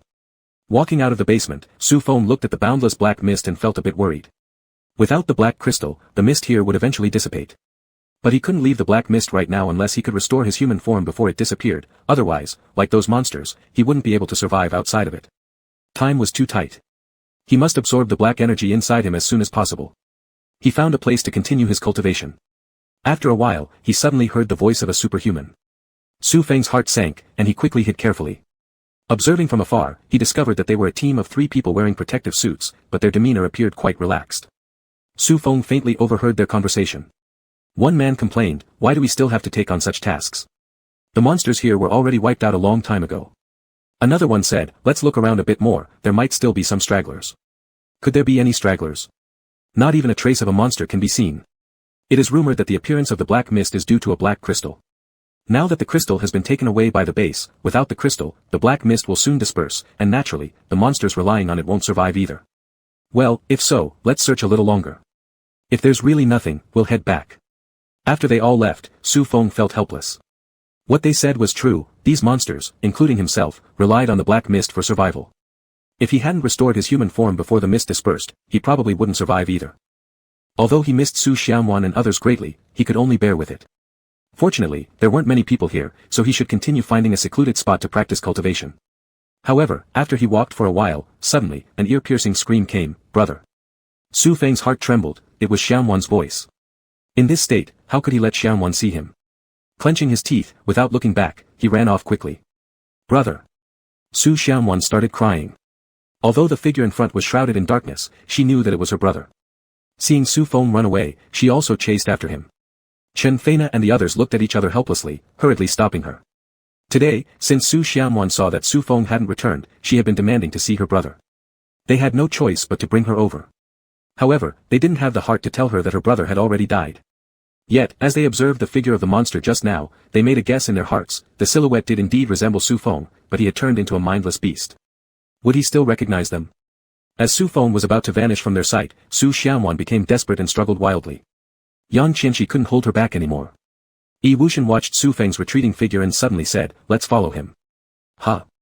Chen Feina and the others were stunned for a second, then Chen Hao said, "All right, let's go." With that, Yang Qianxi quickly picked up Su Xianwan, and the 6 rushed toward the direction where Su Feng went. Their speed was very fast, after all, they were all level 5 or 6 superhumans, chasing down a level 3 superhuman like Su Feng was far too easy. Seeing the people blocking his path, Su Feng fell silent. Ultimately, he had still been seen in his hideous form. Yi Wuxian smirked slightly, saying, "Xiao Feng, you still remember us, don't you?" Su Feng couldn't speak. All he could do was show his teeth. Su Xianwan broke free from Yang Qianxi's embrace and ran toward him, ready to throw herself into his arms. Hurriedly stepping back, he didn't want to come into contact with Su Xianwan in this appearance. Su Xianwan stared blankly at him, tears welling up in her eyes. Chen Feina and the others were also at a loss upon seeing Su Feng's current appearance, and could only stand there dumbfounded. Helpless, Su Feng shook his head toward them and then squatted down. Using his long nails, he scratched 2 words on the ground, "Wait for me." Then, he quickly got up and ran away. This time, they didn't chase after him again. Behind him, only Su Xianwan's wailing echoed. After Su Feng dejectedly departed, Chen Hao and the rest silently took Su Xianwan back. Since Xiao Feng said he wanted them to wait for him, they would wait patiently. No matter what, as long as Xiao Feng was still alive, that was good enough for them. Besides, he still had the possibility to recover. Perhaps because of encountering Su Xianwan and the others, stimulated by the event, Su Feng's practice accelerated during this period. He had absolute confidence that before the black mist completely dissipated, he would definitely restore his original self. A month later, the black mist faded, becoming almost imperceptible. Su Feng sat cross-legged, and the green liquid that had grown in size circulated through his meridians, absorbing the last trace of black energy. He finally restored his original appearance. He stretched out his hand, his white and tender skin pleasing him as he smiled in satisfaction. Not only had he returned to his previous form after absorbing all the dark energy within him, but his psychic abilities had also reached their peak at level 3. He believed it wouldn't be long before he could advance to level 4, bringing him one step closer to his vengeance. Standing up, he gazed in the direction of the base, murmuring to himself, "I can finally go back." Since Star Base had come under the control of Base, Fengyun Base, the rules had become even stricter. Fortunately, after seeing Su Feng, Chen Hao and others had covered up his previous death, so no one had yet discovered that Su Feng had died once. At the base's entrance, after confirming Su Feng's identity, he passed the inspection smoothly and returned to the small building where they lived. Su Feng was excited, not knowing how everyone else was faring. He pressed the doorbell, and the door opened with a click. It was Chen Feina. Su Feng smiled and said, "Sister Feina, I'm back." Startled, Chen Feina stood there for a moment, then, upon reacting, screamed, "Ah!" Xiao Feng, she picked up Su Feng and spun around happily several times. Dizzy from being turned around, Su Feng hurriedly cried out, put me down quickly. In response, Chen Feina let out an arrogant laugh. Hearing the commotion, the others came out as well, and upon seeing Su Feng, they all smiled happily. Brother, brother. The happiest of them all was Su Xianwan. She rushed over and clung onto Su Feng tightly. Finally, Chen Feina released him, and Su Feng received hugs from everyone. After the excitement subsided, everyone calmed down, and Su Feng began recounting his experiences of the past month. While rejoicing together, they reminded Su Feng to remain vigilant and avoid revealing any peculiarities about his abilities. Because both times they were corroded by the black mist but remained unharmed, this had already caught the attention of the base. Especially the high-level healer who helped them recover, who always subtly probed into their recovery process and even asked about Su Feng. Fortunately, they had been evasive enough to avoid raising suspicions. Regardless of the purpose behind the scrutiny, staying cautious was always wise. Since Su Feng returned, everyone relaxed significantly, and the atmosphere was no longer heavy. Besides taking on missions assigned by the base, they resumed daily training. Time flew by, and another 5 years passed. Su Feng had grown into a 14-year-old boy, and Su Xianwan had transformed into a beautiful young lady. During these 5 years, through relentless effort, Su Feng had enhanced his abilities to level 5, while Su Xianwan followed closely behind, reaching level 4. As for Chen Feina and the others, each had improved by a level. Chen Hao had even reached the peak of level 7 and was about to enter level 8, an achievement that was already rare among those for whom every level higher grew increasingly difficult. Their demand for energy stones increased during this time. These 5 years seemed calm and peaceful for the base, with simple tasks published and low rewards, causing their incomes to drop accordingly. However, since renaming from Star Base to Fengyan Base, they had an additional task, mining energy stones. Although tedious, it provided decent compensation, determined by the amount of energy stones mined, 1% of the total amount. So, everyone was working hard in the mines recently. But for Su Feng, aiming to break into level 6, this quantity of energy stones would be far from sufficient. Thinking of the energy stone mine, Su Feng recalled the cave in Happy Base during his childhood when Zhong Zhe took him to the stalactites filled with rich energy. This might help elevate his rank to level 6. Recalling Happy Base saddened Su Feng again. He wondered what it had become now and suddenly felt an impulse to go back and take a look. Perhaps he hoped to see some familiar faces there or even harbored a faint hope deep down that his parents might still be alive. And his childhood playmates?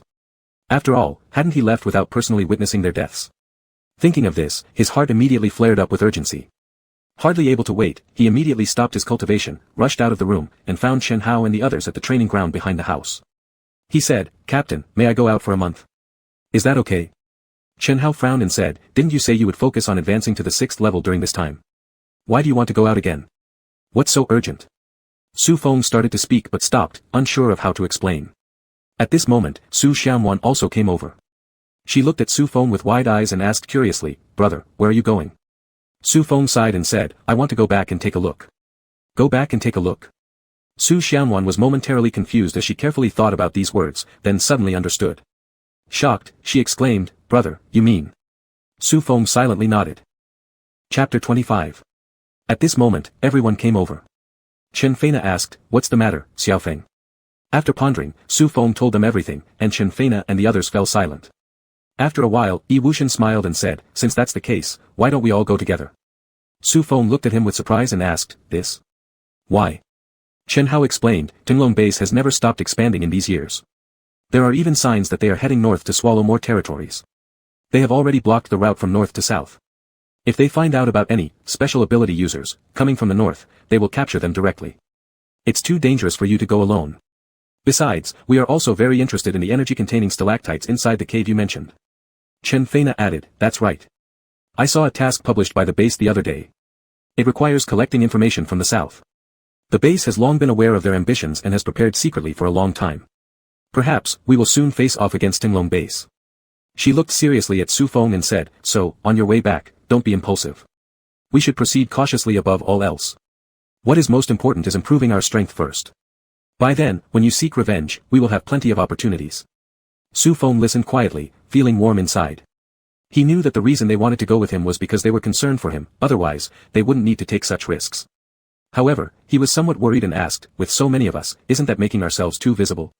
What if Tinglong Base discovers us?" Chen Feina winked at him and said, "You forgot, we still have a base mission. Once we accept this mission, the base will assign us new identities. As long as we act carefully, there won't be any problems." "Really?"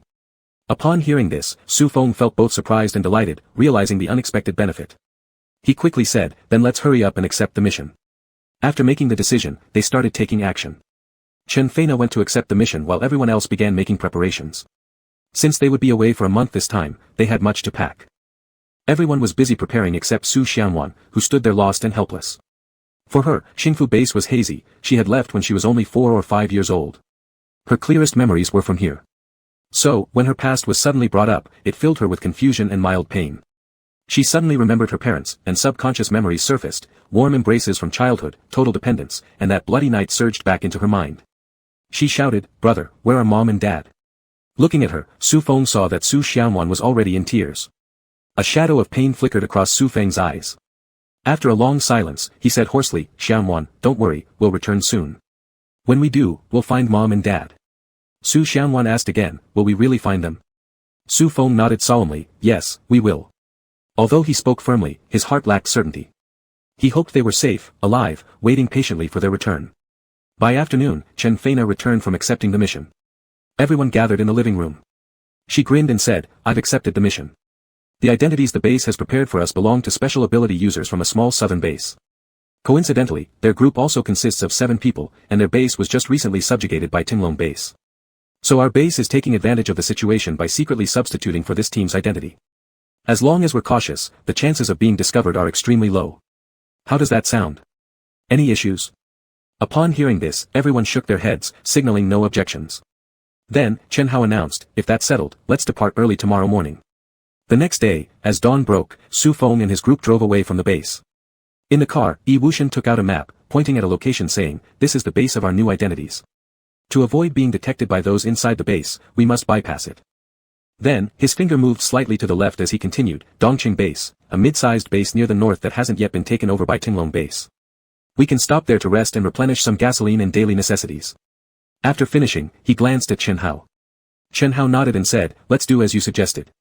Naturally, the others had no objections. Everything went smoothly for several days afterward until they reached Dongqing Base.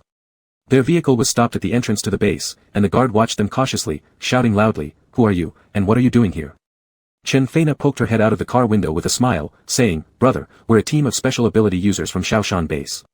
We've taken on a mission and are just passing by, wanting to come in and rest for a bit. Could you make an exception for us?" Upon hearing her words, the guard's expression changed drastically. "You're from Shaoshan Base? Didn't your base already submit to Tinglong Base? Why are you here? Are you sent by Tinglong Base to spy on us?" The man immediately became belligerent, "You'll never take over our base. We will not bow down. Leave now or don't blame us for being unfriendly." As he spoke, more than 10 special ability users emerged from Dongqing Base. Before Chen Feina could explain, she was surrounded. It looked like if they didn't leave soon, there would be a fight. Inside the car, everyone exchanged worried glances. Yang Qishi urgently asked, "What should we do?" Yi Wuxian helplessly replied, "Well, let's just leave here first." With no other choice, they departed from Dongqing Base under the vigilant gaze of the special ability users, driving several miles away before stopping at the foot of a slope. By this time, it was evening. Yang Qishi and Chen Feina began setting up a fire to cook dinner. Su Feng sat silently against a large rock while Su Xianwan sat beside him, lost in thought. Chen Hao and Yi Wuxian discussed their next move. Wu Tianxiong lay sprawled across the driver's seat asleep. After all, most of the driving had been his, so he was utterly exhausted. Once Yang Qishi finished cooking dinner, it was already dark. The group gathered around the campfire and ate slowly. Yi Wuxian said, "If we keep going a little further, we'll enter Tinglong Base's territory. Let's rest well tonight and prepare mentally for tomorrow's challenges." After eating, they trained for another 2 or 3 hours before heading off to sleep. As they drew closer to Tinglong Base, Su Feng found himself too troubled to fall asleep. Lying awake, he gazed at the sky. Although the apocalypse had left the earth barren, the stars were still dazzlingly beautiful. As Su Feng stared, suddenly, thick smoke erupted from the direction of Dongqing Base, followed by lightning crisscrossing the sky and blazing fires. His heart leapt. Did something happen at Dongqing Base? He instantly remembered Xingfu Base that night. It had also been consumed by flames and bloodshed, devastation and despair. He quickly called out, "Everyone, wake up. Something's happening." At the same moment, a distant sound like thunder rumbled through the air. Hearing this, Chen Hao and the others immediately woke up. They stared at the scene far away, all with serious expressions. Chen Hao said, "Let's go see what happened." "All right," everyone agreed without hesitation, hopping back into the car and speeding toward Dongqing Base. Then they parked at a hidden spot close to the base. From a closer vantage point, the scene looked even more horrifying. Most of Dongqing Base seemed completely destroyed. Perhaps due to their fierce resistance, they suffered overwhelming suppression. The Tinglong base special ability users showed no mercy, mercilessly slaughtering both special ability users and civilians alike. But those from Dongqing base fought back ferociously, refusing to surrender even unto death. Su Feng immediately wanted to rush in but was pulled back by Yi Wuxian. Yi Wuxian gripped Su Feng's hand tightly and shook his head lightly. Su Feng watched the scene, which resembled hell, feeling sorrowful and powerless. The Tinglong base special ability users were simply too strong and too numerous, venturing in would amount to suicide. Thus, selfishly, they couldn't afford the risk of endangering themselves for the sake of others. So they could only watch helplessly from afar. Su Feng glared at Dongqing base, a flash of hatred crossing his eyes, harboring deep animosity toward Tinglong base's cruelty.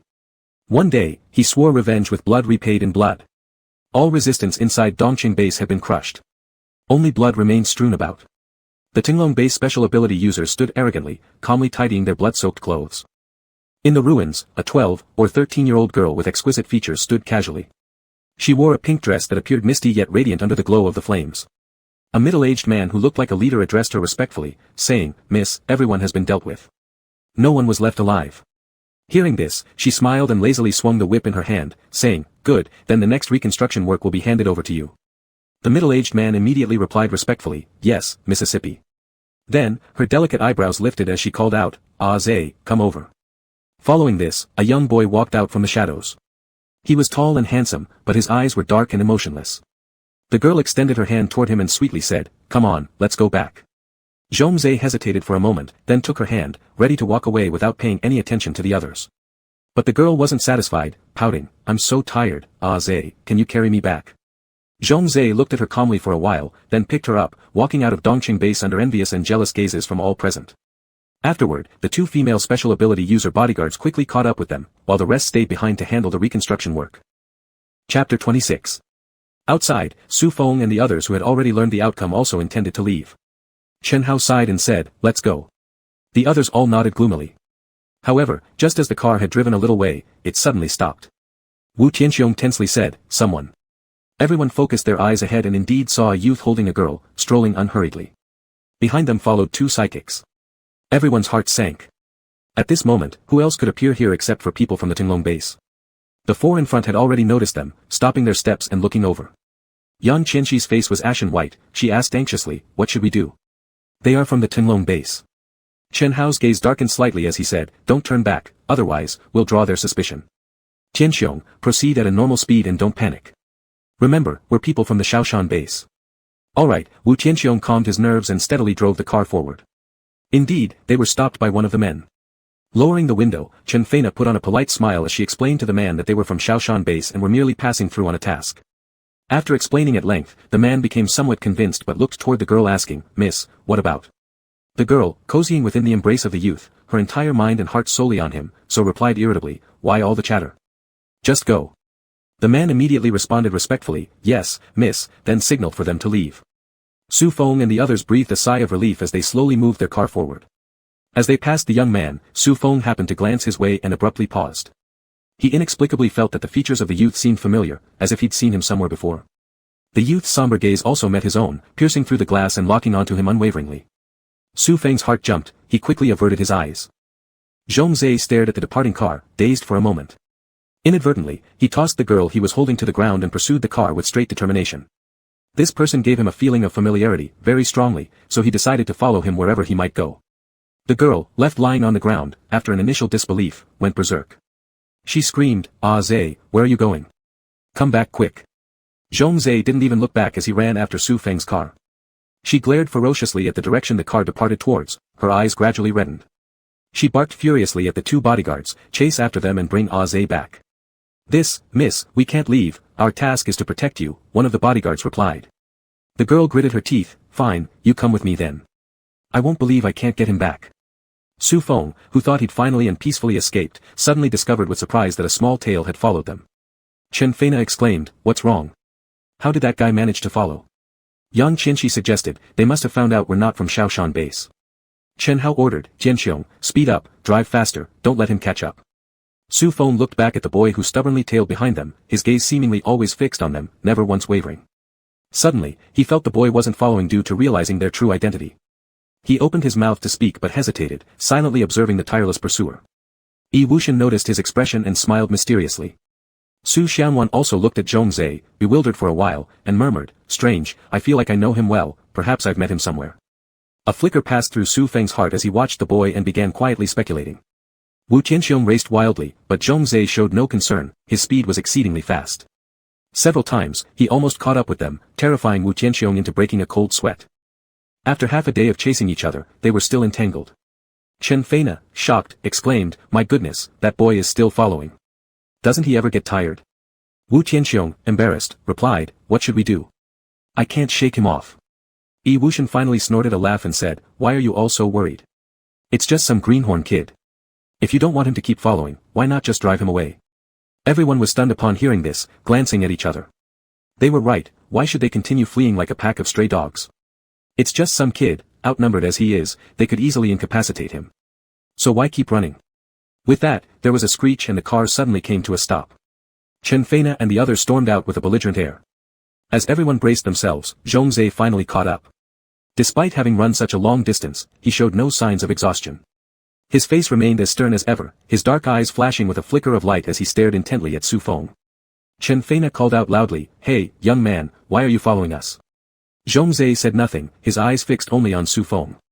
He walked closer and opened his mouth hesitantly, his voice dry as he spoke, Su.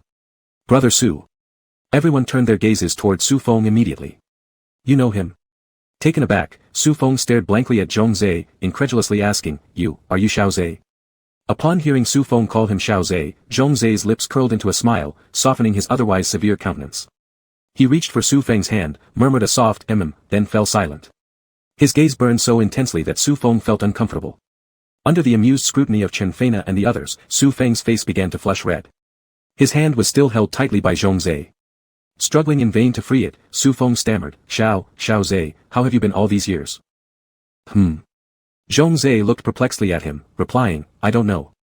Su Feng wanted to say more but stopped, curious about Zhongzhe's life since the days in the Happy Base. Were there any of the Happy Base survivors still around? Most importantly, had Zhongzhe seen Su's parents? Finally, Su Feng couldn't help but ask, only to be disappointed when Zhongzhe responded with confusion, showing no recognition of anyone from the Happy Base. But Su Feng quickly rallied his spirits, while they were still alive, he would certainly find them one day. Zhongzhe wouldn't let go of Su Feng's hand, leaving Su Feng no choice but to introduce him to the group.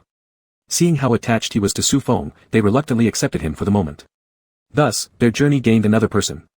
The atmosphere inside the car became peculiarly quiet as Zhongzhe sat silently next to Su Feng. Everyone else maintained silence too, as Zhongzhe was technically still part of the Longtan base. Many things were best left unsaid in front of him. Su Feng found himself somewhat frustrated yet deeply delighted to reunite with an old friend. This reminded him of childhood times, back when little Zhongzhe also used to stick closely to him. Hence, Su Feng now thought nothing amiss about Zhongzhe clinging to him this way. Unaware of the eerie silence in the car, Zhongzhe basked privately in his own joy over finding Su Feng. An aura of happiness radiated from him. Then, he rummaged in his pocket and pulled out a grass-woven dragonfly. Though several years had passed, its colors faded and its shape decayed, he still preserved it carefully. Seeing the pitiful little creature, Su Feng exclaimed, this. Zhongzhe bit his lip, his whole demeanor turning gloomy as he complained unhappily, it's broken. After giving Su Feng a quick look, he retracted it. With a somber expression, he announced firmly to Su Feng, I want a new one. A bead of sweat trickled down Su Feng's temple. Then he nodded, saying, all right, I'll make you a new one. As many as you want. At that, Zhongzhe's eyes brightened, and his ears even flushed slightly. Watching Zhongzhe's red ears and earnest pretense of calmness, Su Feng chuckled involuntarily, realizing he hadn't changed a bit. Any initial awkwardness between them dissipated entirely. Though the others stayed silent, they were fully engrossed in observing the interaction between the two. They all smiled inwardly, gradually lessening their earlier animosity towards Zhongzhe. By noon, they stopped for a break. Yang Qianxi and Chen Feina handled cooking while Yi Wuxian and the rest avoided Zhongzhe, whispering amongst themselves about something unknown. As for Zhongzhe, who knew where he went, he returned with a bundle of grass, urging Su Feng to weave him more dragonflies. Even Su Xianwan was shooed far away when she attempted to use her powers to invisibly sit beside Su Feng. Zhongzhe had discovered her every time. This made Su Xianwan thoroughly disgruntled. Faced with the large pile of grass, Su Feng's head ached, he'd be weaving until kingdom come. However, seeing the expectant gleam in Zhongzhe's eyes, Su Feng found it impossible to refuse, and resigned himself to his task. He held the green grass, his pale fingers skillfully weaving through it, looking extraordinarily captivating. Zhongzhe gradually became entranced, then shifted his gaze upward to lock onto Su Feng's face, as if determined to firmly etch his features into memory. Su Feng had a handsome and refined appearance, fair-skinned with an especially appealing pair of eyes, long lashes framing clear, moist irises. His nose was straight and elegant, and his lips were red and inviting. The more Zhongzhe looked at him, the more he liked what he saw. As time passed, Zhongzhe couldn't help but let a subtle smile creep onto his face. He thought to himself how good-looking Su Feng was, he enjoyed gazing at him and wanted to do so every single day. Of course, Su Feng remained completely oblivious to Zhongzhe's inner thoughts. It wasn't until he finished crafting a dragonfly that he noticed Zhongzhe staring at him intently. Su Feng paused, hesitantly asking, "What's wrong?" Zhongzhe bluntly replied, "I'm just looking at you." Su Feng chuckled, saying, "Why would you want to look at me?" Zhongzhe responded earnestly, "Because you're good-looking." Chapter 27. Su Feng shook his head indifferently, not taking it seriously. He handed the dragonfly he had made to Zhongzhe and said, "Here, I'm done, it's for you." Zhongzhe took it carefully, playing with it for a while before putting it away. He then looked at the bundle of grass on the ground expectantly. Seeing this, Su Feng sighed helplessly, "I'll continue making more for you." By the time lunch was ready, Su Feng had almost finished making them. There were dozens of dragonflies, each delicate and adorable, all collected by Zhongzhe, who would take one out from time to look at. Su Feng couldn't understand, they were just grass dragonflies, weren't they? Why was Zhongzhe so reluctant to part with them? But for Zhongzhe, these exquisite toys accompanied him through his entire childhood. For Su Feng, Zhongzhe was merely one of his childhood playmates. But for Zhongzhe, Su Feng was the only person, apart from his grandfather, who had truly entered his heart. So after Su Feng left the happy base, all Zhongzhe had left were the dragonflies Su Feng had given him. They were his memories of Su Feng, remembered every moment, which is why he recognized Su Feng instantly this time. After lunch, everyone got back in the car and continued heading towards the happy base. In the car, Yi Wuxian took out the map again, studying the route. To avoid unnecessary trouble, he tried to bypass other bases and chose quiet roads. There was another reason, they were uncertain about Zhongzhe's stance. If they clashed with the Longting base, which side would Zhongzhe be on? Su Feng also felt uncertain. What should he do if Zhongzhe chose Longting base again? Treating Zhongzhe as an enemy was something he simply couldn't bring himself to do. On the road, Su Feng could no longer resist, wanting to probe Zhongzhe's attitude. He hesitated, "Xiaze, do you want to go back to Longting base?" "If you want to go back, then go back." Zhongzhe replied expressionlessly, "No." "Huh?" Su Feng was startled, unsure if he heard correctly. "What did you say?" Zhongzhe turned around, looking at him. "I want to be with you." "Why?" Su Feng asked curiously. He still remembered that when they first met Zhongzhe, he was with a girl, seemingly quite close. How could Zhongzhe abandon her and choose to come with him instead? Zhongzhe said, "I like being with you." Su Feng fell silent for a moment, uneasily thinking how strange this sounded. He couldn't help but ask, "Then in Longting base, didn't you have anyone you liked to be with?" After pondering for a bit, Zhongzhe replied, "No." Su Feng sighed helplessly, "All right then." He involuntarily glanced at Chen Hao, who nodded slightly at him.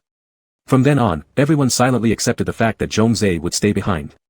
The person who was least pleased with this outcome was Su Xianwan. Previously, she always sat beside her brother. If she got tired, she could sleep in his arms. But after Zhongzhe came, all these privileges disappeared. Whenever she got close to Su Feng, Zhongzhe would look at her emotionlessly, his dark gaze cold and eerie, making her shiver uncontrollably. If she ignored this and insisted on getting closer, then at night, she would be plagued by nightmares where she endured endless torment. Even when she woke up, the fear wouldn't dissipate, deeply imprinted in her heart. This situation left her utterly helpless, forcing her to watch helplessly as this man gradually occupied her brother's attention, while her brother seemed completely unaware of her pale and haggard face. Su Xianwan glared hatefully at Zhongzhe, who merely gave her a cold glance as he focused solely on Su Feng. As they got closer to the happy base, a group of people stopped them. There were more than a dozen, Psyenergy users, the lowest rank among them was level 5, and the highest was level 7. Before their car even stopped, a barrage of sharp metal blades descended upon them, flashing with cold steel, fast and fierce. Wu Tianxiong immediately hit the brakes and erected a tall wall of earth in front of the car. Shwa shwa shwa, the sound of slicing echoed as the blade sank into the wall of earth, causing it to instantly collapse. Then a fiery dragon surged towards them. Su Feng and the others jumped off the car as Yi Wuxian flicked an ice crystal at the fiery dragon. The instant the ice touched the fiery dragon, it spread and froze the whole fiery dragon solid. Subsequently, they also launched an attack on the group of people. This was Su Xianwan's first fight against someone, yet she showed no panic or fear. She concealed her figure and, taking advantage of the group's inattention, rushed forward. The dagger in her hand flashed a cold gleam in the air, and blood immediately gushed from the neck of one of the enemies, who then collapsed.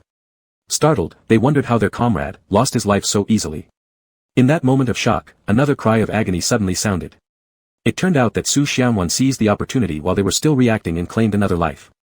When her invisibility time was up, she retreated. Seeing Su Xianwan as she revealed herself, the group became both shocked and enraged. As they were about to attack her, their feet were suddenly ensnared. Su Feng was the one who tied them up with more than 10 green ropes in his hands, dragging them tightly.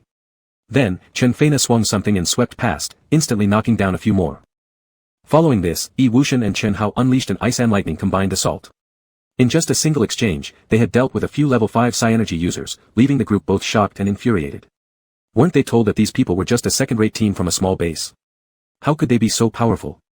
After hesitating for just a few seconds, they resumed their fierce attack on Su Feng and the others. After all, it was the mission they had accepted, and regardless of the opponent, they would not allow themselves to fail.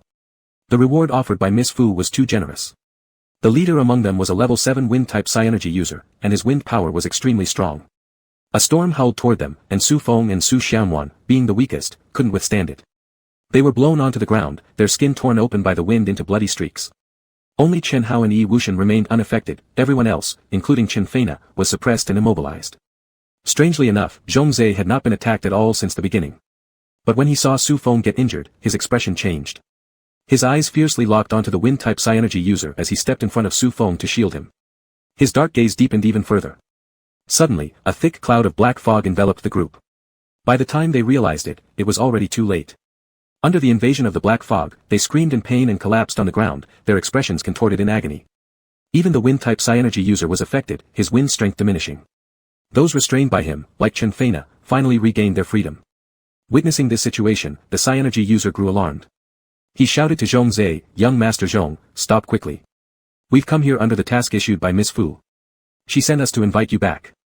If you're willing, the young miss says she will spare these people who lured you away." Zhongzhe did not respond. In his view, no matter who they were, as long as they had harmed Su Feng, he didn't intend to let them go. His psi energy was somewhat unique, the black fog contained highly potent toxins that could seep through anything. Though only a level 6 user, the toxicity in his abilities could incapacitate even level 7 psi energy users. Seizing this opportunity, however, Chen Hao and the others launched their merciless attacks. Regardless of their reasons, they had begun with lethal force earlier, and Su Feng's group did not believe they would truly let them go. To ensure safety, any potential danger must be eliminated before it fully manifests. This was their way of survival. Chen Hao had already reached the peak of level 7. He compressed his lightning energy into a thunderball. Due to the influence of the toxin, the defense of the level 7 wind-type user had decreased. If this thunder hit its mark, the user would undoubtedly die. Boom! With terrifying energy, the thunderball struck. The psi energy user's eyes filled with terror. But suddenly, from another side, a bolt of lightning appeared, forming a light net that blocked Chen Hao's thunderball. Everyone was startled. 3 figures now stood before them. Leading them was a beautiful girl around 12 or 13 years old, followed by 2 other psychoenergetic users, both at the peak of level 7. These 3 individuals were familiar, they had previously accompanied Zhongzhe. Since then, aside from posting tasks at bases they passed through, they hadn't stopped chasing after Su Feng and the others. Now, smiling sweetly, Fu Lingyu looked at Zhongzhe and called out, "Oz, don't play anymore, come back with me." Zhongzhe didn't move. After a period of silence, Fu Lingyu retracted her smile, her face turning slightly gloomy. "Oz, why? Am I really worse than those strangers?" Finally, Zhongzhe spoke. Calmly, he said, "He is not a stranger." "He?" Fu Lingyu furrowed her brow. Scanning Su Feng and the others, she asked slowly, "Who are you talking about?" Zhongzhe fell silent, and Fu Lingyu suddenly smiled, saying, "Is he a friend of Oz? If he is a friend, I can let him join our Tinglong base and directly place him in our Fu family's elite team. What do you think?" Zhongzhe shook his head, and Fu Lingyu said, "Why not? Maybe he would like to join on his own accord." Zhongzhe firmly replied, "He does not want to." Fu Lingyu stared at him for a moment before coldly stating, "In other words, you are refusing to come back with me, is that right?" Zhongzhe remained silent, acknowledging her question. Fu Lingyu's eyes flashed with a hint of cruelty as she ordered, "Jing Lei, Tianmu, bring Oz back by force. As for the others, kill them all." Since she didn't know who had made Oz leave her, Fu Lingyu decided to simply eliminate everyone. She absolutely would not allow Oz to care about anyone else, not even a little. The 2 level 7 peak psychoenergetic users moved swiftly, one heading straight for Chen Hao while the other faced Su Feng and the rest. In his mind, aside from Chen Hao being somewhat worthy of mention, dealing with the others required no effort at all. Chapter 28. Yet, the reality was exactly that. Su Feng and Su Xianwan were already injured, under the gap in their rankings, Chen Feina and a few others had retreated miserably. Only Yi Wuxian and Zhongzhe were struggling to hold on. Moreover, there was a level 7 wind element ability user. Zhongzhe caused him such a great loss, almost all his team members were finished off. How could he let them go? Though Zhongzhe himself he didn't dare touch, but the rest of them weren't spared. Chen Hao was fully occupied fighting another elemental warrior with neither side able to overwhelm the other. Su Feng and others were in an extremely precarious situation under the attack of two level 7 element wielders. Countless sharp wind blades came rushing at them. Unable to dodge all of them, Su Feng seemed ready to die under the assault, but Zhongzhe immediately pulled him out of the way, shielding him behind him. Seeing this, Fu Lingyu coldly glanced at Su Feng and said, "Jianmu, kill that guy for me." The elemental warrior currently fighting Yi Wuxian heard this and immediately attacked Su Feng. A chilling wooden spike pierced through the air towards Su Feng. Staring at the impending attack, Su Feng's heart jolted as he couldn't understand why he had incurred her wrath. Before he could react, Zhongzhe intercepted the attack. With anger flashing in his eyes, Zhongzhe looked at Fu Lingyu. His dark and deep eyes were like two vortices, seemingly capable of attracting people's souls. Immediately, Fu Lingyu's eyes became blank, then her whole body started walking directly toward Zhongzhe. Amidst everyone's stunned gaze, Zhongzhe grabbed her by the neck. "Miss!" Two element wielders shouted in shock simultaneously. They hastily stopped their fight, wanting to rush over, but hesitated because they feared Zhongzhe might harm Fu Lingyu. Even the wind element wielder did not dare act rashly. Suffocating pain quickly woke Fu Lingyu up. Unbelieving, she looked at Zhongzhe with bloodshot eyes, "Azay." With cold indifference, Zhongzhe said, "Let us leave." Biting her teeth hard, Fu Lingyu strained to say, "All right, Jinglei, Tianmu, let them go." Naturally, the two warriors obeyed respectfully. Escaping one disaster, Su Feng and his group immediately helped each other onto the vehicle. Zhongzhe was the last. He held Fu Lingyu hostage while warning the two element wielders, "Do not follow. In half an hour, I will let her off. Otherwise," he increased his grip on her neck, instantly turning her face red. Seeing this, they hesitated a moment before agreeing and refrained from following. Their car was a modified minivan with 10 seats, so adding one more person would not make it feel cramped. As the car slowly moved forward, the exhausted team immediately collapsed into their seats. And Su Xianwan, covered in blood, fainted outright, making Su Feng flustered and unable to cope. Ignoring his own injuries, he kept using his ability to mend her wounds. The serious drain on his power made his face pale and his vision blurry. Displeased, Zhongzhe hugged him tightly. Watching Su Feng's condition, discomfort rose within him. He tightened his lips, his eyes filled with displeasure as he stared at the unconscious Su Xianwan, deciding to let her have a terrible nightmare in her sleep. In Zhongzhe's embrace, Su Feng tried to wriggle free but failed due to how tightly Zhongzhe held him. Looking worried at Su Xianwan, he mumbled, "Xianwan." Fortunately, just at that moment, Yi Wuxian took out some medicine and distributed it to everyone. After checking on Su Xianwan specially, knowing Su Feng's anxiety, Yi Wuxian reassured him, "She's fine. Although the injuries are severe, they haven't affected her fundamentals. With proper care for another month, she'll be nearly recovered." Upon hearing this, Su Feng's heavy heart finally eased. Calmly staying in Zhongzhe's arms, gradually, he felt the warmth in Zhongzhe's embrace growing stronger, warm enough to make him drowsy. Then he closed his eyes and fell asleep peacefully. Looking at Su Feng's calm sleeping face, Zhongzhe's expression turned unprecedentedly tender. Chen Feina and a few others weren't seriously hurt since they were all level 6 ability users unlike Su Feng and Su Xianwan who lacked self-defense capability. After consuming the healing pills, possibly influenced by Su Feng, they too began to fall asleep. However, their only uninjured member, Chen Hao, remained the driver, focusing intently on the road. While the confined Fu Lingyu in the corner was left completely ignored. She continued to stare at Zhongzhe, noticing his gentle expression which quickly turned her mood sour. From childhood, she'd never seen him show gentleness to anyone else, thinking this must be his nature. Yet, it seemed different now. Her gaze shifted toward Su Feng. Was it because of him? She had traded what mattered most to him to earn that hug, but had it been so easily claimed by someone else instead? Resentment bubbled inside her. Glaring at Su Feng with a look full of hostility, she recalled when he brought Ah Zhe back and how detached he had been, refusing to speak or acknowledge anyone. It wasn't until one day, when she saw him holding a grass-made grasshopper with great care. Her curiosity was piqued, and she ordered Jinglei to search him and snatch all those items from him. They were nothing but grasshoppers, dragonflies, and flower wreaths. But Ah Zhe went berserk. He lunged at her in an attack. In response, she commanded Jinglei to severely punish him and later threatened, "If you do as I say, I'll return the things. A deal for every single item, exchange one thing for another." He had no choice but to agree. And she used those items to trade his presence by her side and for most of their embraces. But now, these trades seemed useless. Glancing over at the intimate pair, her eyes dimmed, not knowing what thoughts churned inside her mind. Half an hour later, they released Fu Lingyu and circled back, then resumed heading towards the happiness base, the direction where they knew they'd be inevitably exposed after this encounter to Tinglong base. They had also considered keeping Fu Lingyu as leverage, at least having some chips in hand. However, dealing with those two ability users would have brought endless troubles. The most pressing task now was to reach Happiness Base, the very cave Su Feng had mentioned before. They planned to hide there temporarily since Tinglong Base had never discovered it according to Zhongzhe. The vehicle sped along the road while on the other side, those two ability users quickly found Fu Lingyu. Standing with icy composure, Fu Lingyu swept them a cold glance and said, "Investigate who that person is with Zhe. When did they meet? I want to know everything about him." She needed to figure out why Zhe protected him so much.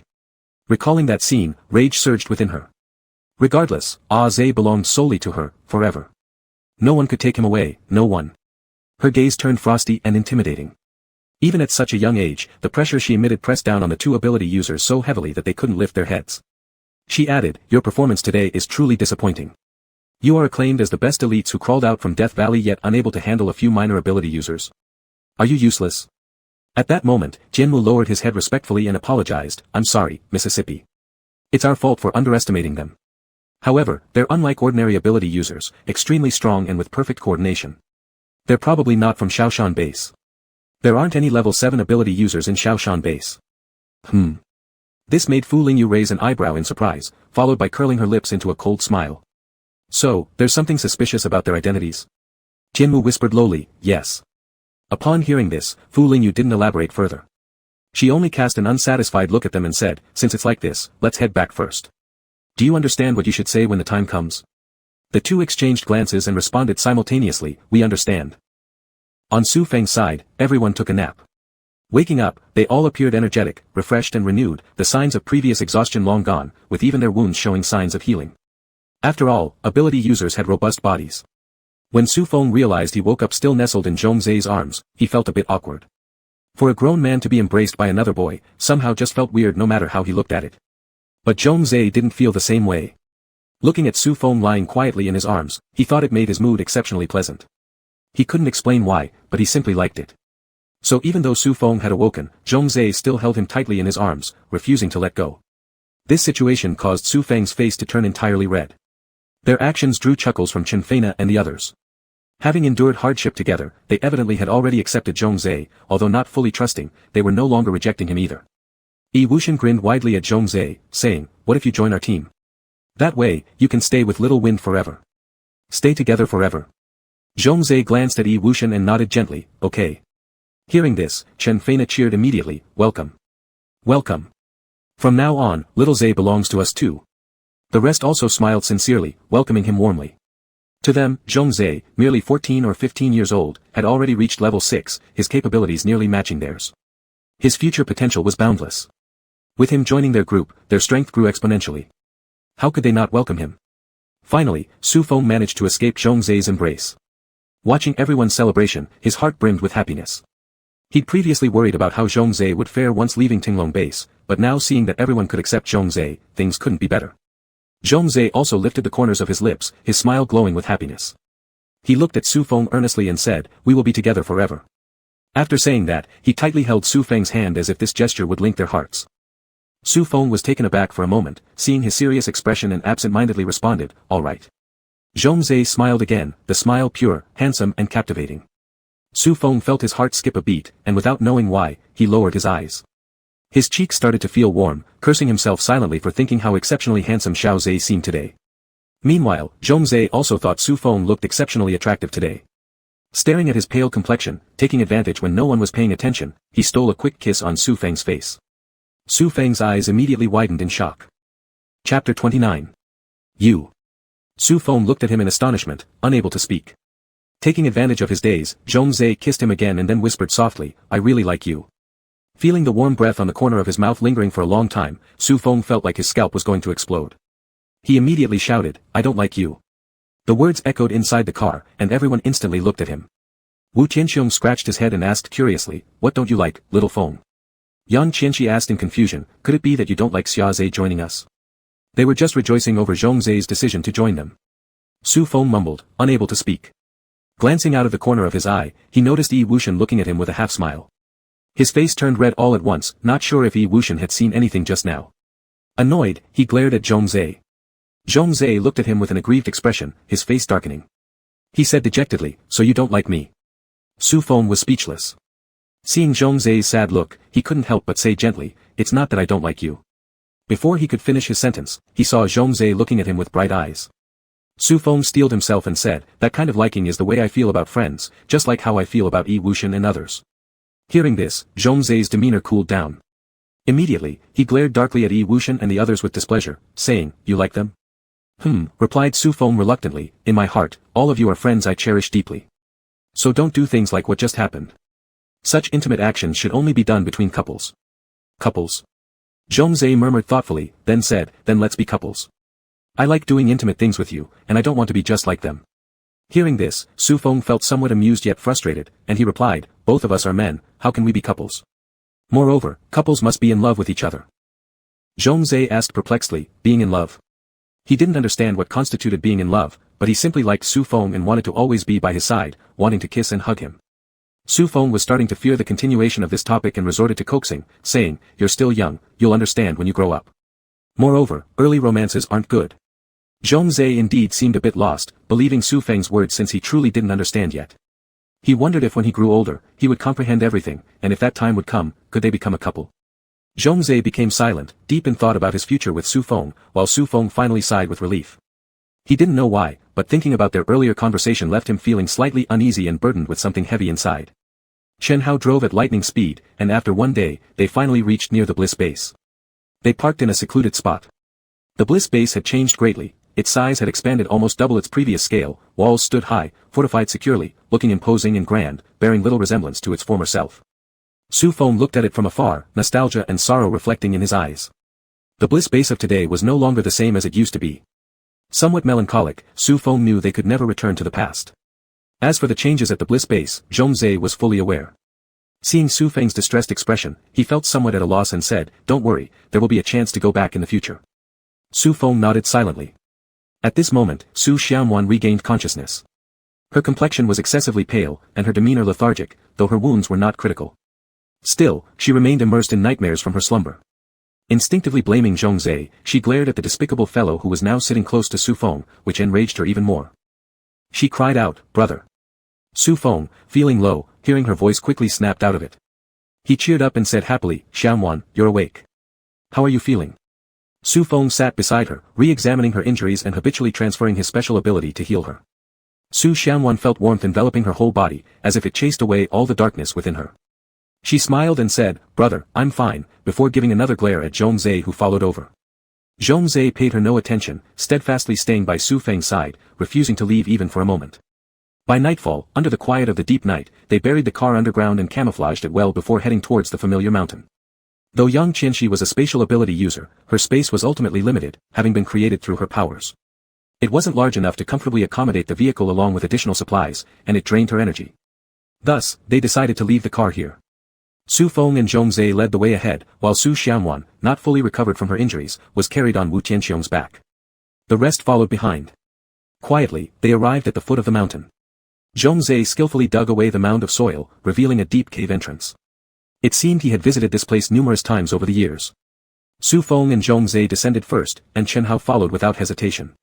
Among them all, Wu Tianxiong had it the hardest since the narrow opening made it particularly difficult for him carrying someone on his back. Fortunately, as an earth elemental user, with the aid of his abilities, the passage gradually widened. They stopped before a stone door. Zhongzai opened it, and immediately, dazzling white light spilled out. Chen Hao and the others, who were seeing this scene for the first time, were stunned. Cheng Fein aside, the energy here is so comfortable. Walking inside, they closed the stone door behind them. Gazing at the stalactites shaped in various postures, resembling pieces of white jade, everyone appeared entranced. Yi Wuxian smiled, the energy here is incredibly concentrated, and yet mild and pure. He closed his eyes to sense it further, then added, this energy is easily absorbed, making it highly suitable for us to cultivate. The energy concentration here exceeded their expectations, far surpassing what they imagined. With these stalactites, they no longer needed to laboriously gather energy stones, and their strength was certain to reach new levels, leaving them ecstatic. Chen Hao nodded contentedly and said, then let's close ourselves off here for a month. In this period, we'll each strive to break through. How does that sound? He glanced at Su Feng and the others, receiving their approval before turning his gaze to Yang Qianxi. Yang Qianxi replied, there's enough food stored in my space to last a month with no issues. Chen Hao nodded again, saying, that's settled, then. Let's begin. Upon those words, everyone quickly dispersed, finding spots and eagerly starting to absorb the energy around them. Their days usually involved rationing carefully every single energy stone, valuing them immensely, but now, they could indulge themselves without limit, it felt too good. Sitting cross-legged, Su Feng began absorbing the energy floating in the air. Warm, shimmering currents slowly entered his dantian. His ability had already reached its peak at level 5, the green liquid within had grown to the size of a clenched fist. Under the constant flow of energy, there were signs of solidification. Su Feng could even see intricate veins growing on the surface, patterns both profound and mysterious. Although he couldn't decipher them, these patterns felt oddly familiar. These memories stretched back to his previous life. Though he had been an orphan, he had possessed a jade pendant since childhood. It was oval-shaped, palm-sized, and radiant with emerald green hues. When held to the sunlight, complex patterns inside could be seen, flowing softly, full of mystery and infinite profundity. Strangely, despite being an orphan, this valuable jade remained his secret treasure throughout his life. No one ever noticed or tried to take it from him, nor did he ever consider selling it. From as long as he could remember, the jade had accompanied him, fostering his growth. Deep down, he secretly hoped it would lead him to find his true family. But when he accidentally came to this world, it vanished, causing him much sorrow. Little did he expect, it resurfaced this way in his body. Su Feng recognized it immediately, feeling a fleeting excitement. As he was about to open his eyes in joy, a magnified handsome face startled him. It was Zhongzhe. What do you want? Su Feng rolled his eyes at Zhongzhe, whose ears turned slightly red. Bowing his head bashfully, Zhongzhe mumbled, nothing. I just wanted to look at you. Actually, watching Su Feng practice was captivating, his entire person seemed glowing with an otherworldly light. Overcome by the urge to draw near, Zhongzhe had leaned closer wanting to kiss him, only for Su Feng to wake prematurely, disappointing him greatly. Su Feng responded indifferently, what's there to look at? Shouldn't you go practice? Zhongzhe stayed silent, still feeling dejected. Hearing the commotion, Su Xiaomuan paused her own cultivation, scoffed, you're sneaking around. Brother, don't pay attention to him, he's surely harboring evil intentions towards you. Zhongzhe turned to glare at her, his dark eyes flashing with hostility. Undaunted, Su Xiaomuan returned the gaze, her own eyes glinting dangerously. Su Feng, perceiving the brewing conflict between the two, felt a headache coming on. He didn't understand why they always seemed at odds. He could only say sternly, you two, stop fooling around. Time is limited, we should hurry up and start our cultivation. After speaking, he glared at Zhongzhe, urging him with his eyes. Zhongzhe pressed his lips together, then chose a position closest to Su Feng and silently began cultivating. Su Feng looked over at Su Xiaomuan, who puckered her mouth but obediently entered into cultivation as well. After this interruption, Su Feng's excitement over seeing the jade pendant again slowly faded. He shook his head helplessly and continued cultivating. Time passed slowly, and the energy Su Feng absorbed increased more and more. The liquid within his dantian had begun to solidify gradually, progressively outlining the shape of the jade pendant, faintly visible. It wouldn't be long before it would materialize, restoring its original form. At that point, he would also break through the peak of level 5 and advance into level 6. Chapter 30. Chapter 30. Everyone was deeply immersed in cultivation. With ample energy absorption, a few days later, Chen Feina and others successively achieved breakthroughs. First was Yi Wuxian, his psi abilities had already reached the peak of level 6, so it was only natural that with sufficient energy, he advanced to level 7. Next were Chen Feina and Wu Tianxiong, they also smoothly entered level 7. As for Chen Hao, he was at a critical moment of upgrading. If he successfully broke through, he would become an 8th level psi individual, which would put him among the top tier in this apocalypse era. In this way, their overall strength improved by leaps and bounds. Seeing everyone's gains, Su Feng became even more diligent. Several more days passed, and he finally began to sense the signs of a breakthrough. The green liquid inside his dantian gradually solidified completely, forming a crystal-clear oval jade pendant. It glimmered with intricate patterns and slowly radiated dazzling green light within his dantian. The energy emitted by the green glow nurtured his dantian. Su Feng felt an overwhelming sense of comfort and power throughout his body. He opened his eyes from his meditative state and grinned in delight, he had finally reached level 6. However, he did not slack off just because he had broken through to the 6th level. Glancing around, he noticed everyone was deeply focused on cultivation, so he suppressed the joy of wanting to share his progress and quietly resumed his training. As time passed day by day, during this period, all the remaining individuals experienced breakthroughs. Particularly Chen Hao, who eventually became an 8th level psi master, greatly enhancing his prowess. A month later, everyone stopped cultivating and prepared to leave. They stored away most of the energy-rich stalactites. Looking at their bountiful harvest, Su Feng and the others couldn't help but smile happily. These stalactites would be enough for them to use for quite some time, they wouldn't have to worry about energy stones in the short term. After tidying up everything, they took one last look at this still beautiful cave and suddenly felt a pang of reluctance to leave. Still, they walked away, perhaps they would never have another chance to come back here. Silently exiting the cave, a full moon hung high in the sky, and the stars shone exceptionally bright. They arrived at where the vehicles had been buried. Wu Tianxiong used his sand manipulation ability to reveal the vehicles, which were undamaged. They got into the cars one after another and gradually left Xingfu base behind. Su Feng glanced backward, falling silent. This time, he had wanted to go into Xingfu base again to see if he could find any of its former residents and inquire about his parents' whereabouts. However, from Zhongzhe, he learned that all the people from the old Xingfu base were gone, and there was no word of his father or mother. He felt a foreboding premonition, his parents might really have. He looked back once more.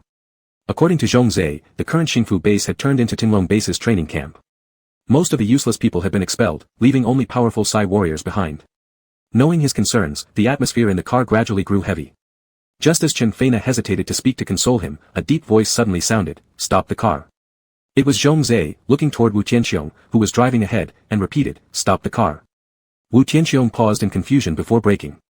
Before anyone understood why, Zhongzhe abruptly picked up Su Feng and leaped out of the car, dashing toward the direction of Xingfu base. Chen Feina immediately exclaimed in shock, "Xiaza, what are you doing?" The others were also stunned.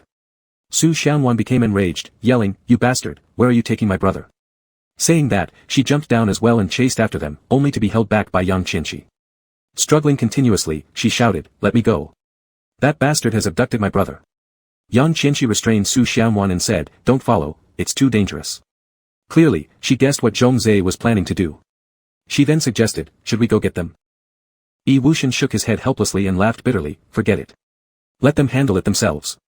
Otherwise, Xiaofeng won't have peace of mind either." After pondering, Chen Hao added, "Tianxiong, drive the car back. If they're discovered, we'll be ready to support them." Wu Tianxiong agreed, reversing the vehicle, while simultaneously, Zhongzhe holding Su Feng moved like lightning, using his Sai powers to boost his speed to its limit. They quickly approached Xingfu base. Su Feng was still confused. Watching the Xingfu base draw closer, he exclaimed in astonishment, "Xiaza, what are you doing? Put me down right now." And with that, he punched Zhongzhe hard. Zhongzhe's steps paused slightly as he said, "You want to go inside?" Su Feng was taken aback for a moment, then asked, "How did you know I wanted to go in?" Smirking faintly, Zhongzhe replied, "You kept looking at it." Su Feng fell silent. Indeed, he had been yearning to take a peek inside but hadn't expected that Zhongzhe had noticed. A warm current flowed through his heart, it felt good knowing that someone cared about his wishes and acted on them. How could he possibly refuse such kindness? A soft laugh escaped his lips as he said, "Yes, I want to take a look inside and see what it's like now." Zhongzhe smiled, holding on to Su Feng while continuing his brisk pace toward the Xingfu base. The Xingfu base wasn't unfamiliar to Zhongzhe, he skillfully avoided patrols of Sai warriors and led Su Feng to the base wall. He set Su Feng down and began digging a hole into the ground with practiced ease. Upon seeing this familiar tunnel entrance, Su Feng widened his eyes. "This is..." Zhongzhe lowered his head shyly and muttered, "I've always kept it." A tinge of nostalgia flickered across Su Feng's face, and he chuckled. "Then we shouldn't waste any time, let's hurry up and go inside." Zhongzhe nodded approvingly and quickly climbed in first. Standing steady after entering, Su Feng looked around.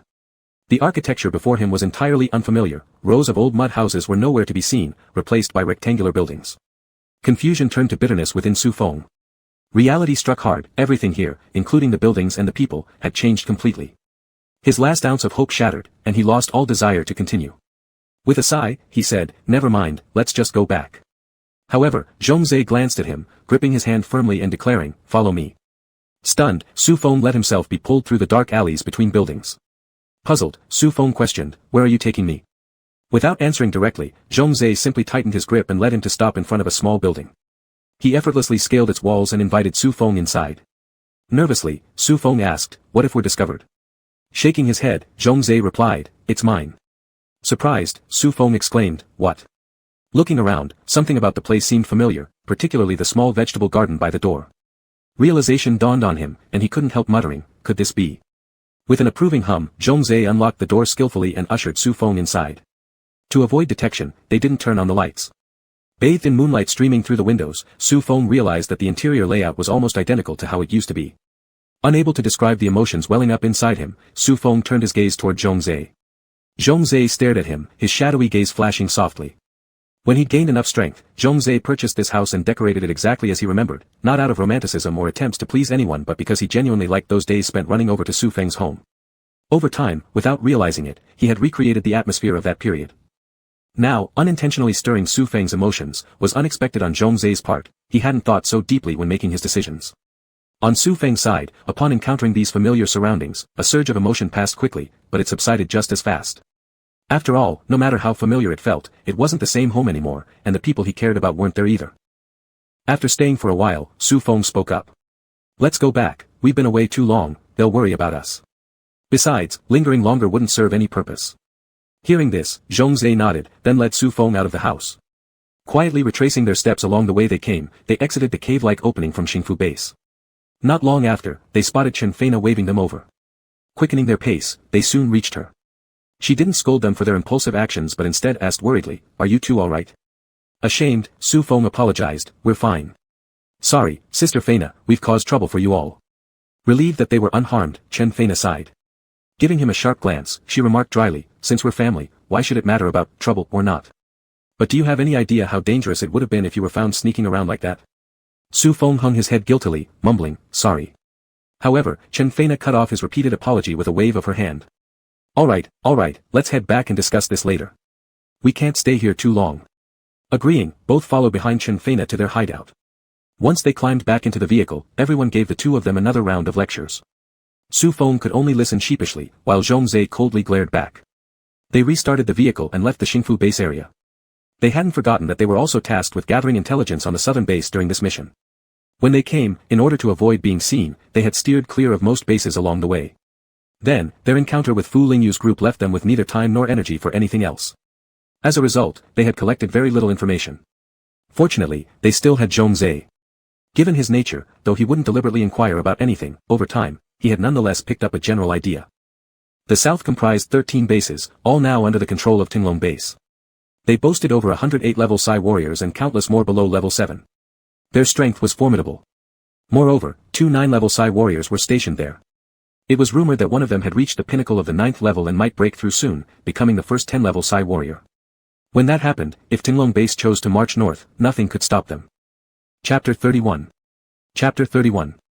The Tinglong base was controlled by 4 major families, and the Fu family was one of them.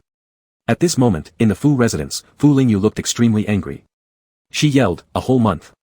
For an entire month, you haven't found them. Are you all useless? You can't even accomplish such a simple task." Jing Lei helplessly replied, "Miss, we've almost searched everywhere here, but there's still no news of them. Maybe they've already left." Fu Lingyu glared at him and said, "Impossible. I've already sent people to watch all the exits closely. If they had left, it wouldn't have been without any trace. Unfortunately, they seem to have vanished without a trace, which made her heart burn with anxiety and frustration." Jing Lei hung his head low, not daring to answer. Fu Lingyu had completely lost her patience and stopped paying attention to him.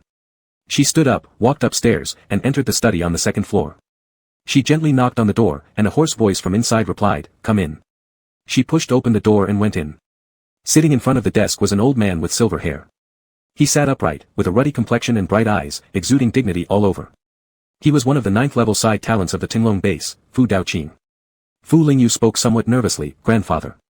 Fu Daoqing put down his work, raised his head, and looked at his granddaughter, speaking gently, "Yue, what is it that brings you to see me?"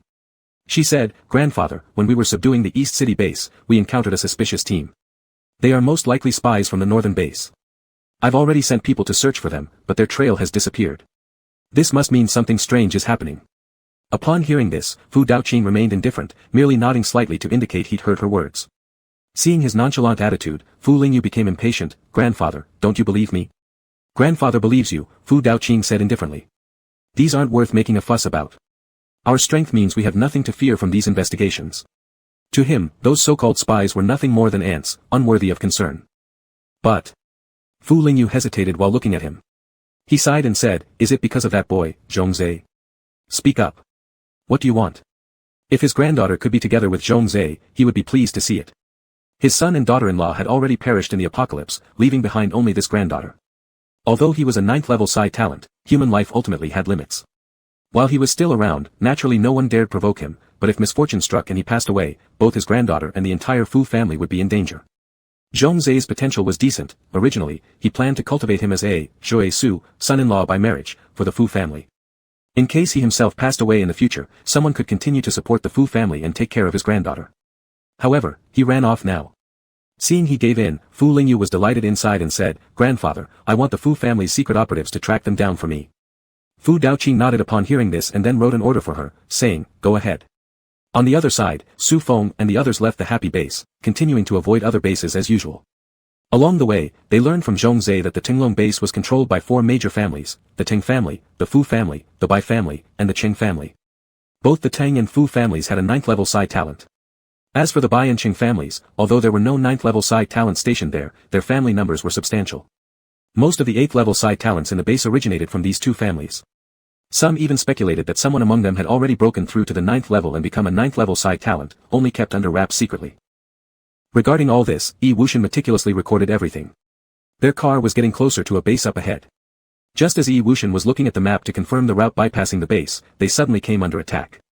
This sudden and fierce assault overturned their vehicle. Caught unprepared, Su Feng and the others got dizzy and disoriented from the collision. Before they could recover, another attack followed. A massive fireball, carrying destructive scorching heat, hurtled toward them. Yi Wuxian immediately activated his Psi abilities, quickly wrapping the entire car in a layer of ice. The fireball struck the ice layer, and a series of shattering sounds immediately followed. With this reprieve, Su Feng and the others managed to jump out of the car. Only then did they see clearly who was attacking them. There were only 6 of them, yet the energy they emitted was very powerful, showing that none of them were ordinary Psi talents. In particular, the first 2 in front were both 8th level Psi talents. Su Feng's heart skipped a beat, and he couldn't help but look at the others. Chen Hao and the rest also wore serious expressions. There was no time to think as the flames from the opposite side were already roaring toward them, engulfing them in an intense heat like a smelting furnace. Su Feng and the others continuously defended themselves with layers of ice, earth walls, and spatial shields, all of which were destroyed one after another. The 2 8th level Psi talents were fire-based abilities users, and their combined flames reached the highest temperature, bluish-white heat capable of melting everything. Su Feng and the others could only passively defend, finding no opportunity to counterattack. Even with Chen Hao, an 8th level Psi talent, among them, they would eventually be unable to hold out against the relentless attacks. The remaining 4 Psi talents seized every chance to attack, causing chaos for them. Continuing this way would spell disaster, their inevitable defeat was clear. Yi Wuxian's expression turned serious as he said, "Let's go back to the car." With that, he led everyone while fighting and retreating toward the vehicle. They quickly realized Su Feng's group's intention. One of the Psi talents smirked coldly and immediately unleashed a wave of flame at their car. Fortunately, Chen Hao created an electric net blocking it, while the rest continuously used their Psi abilities to ward off the incoming attacks, allowing them to retreat back to the car. Despite Zhong Zai's emitted poison mist failing to incapacitate the enemy, it did interfere with their vision. Taking advantage of this, they flipped the overturned car back upright and swiftly climbed inside. Several layers of protection were instantly erected around the car before speeding away from the battlefield. Seeing them about to escape, the attackers grew anxious. Even with blurred vision due to the toxic substance, they rained a myriad of Psi attacks onto Su Feng's group indiscriminately. One of the 8th level Psi talents commanded, "Chase. Don't let them escape." Inside the car, Yi Wuxian and Yang Qianxi guarded fiercely to prevent the car from being damaged, while Chen Hao and the others continually retaliated at the pursuing Psi talents. Wu Tianxiong, his forehead sweating, drove the car to its limits in an attempt to shake off their pursuers. Just as he slammed on the gas pedal, several people suddenly appeared ahead, blocking their path. Startled, he shouted, "There are people up ahead." As soon as those words left his mouth, the figures in front began attacking them. A downpour of water struck the top of the car, making its protective layer hiss loudly and release puffs of white smoke. Subsequently, other attacks followed in quick succession. Hindered by these attacks, their speed slowed, nearly allowing the Psi talents behind them to catch up. Chen Hao spoke calmly but firmly, rammed through them. Wu Tianxiong hesitated no longer. Expressionless, he aggressively rammed into them with the car. Su Feng and Zhong Zai paved the way. Su Feng flung a green thread through the window, strong and sharp like steel wire, wrapping it around a Psi talent's neck. With a violent tug, a spray of blood gushed forth as the head tumbled down. Meanwhile, Zhong Zai's dark eyes seemed to have an almost magical power. As he scanned the group, several Psi talents with weaker wills immediately froze, their faces turning pale before they collapsed. Fortunately, there were no 8th level Psi talents among those blocking the road, so they easily pushed through. However, the Psi talents following behind gained more ground, relentlessly pursuing them. Several attacks broke through their defenses, piercing the car body with countless holes. Thankfully, due to the reinforced nature of their modified vehicle, it remained operational instead of completely falling apart. Just as they managed to overcome the last blockade, another group emerged ahead. Chen Feina immediately cursed angrily, "Shit. Again. What's wrong, do we attract mosquitoes or something?" Zhong Zai's face darkened somewhat, roughly guessing who might have sent these pursuers. Su Feng also felt heavy-hearted and said, "What should we do? If this continues endlessly, sooner or later we'll be dragged down." Yi Wuxian looked at the map in his hand and suddenly had an idea. He shouted, "Tianxiong, turn left." Left? Instinctively, Wu Tianxiong turned the steering wheel, but seeing the direction made him hesitate. To the left stretched a vast expanse of knee-high grasslands, expansive and rolling over nearly a kilometer. Due to the lack of water, the grass was withered and dry. Not only would driving on such terrain slow the car, but the pursuers were fire-based Psi talents. Even a single spark could ignite the entire field, leaving them trapped in a blazing inferno and possibly burning to death. Yet Yi Wuxian paid no heed to Wu Tianxiong's hesitation and declared decisively, drive left. Everyone exchanged glances, trusting Yi Wuxian implicitly, thus none voiced objections. Seeing this, Wu Tianxiong resolved not to delay further. Clenching his teeth, he steered the car sharply towards the grassland. Once entering, the car slowed significantly, allowing the enemies to close in rapidly. Bang, bang, bang. Dozens of attacks descended simultaneously, destroying layer after layer of their defenses. Luckily, they possessed abundant supplies of stalactites, granting them ample energy to replenish their protective barriers repeatedly. Seeing that they were still unharmed, the two fire-based Psi talents exchanged a glance, a merciless glint flashing in their eyes. With a wave of their hands, a large patch of grassland ignited instantly. Assisted by the wind-based Psi talent, the flames spread rapidly, and before long, the entire grassland turned into an endless sea of fire. Su Feng's group was like a speck of dust in this fiery ocean, small and fragile. In no time, they were completely engulfed by the sea of flames, swallowed up silently without a trace. The grassland burned for several hours before finally turning into ashes. At this sight, the Psi talents finally smiled.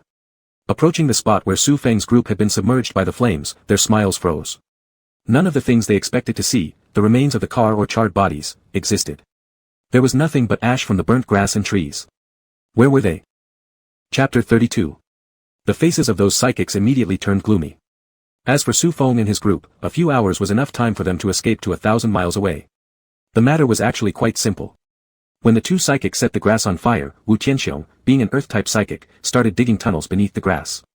Before the entire grassland was completely burned and about to engulf them, he drove the car into the underground tunnel, using the sea of fire as a cover. While driving, they continued to dig the tunnel.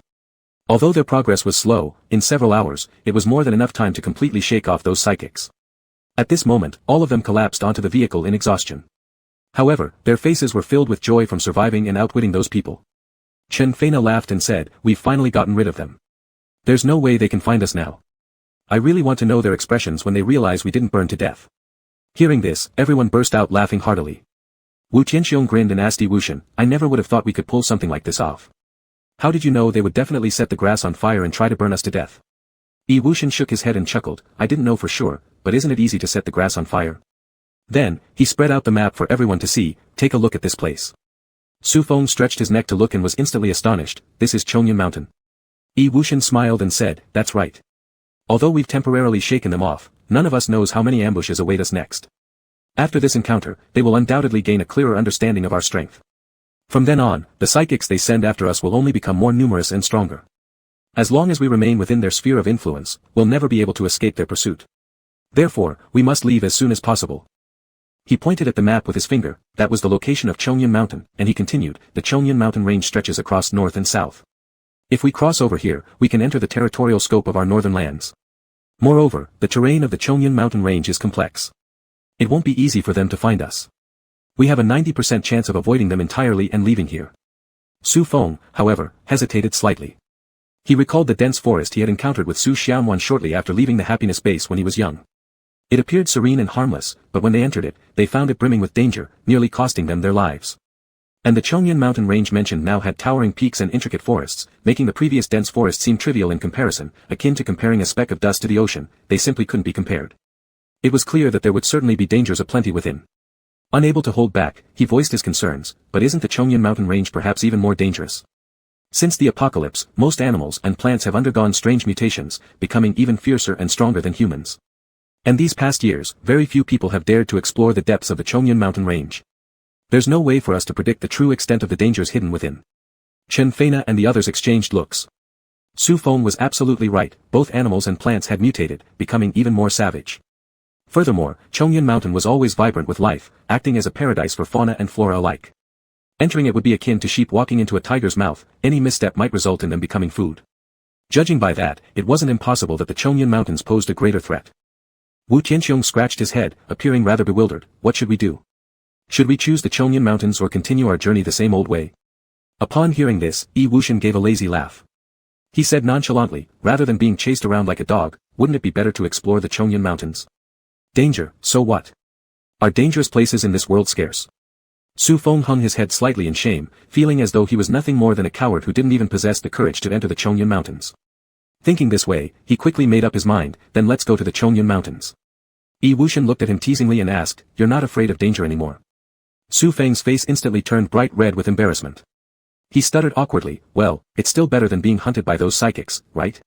Hearing this, Yi Wuxian began to laugh. Feeling even more embarrassed, Su Feng's face turned crimson. Zhongzhe saw his demeanor and couldn't help but glare at Yi Wuxian.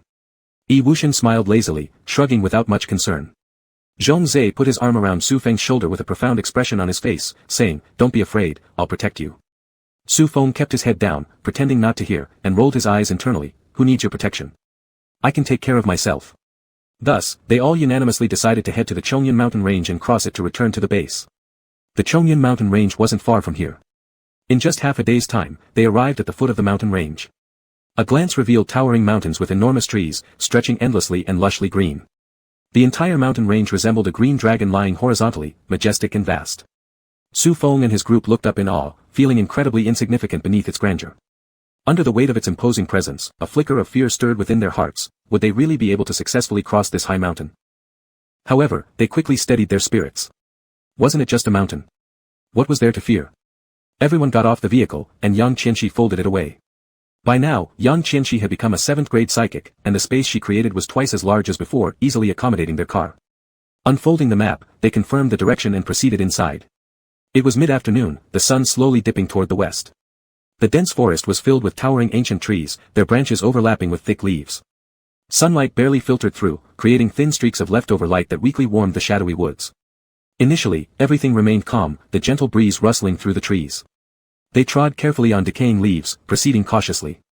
After walking for a while, their ears suddenly caught the sound of rustling, like waves rushing in, and a massive expanse of green insects surged into view. Su Feng and the others immediately stopped, erecting a defensive barrier and preparing for attack. Upon careful observation, they saw that these dense clusters of green bugs were crawling and inching closer. Wherever they passed, tall trees fell instantly, only to be covered and devoured by the insects in moments. Everyone looked on in shock, launching attacks immediately. Chen Hao summoned a bolt of lightning, wiping out a large number at once, but more quickly replaced them, endless in supply, spreading across the sky and earth. In such circumstances, Chen Hao's lightning and Yi Wuxian's ice magic proved most effective. Zhongzhe also performed admirably, a wave of toxic mist poisoned a substantial portion. Su Feng, wielding a long green whip, swept through, leaving a trail of dead bugs behind him. Chen Feina, Yang Qianxi, and Wu Tianxiong also used their unique abilities, reaping wave after wave of insects. The one who felt most helpless was Su Xianwan. Her ability seemed useless against these swarms of bugs. Her invisibility ability held little practical use here, and her level being the lowest, everyone kept her protected in the center, much to her frustration. They battled fiercely for 5 or 6 hours, yet the number of bugs not only didn't decrease but increased. Despite continuously using stalactites to replenish their energy, exhaustion still began to creep in. Su Feng exclaimed, "What kind of ghostly bugs are these? We can't kill them all, and there seem to be more every moment." Yi Wuxian frowned deeply. They may have been mutated versions of some kind of bug. Judging from the situation, they aren't highly offensive, but their numbers are immense, impossible to fully exterminate. Furthermore, their biting power is quite strong. If we're not careful, we'll be overwhelmed and consumed. We cannot keep this up forever. When our strength is exhausted, we'll be drowned by them immediately. As he spoke, everyone started to feel increasingly tired, and pain spread throughout their bodies. Suddenly, Zhongzhe's expression darkened. "No good, all of this is fake, it's an illusion." Everyone paused, confused, looking towards him. Zhongzhe ran over to Su Feng, releasing his poison mist around him. Around Su Feng, something dropped with a shrill scream. Su Feng immediately felt a relief from the discomfort he'd been experiencing. At that point, everyone guessed what had happened, inspecting themselves using their powers. After removing whatever was clinging to them, all illusions vanished. Right before their eyes stood nothing, the bugs were gone. The forest returned to how it had appeared when they first entered. Yet, their bodies were now covered with wounds, their clothes torn apart, drenched in blood. And the suppressed pain sensation slowly became clear again. They couldn't help but feel a chilling aftermath. If Zhongzhe hadn't noticed the problem in time, they might have continued fighting these non-existent bugs under the delusion, while in reality, gradually dying off from being drained by these parasites. Their gaze turned toward the source of their plight, a translucent soft-bodied creature resembling a leech. Hidden among the lush leaves, it was difficult to detect unless you paid close attention. At this moment, the soft-bodied creatures that they had cleared lay sprawled on the ground, emitting a pungent and unpleasant glue-like smell. These things moved slowly and lacked any form of attack power, possessing only an ability to induce hallucinations in living beings. When their victims were trapped in illusions, these creatures could take the opportunity to suck them dry. But how exactly did they trap their victims in illusions? Su Feng's group was quite perplexed. Chen Feina couldn't help but pick one up out of curiosity to examine it closely. Before long, she found out that apart from creating illusions, these creatures were almost useless, incredibly fragile. With surprise, she remarked, I can't believe we almost fell for something like this. It's so weak I could crush it with just my finger. Everyone looked at the squirming soft-bodied creature in Chenfeina's hand. Zhongzhe then spoke up beside her, it's the sound. This took Su Feng aback, are you saying the sound they produce is what induces the illusion? Zhongzhe nodded. After hearing this, Chenfeina jabbed it hard with her finger. It let out a sharp, shrill scream, yet none of them fell into an illusion again. Confused, everyone looked at Zhongzhe. He paused quietly for a while before staring intently at it. The creature soon stopped wriggling and emitted a rustling sound.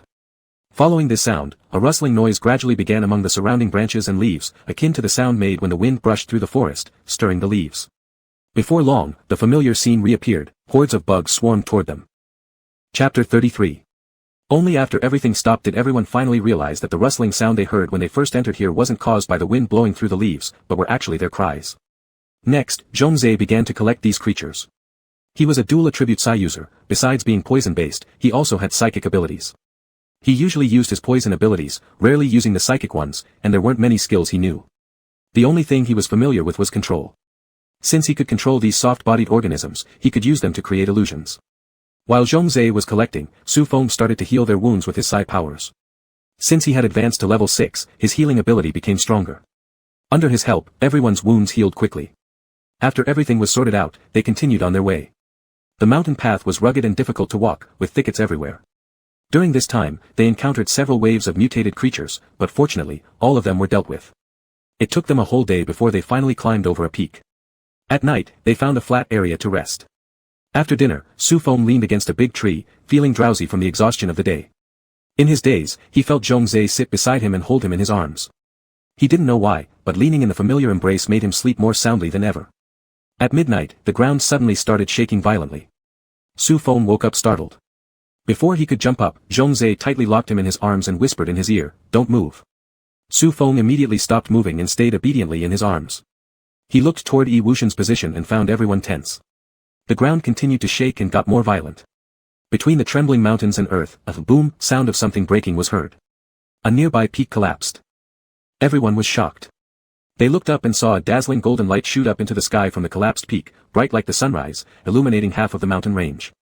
However, this brilliant golden light flashed and disappeared quickly, plunging them back into darkness as if it were an illusion, yet they all knew that such a huge commotion was certainly no hallucination. They glanced at each other. Su Feng asked first, what is going on? Should we go take a look? Seeing everyone looking at him, Su Feng realized he was still firmly held in Zhongzhe's arms, so he hurriedly broke free and stood up. Zhongzhe, upon this, seemed a little sullen, and his gaze towards others grew somewhat sinister. Chenfeina didn't care about him, looking at the two of them with a teasing smile on her face, yet she replied earnestly, why not go? Such a big commotion must be extraordinary, don't you think? Yi Wuxian smiled and said, that's right, we should still check it out, but be cautious. Wu Tianxiong also foolishly agreed with a grin, that sounds good. It's all shiny gold, maybe it's some treasure being revealed. Upon hearing this, everyone laughed, dissipating the tense atmosphere from before the strange phenomena appeared. Led by Chen Hao, they headed toward the collapsed peak. The dark night was silent, the forest stifling and noiseless, as if the entire mountain range had lost its voice, with only the rustling sound of their footsteps underfoot. As they approached the mountain peak, the surroundings grew quieter. Su Feng swallowed and gradually felt uneasy, unable to help stopping his steps and saying to everyone, do any of you feel something is off? Yi Wuxian furrowed his brow and nodded afterwards, saying, it's eerily quiet here, as if there isn't a single trace of life. Hearing this, everyone hesitated. They surveyed the surroundings, the shadows of trees condensed, as if frozen in time. Even with the wind passing through, the branches and leaves remained stiff and unmoving. A chill rose from their hearts. Looking at each other, they still decided to continue forward, although this scene was weird, it wasn't enough to scare them off just yet. However, their pace slowed down, remaining vigilant all the while. Crossing through the forest, they arrived in front of the collapsed mountain peak, involuntarily all taking a sharp intake of breath together. Su Feng widened his eyes and exclaimed, what is this? At the broken part of the mountain, golden liquid similar to magma overflowed. If one looked carefully, they would see that the golden liquid interwoven with threads of black lines, coiling around each other, bubbling and boiling furiously. The two intertwined, blending together, transforming the brilliant golden hue gradually into a muted tone, eventually forming a dense black golden color. Su Feng and the others didn't notice initially, but the black golden liquid started contracting, causing the surrounding forest to suddenly lose vitality and wither instantly. The one affected first was Su Xianwan, who had the lowest level. A mysterious suction force suddenly dragged her over. Ah! Su Xianwan screamed in shock and tried to struggle but found herself immobilized. She couldn't use her psi abilities under the heavy constraint. Xianwan. Su Feng immediately panicked. He shouted and extended a vine, binding Su Xianwan tightly and pulling her back with all his strength. However, that suction force was as immovable as a rock, even dragging Su Feng along too. Upon seeing this, Zhongzhe rushed forward and grabbed hold of him tightly. The others also hurried to help, but it was completely useless. That suction force seemed like thousands of caddies, and with a flash of light, it suddenly increased again, dragging all of them into the black gold liquid. This liquid was thick and heavy, with strong swallowing power.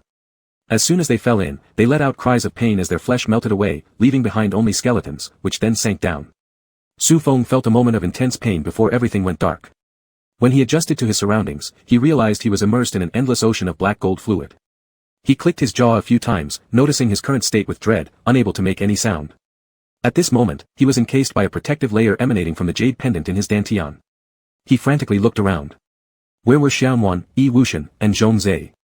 Su Feng struggled forward with difficulty. The liquid was as sticky as a bog, making every step extremely arduous. After nearly 15 minutes of searching, he finally dug out a skeleton. Looking at its shape and size, he confirmed that this skeleton belonged to Wu Tianxiong. He shook the skeleton, but Wu Tianxiong had no reaction, showing not a trace of life. Feeling sorrowful, Su Feng started to cry quietly, yet without shedding a single tear. He thought of himself and gazed at the jade pendant in his dantian. Was this related to it? He pulled Wu Tianxiong closer, channeling his psi abilities onto him. The white skeleton began trembling lightly, emitting signs of life. Su Feng's spirits lifted. It worked. Filled with renewed hope, Su Feng immediately perked up and continued searching for his companions. After a day of effort, Su Feng, shaking with exhaustion, finally managed to gather most of the group's skeletons. Counting them over and over, there was still one missing. Examining closely, Xianwan, Yi Wuxian, Chen Hao, Chen Feina, Yang Sisi, Wu Tianxiong, plus himself, that made 7 people. Where was Zhongzhe? A chill ran through Su Feng's heart. Could it be that his entire skeleton had been swallowed and dissolved? That meant. Su Feng didn't dare to think further. He searched frantically.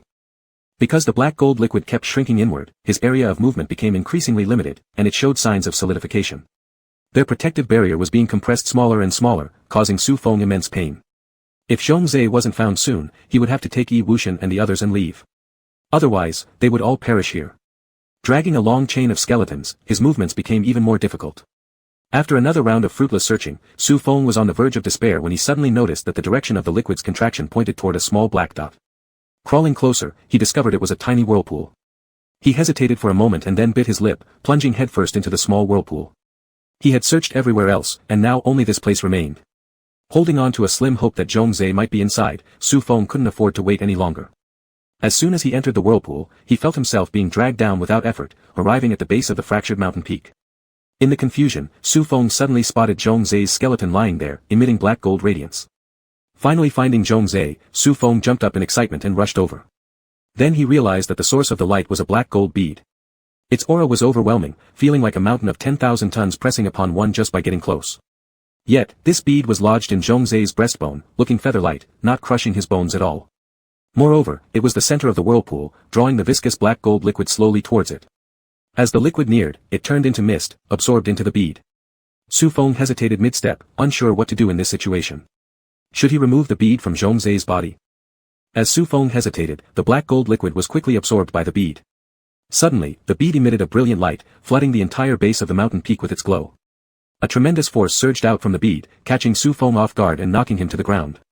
Then something began forcefully intruding into his bones, causing unbearable pain and numbness. He felt as if he were about to fall apart. It wasn't just him, Yi Wuxian and the others' bones also trembled audibly with a crackling sound. Chapter 34. Just as Su Feng was about to give in, the jade pendant in his dantian suddenly floated up, a pale green light sprinkling down and enveloping all of them. That power, upon encountering the green light, suddenly became gentle, then slowly seeped into their bones, gradually turning their skeletal structure into black gold with a cold luster. In a state of drowsiness, the green light brushed over their bodies, and Su Feng faintly felt the sound of flesh growing. This sensation wasn't painful but rather comfortable, as if he were filled with life force throughout his body. When Su Feng finally opened his eyes, his body had already been fully restored and even brimmed with strength. Although his rank still remained at level 6, after this purification, he could feel himself becoming stronger, not just in terms of abilities, but also in his physical body. Unsure whether it was due to the mysterious force within that bead, though his skin looked just as soft and fair as before, in reality it had become as resilient as ice silkworm silk, impervious to water and fire. He tried attacking himself with his powers, yet not only did his body remain unscathed, he didn't feel a single twinge of pain. Su Feng was momentarily stunned, then his eyes brightened, instinctively reaching out to touch the skin on his arms. Wasn't his own body now the best defense? In the future, when battling others, he no longer needed to worry about being injured. He glanced toward Zhongzhe, who was lying there quietly at that moment. The mysterious pearl had already merged into his body, but Su Feng knew nothing of the effects it would have on him. Worry flickered across his face as he stared at Zhongzhe, hoping this wouldn't turn out to be a bad thing. Seeing Zhongzhe's rosy complexion indicating no ill effects, Su Feng shifted his gaze to Yi Wuxian and the others. They were sleeping peacefully without injury.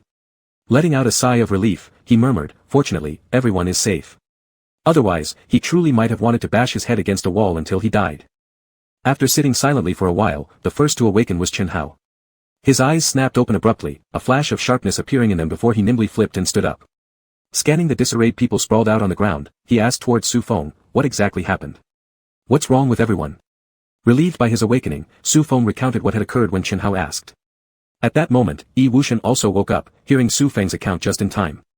Smiling warmly at Su Feng, he said, "We truly owe much gratitude to you, little Feng. Thanks to you, otherwise we would have perished here." Upon hearing this, Su Feng modestly replied, "It was just coincidental." Patting his chest nervously, he added, "Fortunately, none of you are hurt. I almost thought everyone would perish." "What do you mean perish?" Chen Fanana also awoke at this point, sitting up and playfully asking with her cheek resting on her hand. Following her, everyone except Zhongzhe woke up, and after listening to Su Feng retell the events, they all shared the feeling of having narrowly escaped death, sighing deeply. Finally, everyone turned their focus onto Zhongzhe. Yang Qishi worriedly said, "Why hasn't Xiaozhe woken up yet?" Chen Fanana squatted beside Zhongzhe, prodding his chest and asking Su Feng, "You said that pearl has merged into his chest, but I don't see any difference." Su Feng shook his head, mimicking her action as he squatted down, then pressed on Zhongzhe's chest and even leaned over it, listening to the steady heartbeat. Slightly reassured, with normal heartbeats indicating probable safety, Su Feng prepared to stand. Suddenly, a hand reached out and grabbed his head, firmly pressing it against its chest. It was Zhongzhe. He had already opened his eyes, looking amusedly at Su Feng struggling in his embrace as he hoarsely said, "I had a dream." Feeling breathless, Su Feng demanded, "What kind of dream you had? And how does it concern me?" Zhongzhe responded cheerfully, "It concerns you, it's an erotic dream." There was a brief silence around them. Then, ha ha ha. Chen Fanana burst into laughter first, followed by Yi Wuxian and the rest joining in. Only Su Xianwan screamed indignantly, rushing over to pull Su Feng out of Zhongzhe's embrace, leaving Su Feng both angry and embarrassed, flushed red in the face. "You're not allowed to bully my brother." Su Xianwan shouted at Zhongzhe and kicked him out of anger. But with a crack sound, she let out a cry of agony, "Ah, it hurt so much," and fell to the ground. Her leg was broken. "Xianwan." Su Feng's face changed drastically as he hurriedly supported her, urgently asking, "What's wrong with you?" The others also stopped laughing and gathered around her. Zhongzhe, on the other hand, sat up in confusion, his expression full of bewilderment. Yi Wuxian examined her leg and then helplessly glanced at Zhongzhe, saying, "She has a fracture, but luckily it's not serious." Upon hearing this, Su Feng immediately used his abilities to heal her foot. Afterwards, everyone looked at Zhongzhe with extremely odd glances, especially Su Xianwan, whose gaze still carried resentment. Zhongzhe returned their stares with an expressionless face. Su Feng sighed helplessly and recounted what he had discovered earlier. Hearing this, everyone was astonished. When they first woke up, they were completely confused and didn't realize there was any difference in their bodies. Now, listening to Su Feng, their eyes lit up. Recalling Zhongzhe's mysterious counterattack ability earlier, they all became eager to test themselves out. A weapon appeared instantly in Chen Fanana's hand, who shouted loudly, "Let me show you." She moved swiftly like the wind, swinging her weapon horizontally towards Yi Wuxian. Yi Wuxian stood still with a serene smile, showing no change in his expression. A clang resounded as Chen Fanana stumbled backward a few steps while Yi Wuxian remained unharmed. This sight caused everyone to widen their eyes in astonishment. Although there was the example of Zhongzhe before, seeing it again now still felt shocking. Chen Fanana's attack wasn't weak. If under normal circumstances, Yi Wuxian would have certainly been injured without defending himself. However, he emerged unscathed and even sent Chen Fanana retreating, which couldn't fail to surprise them. Amazing. Let me try too. Wu Tianxiong immediately joined enthusiastically after seeing this. Then he and Chen Fanana simultaneously attacked Yi Wuxian, who raised an eyebrow but showed no fear. In an instant, Yi Wuxian was overwhelmed by their attacks, yet he remained composed, casually launching an icy blow. This led to a fierce three-person battle. Luckily, their bodies had been strengthened, meaning even if they fought to the heavens collapsing and earth shaking, they wouldn't get hurt easily. This made them more unrestrained, fighting fiercely as never before. Previously, during practice sparring matches, they couldn't go all out for fear of harming each other. Now, however, they could fight freely, unleashing their full strength, creating an exhilarating clash. Seeing this, the others felt itchy and joined the battle as well. Though Su Feng and Su Xiaoman were of the lowest ranks, after their body enhancement, they could just about hold their own against the others. Even more astonishing was that Zhong Zhe was able to fight evenly with level 8 Chen Hao. Although his attacks weren't as powerful as Chen Hao's, he had something much harder, his tough exterior. Whenever Chen Hao's blows hit him, a dark golden light would rise from his body, blocking Chen Hao's attack. Meanwhile, his strikes barely affected Chen Hao, making it truly impossible for either side to subdue the other. The first ones to exit the fight were Su Feng and Su Xiaoman. Despite their reinforced bodies, they could still tire. Su Feng had exhausted his powers and could only enviously watch their intense battle from the sidelines. Though his strength improved somewhat, he still had a long way to go. He secretly resolved to train even harder in the future. Thinking of this, he took out the energy stalactite and began absorbing its power. By the time he finished one cycle of cultivation, Yi Wuxian and the others had already fought until they were utterly exhausted, lying down on the ground panting heavily. Zhong Zhe ran to his side, throwing an arm around him, breathing heavily like an ox. Su Feng's face darkened momentarily before calming down, not bothering to disentangle himself. Fine, he'd gotten used to Zhong Zhe's occasional physical contact. Even Su Xiaoman felt powerless. Zhong Zhe was firmly attached to her brother like a piece of sticky chewing gum, and since she couldn't beat him, all she could do was glare at him angrily. As Su Feng allowed Zhong Zhe to lean against him, he calculated that from the start of their peril until now, exactly 3 days had passed. He told everyone, "We've been here for 3 days, let's leave as soon as possible." Chen Fanana sat up in surprise, exclaiming, "It's been that long already?" To her, it merely felt like she'd suddenly fallen asleep, woken up to discover her power had greatly increased, and then engaged in a brief battle. It hadn't even felt like a day had gone by. Yi Wuxian thought for a moment and said, "Then let's leave now. That beam of gold light was too brilliant, there's a chance someone saw it and might come looking for us, especially those pursuers from last time." After he said this, everyone stopped resting and quickly got up. Wu Tianxiong said, "Then let's go." And so, they hastily left the place. Not long after they had departed, a group of people slowly approached. One of the men asked, "Are you sure you didn't see it wrong? Is it in this direction?" The man behind him, a short and slim figure, hastened to flatteringly respond, "Absolutely not. I saw it as clear as day, a massive golden beam lighting up the sky. With my keen eyesight, I spotted it immediately. If Su Feng and the others were here, they would recognize the man who had spoken as the level 8 fire elementalist who had previously hunted them.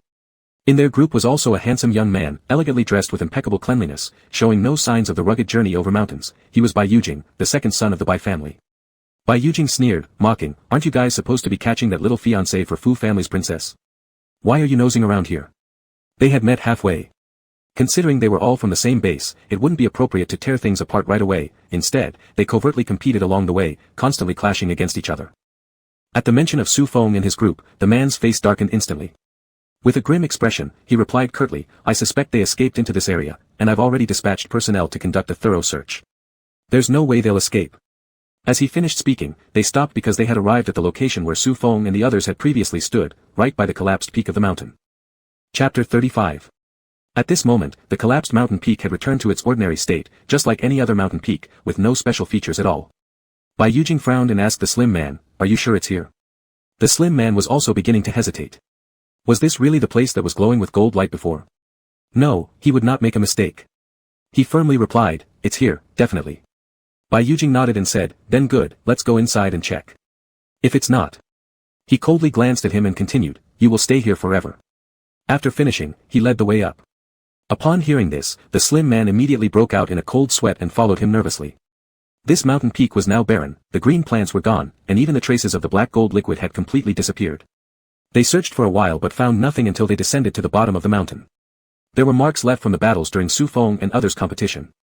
The fire-based ability user looked at these marks, recognized the familiar energy fluctuations, and immediately guessed who they were. His face darkened as he muttered, "They've been here." Bai Yujing narrowed his eyes, his voice filled with danger. "They? Are you talking about the people who kidnapped Fu family's future son-in-law?" The fire-based ability user showed no emotion as he nodded. Meanwhile, after leaving, Su Feng and his group continued advancing towards the northern base. During this time, as they went deeper, they encountered several waves of monsters attacking them, but they all managed to defeat them. With their enhanced protective capabilities, they were practically invincible in this area. After dealing with several groups of monsters, they unexpectedly ran into some people searching for them. Initially, they didn't realize they were enemies until those people issued an alarm and launched an attack on Su Feng's group. Countless attacks came raining down upon them. Fortunately, they had grown much tougher and managed to withstand the first wave of attacks. Afterward, they quickly found an opportunity to slip away because there were simply too many of them. Continuing to fight them would consume far too much energy. After that, they were constantly subjected to a full-scale pursuit. Gradually, it even reached a point where it seemed they wouldn't stop until death. People kept coming in waves, making Su Feng's group extremely exhausted. After shaking off some more pursuers, they found a hidden cave to hide in. Su Feng's face was somewhat pale, his body almost collapsing. Gasping for breath, he said, "How are there so many people here, and it seems like they're targeting us? Could they be the same ones who chased us earlier?" Chen Feina angrily said, "It must be them, who else could it be?" Hearing this, everyone turned to Zhongzhe because those people were drawn by him. It wasn't as if they were blaming or disliking him, they were merely curious.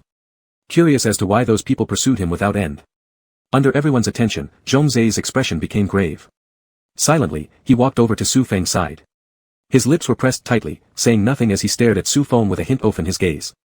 Seeing his demeanor, for some unknown reason, Su Feng felt a tightening in his heart. Hurriedly, he asked, "What's wrong?" Zhongzhe shook his head and responded, "Not me." He had noticed abilities belonging to the Bai family within the crowd. Su Feng didn't quite catch what was meant and hesitated, "What?" At this moment, Yi Wuxian suddenly spoke up, "Do you remember that golden glow from that day?" Su Feng instantly grasped the meaning, "Are you saying they've come because of this?" Yi Wuxian nodded, "That commotion was too loud. They couldn't have missed it. Now that we're being relentlessly pursued, it's highly possible they suspect we obtained something valuable from there, which is why they are clinging on to us so tenaciously. Then things are going to get troublesome," Chen Hao remarked. "They'll keep sending people, and they won't give up until they've gotten whatever advantage they believe we've taken. In that case, we'd better leave as soon as possible. We don't want to get into another fight if they find us." Chen Feina clenched her teeth and declared, still needing rest. With no choice, everyone proceeded onward. On the other hand, Bai Yujing raged, "What do you mean you can't handle such a small group with so many people?" The leader responsible for hunting down Su Feng and the others immediately put on a sorrowful face and replied, "Master, they're simply too strong. There's nothing we can do against them." Beside him, the fire ability user sneered, "You're an 8th level ability user leading so many people and you can't subdue them? Don't you think I know how capable they are?" He cast a suspicious glance at the leader and continued, "Among them, only the newly promoted 8th level psychic is worth mentioning. The others are just 6 or 7 levels. And among the people you lead, there are more than 30 who have reached level 7. And yet you still have the audacity to say that you can't handle them? Ridiculous." Upon hearing this, Bai Yujing became uncontrollably enraged. He shouted loudly, "You useless piece of garbage. You can't even deal with a few people like them, what good are you? Once we get back, you'll be waiting for your death." The leader was immediately drenched in cold sweat. He said fearfully, "Master, everything I've said is true.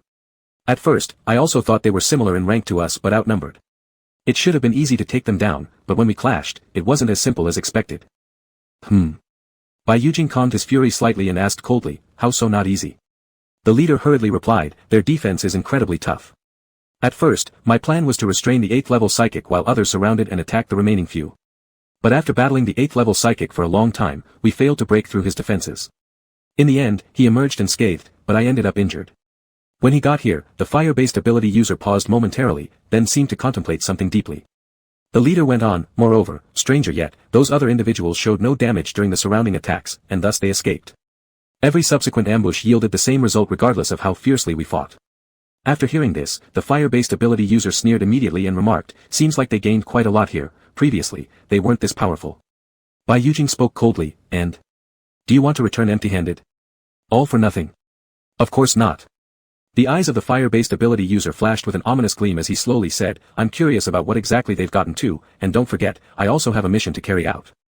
Having spoken, he ordered his subordinates to continue chasing Su Feng's group. Upon seeing this, Bai Yujing curled his lips slightly. Then he summoned a subordinate and whispered instructions into his ear. After hearing them, the subordinate nodded and left the Chongyun Mountains directly. A few days later, Su Feng's group finally broke free from the siege and emerged from the Chongyun Mountains. Su Feng wiped a bead of sweat off his forehead and sighed, "We're finally out." Zhongzhe approached and suddenly picked him up, causing Su Feng to jump and exclaim loudly, "Hey, what are you doing?" Zhongzhe rubbed against the sweat on his temple and said, "You're tired. I'll carry you." Su Feng froze for a moment. Indeed, he was exhausted, but it's not like he couldn't walk anymore. It felt awkward being carried around like this, yet oddly comforting enough that Su Feng decided not to say anything and simply leaned contentedly into Zhongzhe's embrace. Everyone had already become accustomed to their occasional intimate behavior and quickly ignored it. "Ha!" Chen Feina laughed happily, "Those tales didn't follow us, right?" With a smile, Su Feng replied, "Nope, we've managed to shake them off." With a wave of Yang Qianqi's hand, a modified van appeared in front of them. She smiled faintly, "Tired everyone? Let's rest inside the vehicle for a bit before continuing our journey." On hearing this, everyone climbed into the car. After resting for an hour, the cars started moving towards their old base. However, along the way, they noticed that the streets seemed even quieter and emptier. Before, there had been plenty of psychics walking around when they passed by, now there wasn't a single person in sight. Su Feng and his group felt somewhat surprised, this situation seemed strange. Yi Wuxian lowered his head and glanced at the map in his hand, saying, if we keep going ahead, I remember there's a base nearby. Let's go check it out. Once they arrived at the location by car, what they found instead was nothing more than a pile of ruins. Residual bloodstains still remained fresh and vivid where the base once stood. What on earth happened here?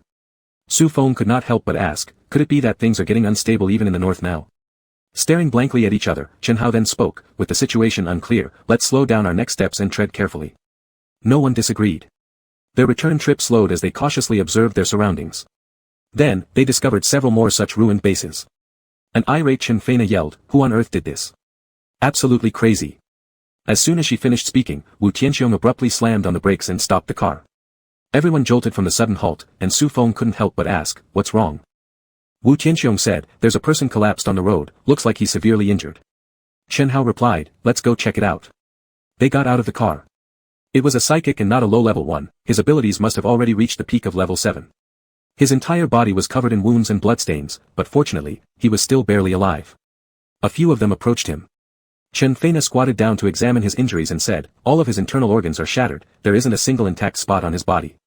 He's barely holding on thanks to his psychic abilities, otherwise, he would have died a long time ago. Chen Hao looked at Su Feng and asked, Xiao Feng, can you heal him? Su Feng nodded and said, I'll give it a try. As he spoke, he placed his hand over the man's chest. A layer of green light spread out, starting from the heart and slowly repairing his internal organs. Even though his healing ability was powerful, it was still very exhausting to repair the injuries of a top-tier 7th-level psychic. By the time he stopped, his face had turned as pale as paper. Zhongzhe reached out to support him, immediately channeling a thick stream of energy into his body. Su Feng tried to stop him, saying, I'm fine. But Zhongzhe touched his pale face and stayed silent, continuing to send energy without hesitation. Su Feng sighed when he saw the serious and stubborn look on Zhongzhe's face and decided to let him be. After a while, the man woke up.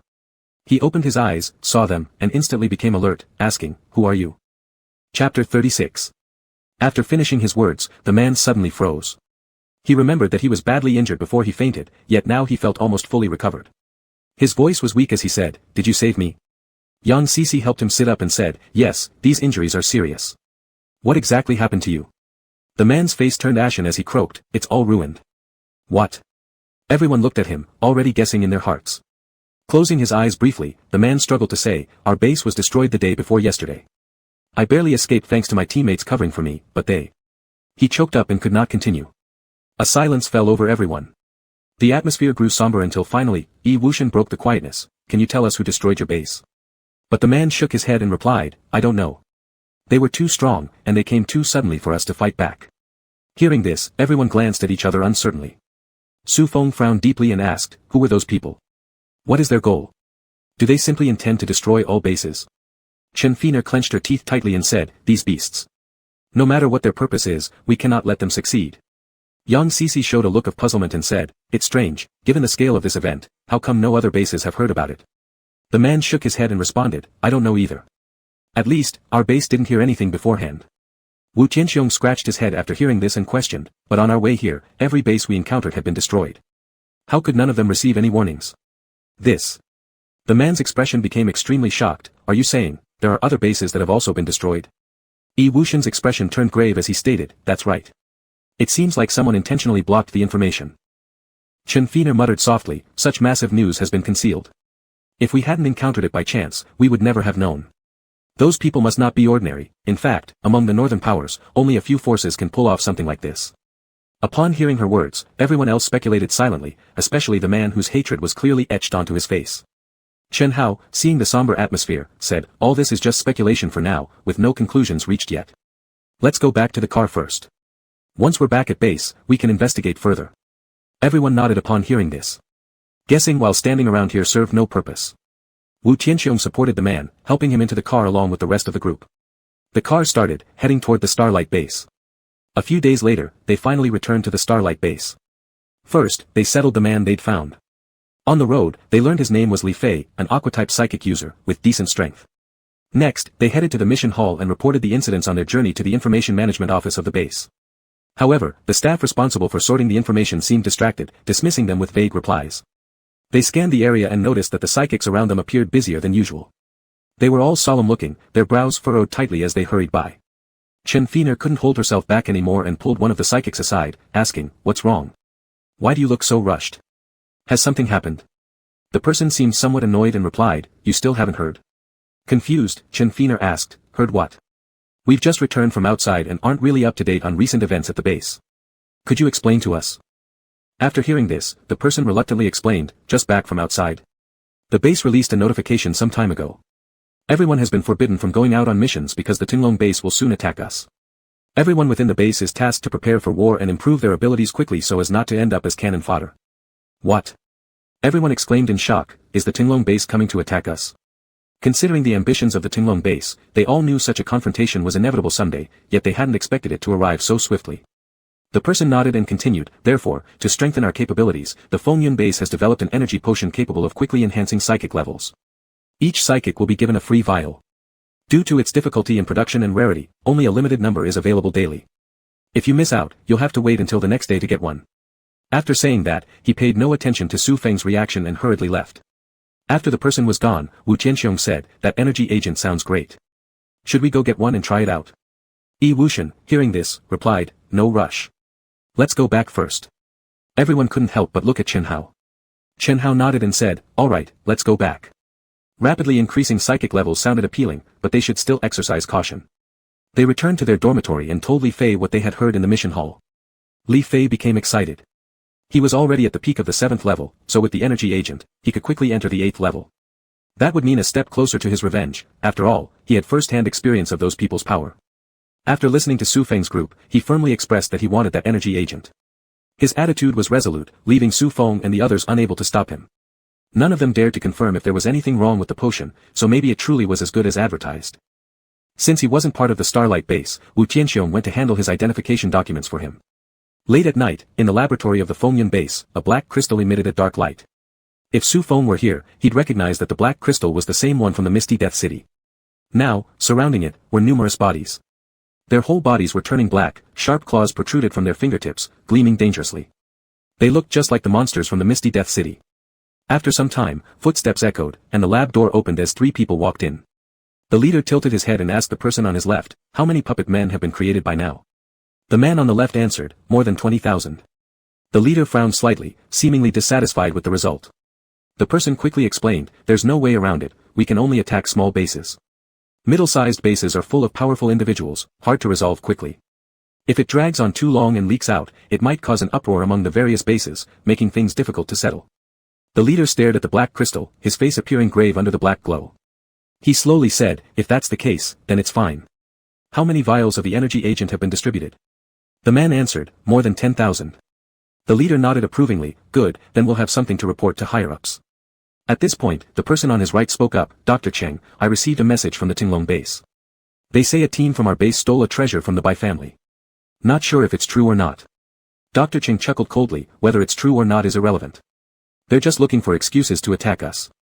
However, the person shook his head and said, "That may not be so simple." Dr. Cheng asked interestedly, "So it's really happened?" The person smiled and recounted what had happened in the Chongyun Mountains. If it weren't for a genuine encounter with something extraordinary, how could they escape the encirclement of so many psychics? Moreover, one of their members has a psychic ability that intrigues me. Dr. Cheng raised an eyebrow and asked, "What kind of psychic ability?" The person stroked the protective casing outside the black crystal, a slight smile on his lips. If Su Feng's team saw him, they might recall that he was the senior healing psychic sent by the base when they first came back injured from the Misty Death City. "Healing psychic ability," he said. "An extremely potent curing ability that can even heal the corrosive effects of the black crystal. Something even I cannot do." As he spoke, his tone grew particularly cold. "Haha, impressive," Dr. Cheng laughed. "Such an ability indeed deserves further study." Then, he turned to the person on his left and asked, "Has their team collected the energy agent yet?" The person quickly responded, "Only one has taken it." Dr. Cheng said, "Perfect, one is enough." A few days later, the people from the Tinglong base arrived. Almost everyone moved out in overwhelming force, led by 2 9th-level psychics. Many bases fell before they could even call for reinforcements, disappearing instantly. As they approached, within a few more days, they would arrive at the doorstep of the Starlight base. Due to its proximity to the Fengyun base, reinforcements were sent early. Though there was aid, the psychics in the Starlight base were still uneasy. This time, the Tinglong base was coming with formidable strength and relentless determination. During this period, Su Feng and his team also focused on their cultivation. As for Li Fei, who they had picked up along the way, ever since he obtained the energy agent, he immediately shut himself indoors to cultivate. By now, he was already an 8th level psychic. Su Feng and his group were not without envy, but they felt something was off, so none of them went to claim it. Moreover, they had obtained a large number of energy stalactites in the cave, which was more than enough for their cultivation. After absorbing a massive amount of stalactites, the strength of each of them significantly improved. Su Feng's psychic abilities had reached the peak of the 6th level, and it was believed that he would soon reach the 7th level. The others were in similar situations. The only exception was Su Xianwan, who managed to break through, advancing from the 5th level to the 6th. Just at that moment, a sharp alarm sounded. The people from the Tinglong base had arrived, and all the psychics immediately rushed out, ready to face them. Chapter 37. By the time Su Feng and the others walked out, the battle had already begun. The Starlight base activated its protective shield, but in front of the 9th level psychics from the Ascending Dragon base, it seemed defenseless.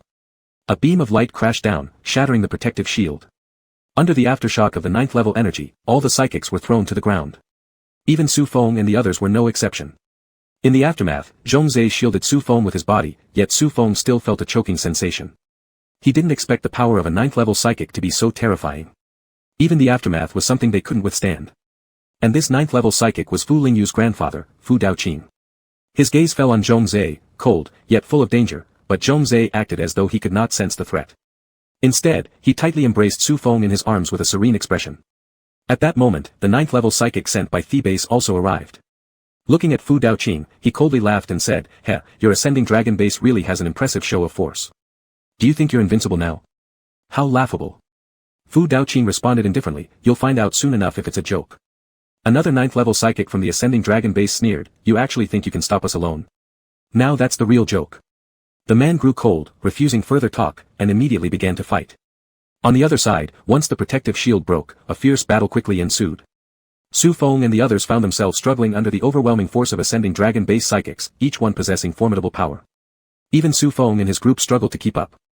Before long, those who were overpowered in the battle began to fall one after another, their blood staining the ground red, making a chilling sight. Until the sun set westward and twilight approached, both sides slightly paused their battle. By then, most of the Starlight base psychics had perished or been gravely injured, and it was much the same for the Ascending Dragon base. The 9th level psychic sent by Thebase was heavily wounded after being besieged by 2 other psychics, yet there was no sign of despair on his face. Instead, he burst into laughter, "Even your Ascending Dragon base is nothing special."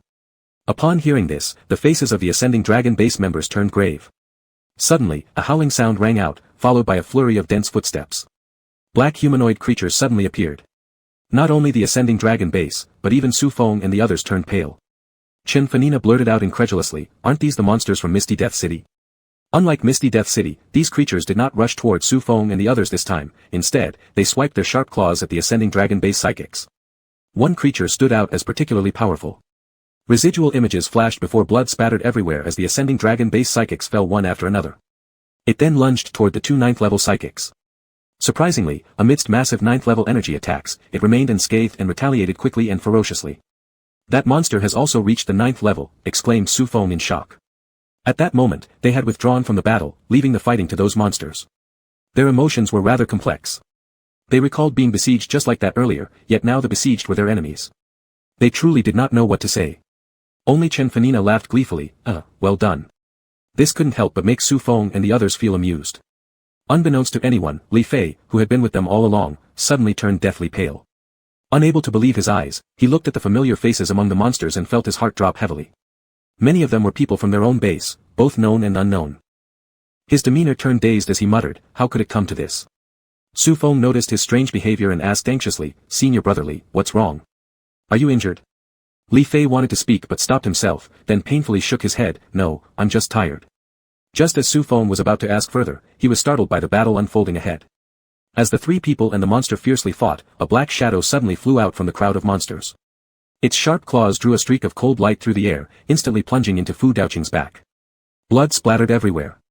Being held back by another monster, Fu Daoqing had no choice but to endure the blow, then gritted his teeth and flung the monster attacking him away. With this single strike, the Ascending Dragon base immediately gained the upper hand. If they continued fighting, they would surely lose. Therefore, the other 9th level psychic supported Fu Daoqing and declared, "Retreat. We leave." Agreed. Upon issuing the order, the ascending dragon base psychics instantly retreated and disappeared cleanly before they could be chased. After they retreated, with a howling sound, those monsters immediately vanished from everyone's sight. The psychic ability users of the Starlight base became exhilarated and cheered, "We've won. Huh, we've won." However, that 9th level psychic did not seem relieved at all. The ascending dragon base had merely retreated temporarily, and this certainly didn't mean they would abandon their ambition to invade. He firmly believed they would come back. After the battle, the higher-ups of the Starlight base continued to command all psychics to remain on alert and always be prepared for another fight. Su Feng and his group returned to the dormitory and finally had time to ponder why the base possessed creatures identical to those in the Misty Death City. Su Feng instantly thought about the black crystal. Wasn't the transformation of Misty Death City due to that black crystal?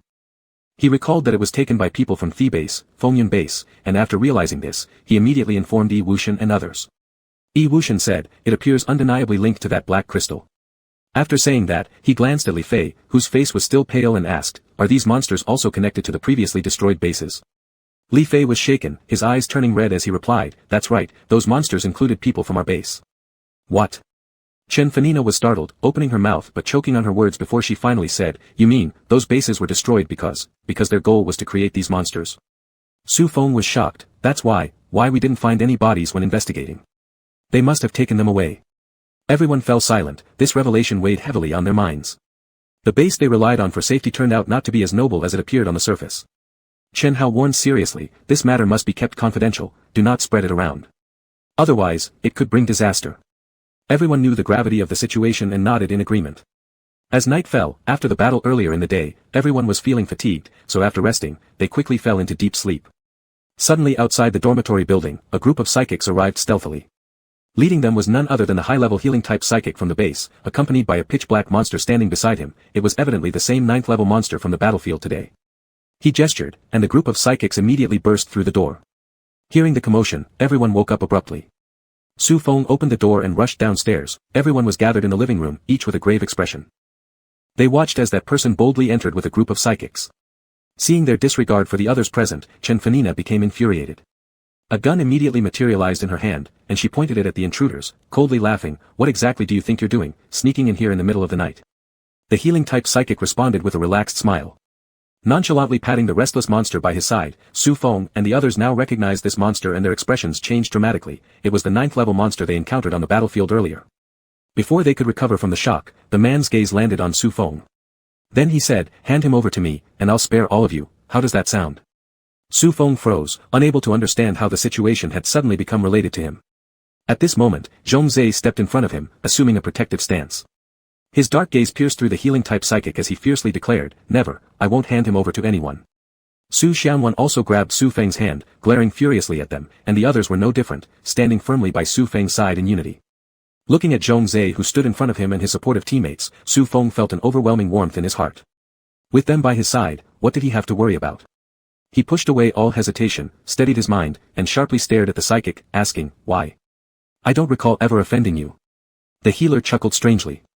"Yes, your psychic abilities are impressive. If I studied them, it might just help break through my own abilities. And..." He scanned everyone critically and added, "By the way, it's rumored that in Chongyun Mountain Range, remarkable changes occurred in your bodies. This is definitely something very worth researching." The atmosphere dropped to a freezing point. If it weren't for the concern about the 9th-level monster, Su Feng and the others probably wouldn't have hesitated to act. However, they endured while the intruders showed no signs of letting go. Their midnight visit was clearly malicious. Don't underestimate the gap between level 8 and level 9, although the difference in name is slight, the actual power disparity is vast. Level 9 is far more powerful than level 8. Yi Wuxian and Chen Hao exchanged a quiet glance, realizing that things had taken a turn for the worse. However, they were not confident in their ability to withstand the level 9 monster, so they began contemplating an escape plan. It seemed like they could no longer stay in this base. At this moment, the psychic wasted no more words on them. He gave an order, commanding the group of psychics to launch an attack against Su Feng's group. The monster let out a howling roar and rushed toward Chen Hao with an overwhelming presence. There were about 40 to 50 psychics in the group, most were at levels 6 and 7, but there were 4 at level 8, including the healing-type psychic. Clearly, this group was determined to capture Su Feng's team at all costs. Chapter 38. The battle was fiercely underway, and Chen Hao was being suppressed by the monster. 2 more level 8 Psi-energy users were simultaneously fighting against Yi Wuxian, trying to quickly subdue him. Seeing this, Chen Fena and Wu Tianxiong hurriedly went over to help, while one of the remaining level 8 Psi-energy users engaged with Li Fei. Zhongzhe guarded beside Su Feng, eliminating any psi energy users that dared approach him. Under Yang Qianqi's protection, Su Xianwan was out of danger for now. Once again, they felt relieved, their bodies had been enhanced through experimentation and could withstand considerable damage. Despite the numerous attackers surrounding them, they were at least able to hold on. After taking an energy elixir, although Li Fei had just reached level 8, his strength was formidable enough to not be underestimated as he battled equally with the level 8 psi energy user. Various energies filled the entire space, turning their living room into a chaotic mess, scarred heavily. Eventually, the whole dormitory building collapsed under the strain of the energy tremors. This commotion immediately drew the attention of other psi energy users. The guards tasked with preventing Su Feng and the others from escaping had already spread the word, shouting loudly, "Everyone, don't panic. They are spies from the Tinglong base. This is the base trying to capture traitors." Upon hearing Tinglong base, all the psi energy users erupted in fury. Their base had clashed with Tinglong only the day before, suffering heavy casualties, including many of their friends and family. Learning these people were actually spies from the Tinglong base fueled their anger, and they immediately demanded to join in to help capture the traitors. Su Feng and his group were finding themselves in an increasingly dire situation, too preoccupied to care about anything else. The level 9 monster was incredibly powerful, its form elusive, its claws sharp like blades, capable of cutting through metal and splitting stone. No matter how strong Chen Hao was, he was no match due to the level disparity, forcing him to retreat step by step. Blood dripped down as there was a long claw mark on Chen Hao's shoulder, deep enough to expose bone. Yi Wuxian and the others weren't faring much better. Surrounded and attacked jointly by 2 level 8 psi energy users, they were severely injured and covered in blood. Li Fei was also struggling to hold on, lacking the robust physique that Su Feng and the others possessed. However, Su Feng and Zhongzhe along with 2 others found themselves in the most favorable condition, as the psi energy users they faced were only levels 6 or 7. Thanks to Zhongzhe's extensive area of toxic mist, few of them managed to get the upper hand. But then, with the encouragement of those alerted psi energy users, they began attacking as well, making their predicament even more urgent. As for the healer-type psi energy user, he watched calmly, never intervening. He had already decided that his prey would escape, eventually becoming his sure gain. How could they let him succeed? Su Feng and his group had already come to an unspoken understanding, gradually retreating to a certain place as they fought. They had lived in this dormitory building for almost 10 years and were very familiar with it. Actually, beneath the dormitory, there was a passage leading directly outside the base. They dug this channel as a precautionary measure, and unexpectedly, it proved useful on such a day. At the moment the building collapsed, Chen Hao seized the opportunity to open the passage. Hidden under the rubble, no one noticed its existence. Unbeknownst to anyone, they gradually closed ranks and approached the passageway. Suddenly, that psi energy user narrowed his eyes, sensing something wasn't right. Just as he was about to shout a warning, it was too late. Wu Tianxiong unleashed a sweeping wind that moved the pile of stones aside, revealing the entrance to the passage. Chen Hao and Yi Wuxian did their best to block those who tried to stop them. Then everyone jumped in one after another, sealing the entrance with a large rock. Seeing this, the man turned pale, furiously barking orders, "Chase them. And send people to guard the perimeter outside the base. They won't get far once they exit the tunnel." His psi energy users immediately followed the command, some breaking into the entrance to continue the chase, while others stationed themselves at various points outside the base. After entering the passage, Su Feng and the others couldn't catch their breath. Time was pressing. They each took out stalactites, replenishing their psi energy before hurrying toward the end of the passage. As their pursuers caught up, the sound of footsteps resounded behind them, tightening their resolve to move faster. Luckily, the exit was just ahead. They emerged before being completely surrounded. However, before they could sigh in relief, attacks came hurtling towards them. They quickly dodged, realizing that those guarding here launched attacks immediately upon seeing their sudden appearance and blew an alarm whistle. Soon, reinforcements would arrive. Moreover, they still had enemies chasing them from behind. If they didn't leave immediately, they'd soon be trapped again. Yang Qianqi deployed the vehicle, and everyone quickly boarded it. As their vehicle started, a roar suddenly echoed from behind. It was the monster that had come, its claws swiped towards the rear window of their vehicle. With a few crisp sounds, the glass shattered. Yi Wuxian quickly fortified the opening with a layer of ice. The car surged forward abruptly, creating some distance between them and the monster, but soon the other pursuers began to catch up. A chase ensued between the two sides. After a few hours, the sky had already brightened considerably, and they were getting farther and farther from the base. Yet those chasing them showed no signs of giving up, not even for a second. Su Feng and his group were all exhausted beyond measure. Fortunately, Su Feng had healed their wounds, but the toll on their spirit remained irreparable. They drove the car at top speed, rushing through wind and fire. Just as they thought they were about to escape their pursuers, the healer-type psi energy user chuckled coldly, "You think you can get away from us? Ha, it won't be that easy." Suddenly, an energy remote appeared in his hand. He watched as the fleeing vehicle gradually distanced itself, then lightly pressed a button. In front of them, Li Fei's body started visibly inflating at a rapid rate. Su Feng panicked and cried out, "Brotherly, what's wrong with you? Look out!" Zhongzhe, sensing something was amiss, immediately tackled Su Feng down. There was a loud boom, and Li Fei exploded completely.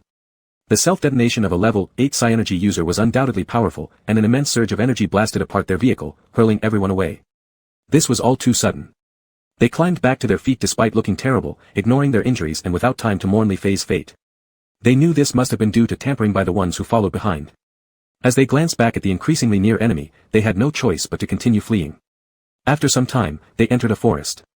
This woodland seemed unremarkable, with grasses and trees that were not particularly lush, yet they got lost among it. After circling a few times, they found themselves back where they'd started. Just then, their pursuers caught up. Su Feng fretted anxiously, "What are we going to do? They're catching up." Before Yi Wuxian could respond, their adversaries attacked first. A wind blade flew by. Yi Wuxian dodged swiftly. There was a snap as a nearby tree beside him was struck down. With this assault, the battle broke out again. This time, because Su Feng and his companions were lacking in strength, they soon found themselves at a disadvantage.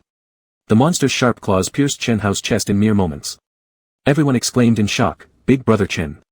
Chen Hao weakly uttered, "Don't worry about me. Run while you still can."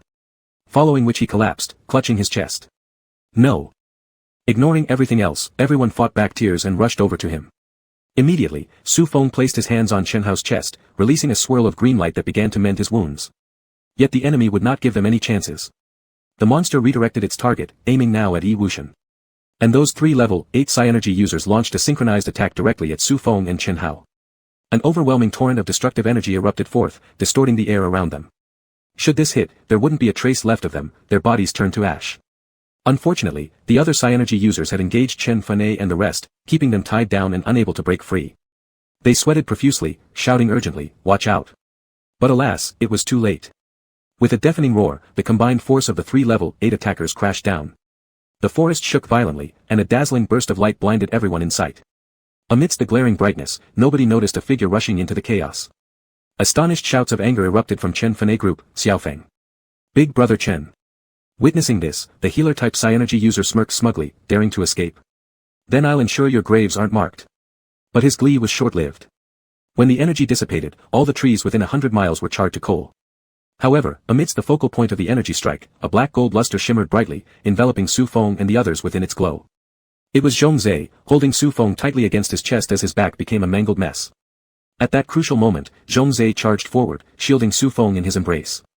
All attacks fell upon him until he couldn't bear it anymore, at which point a sudden radiant black gold glow emanated from his chest, forming a protective barrier around them. Zhongzhe's lips overflowed with streaks of blood, slowly dripping onto Su Feng's face. His injuries were grievous this time.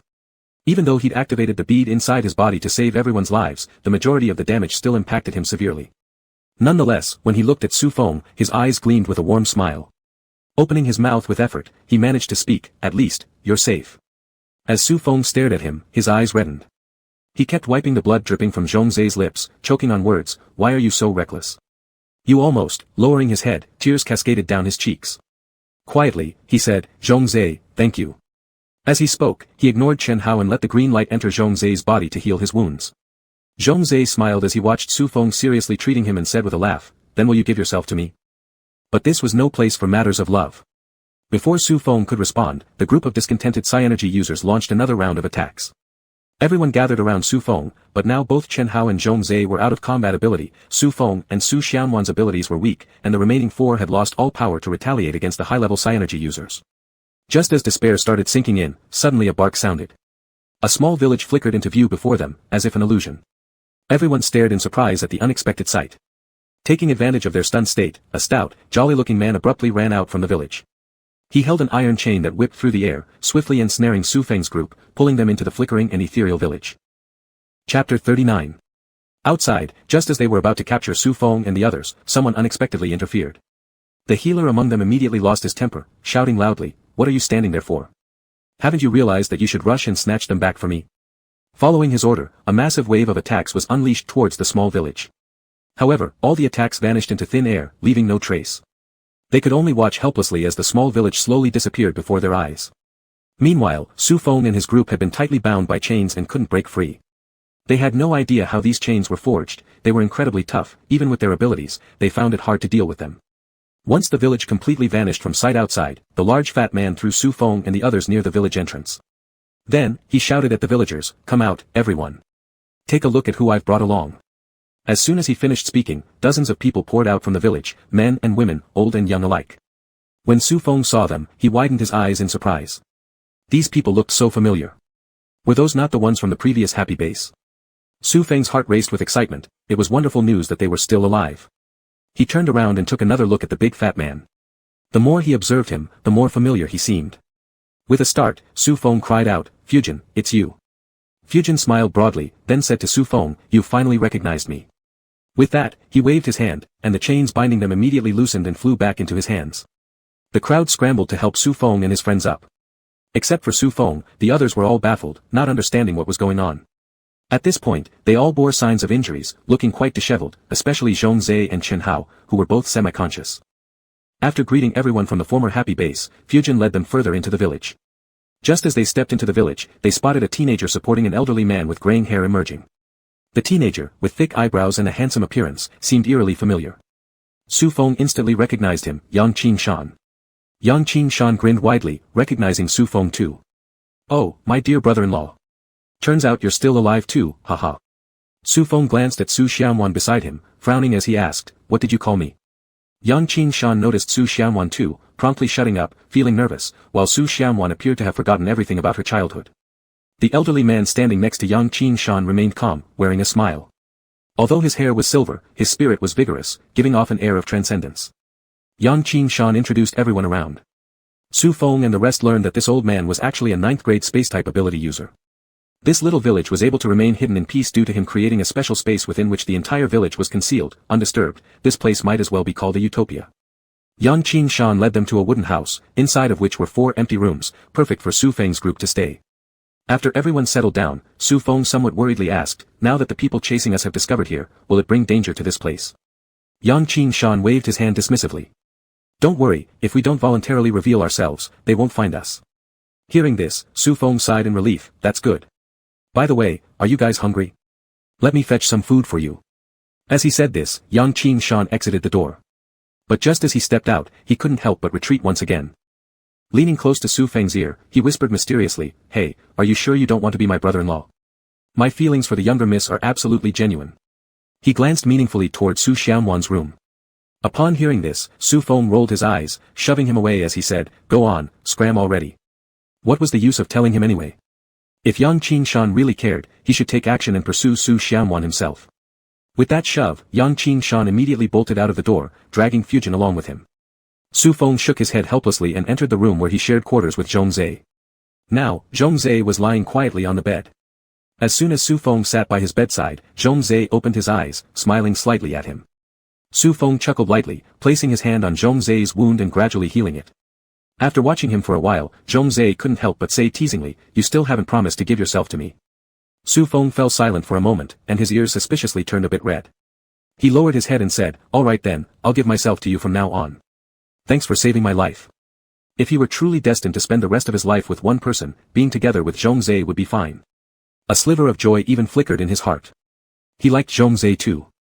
Zhong Zhe's eyes lit up as he grabbed Su Feng's hand, his smile uncontrollable. He pointed to his lips with another finger and looked at him expectantly, saying, "It hurts here." Then, he stared at Su Feng with anticipation. Without needing to guess, it was clear what he meant. Suddenly, Su Feng grinned mischievously and said, "All right, let me heal it for you." And then he directly covered Zhong Zhe's mouth with his hand. Zhong Zhe looked disappointed and somewhat wronged as he gazed at him. Su Feng, feeling somewhat sorry for him, sighed helplessly, "Then, we'll talk about it when you're fully recovered."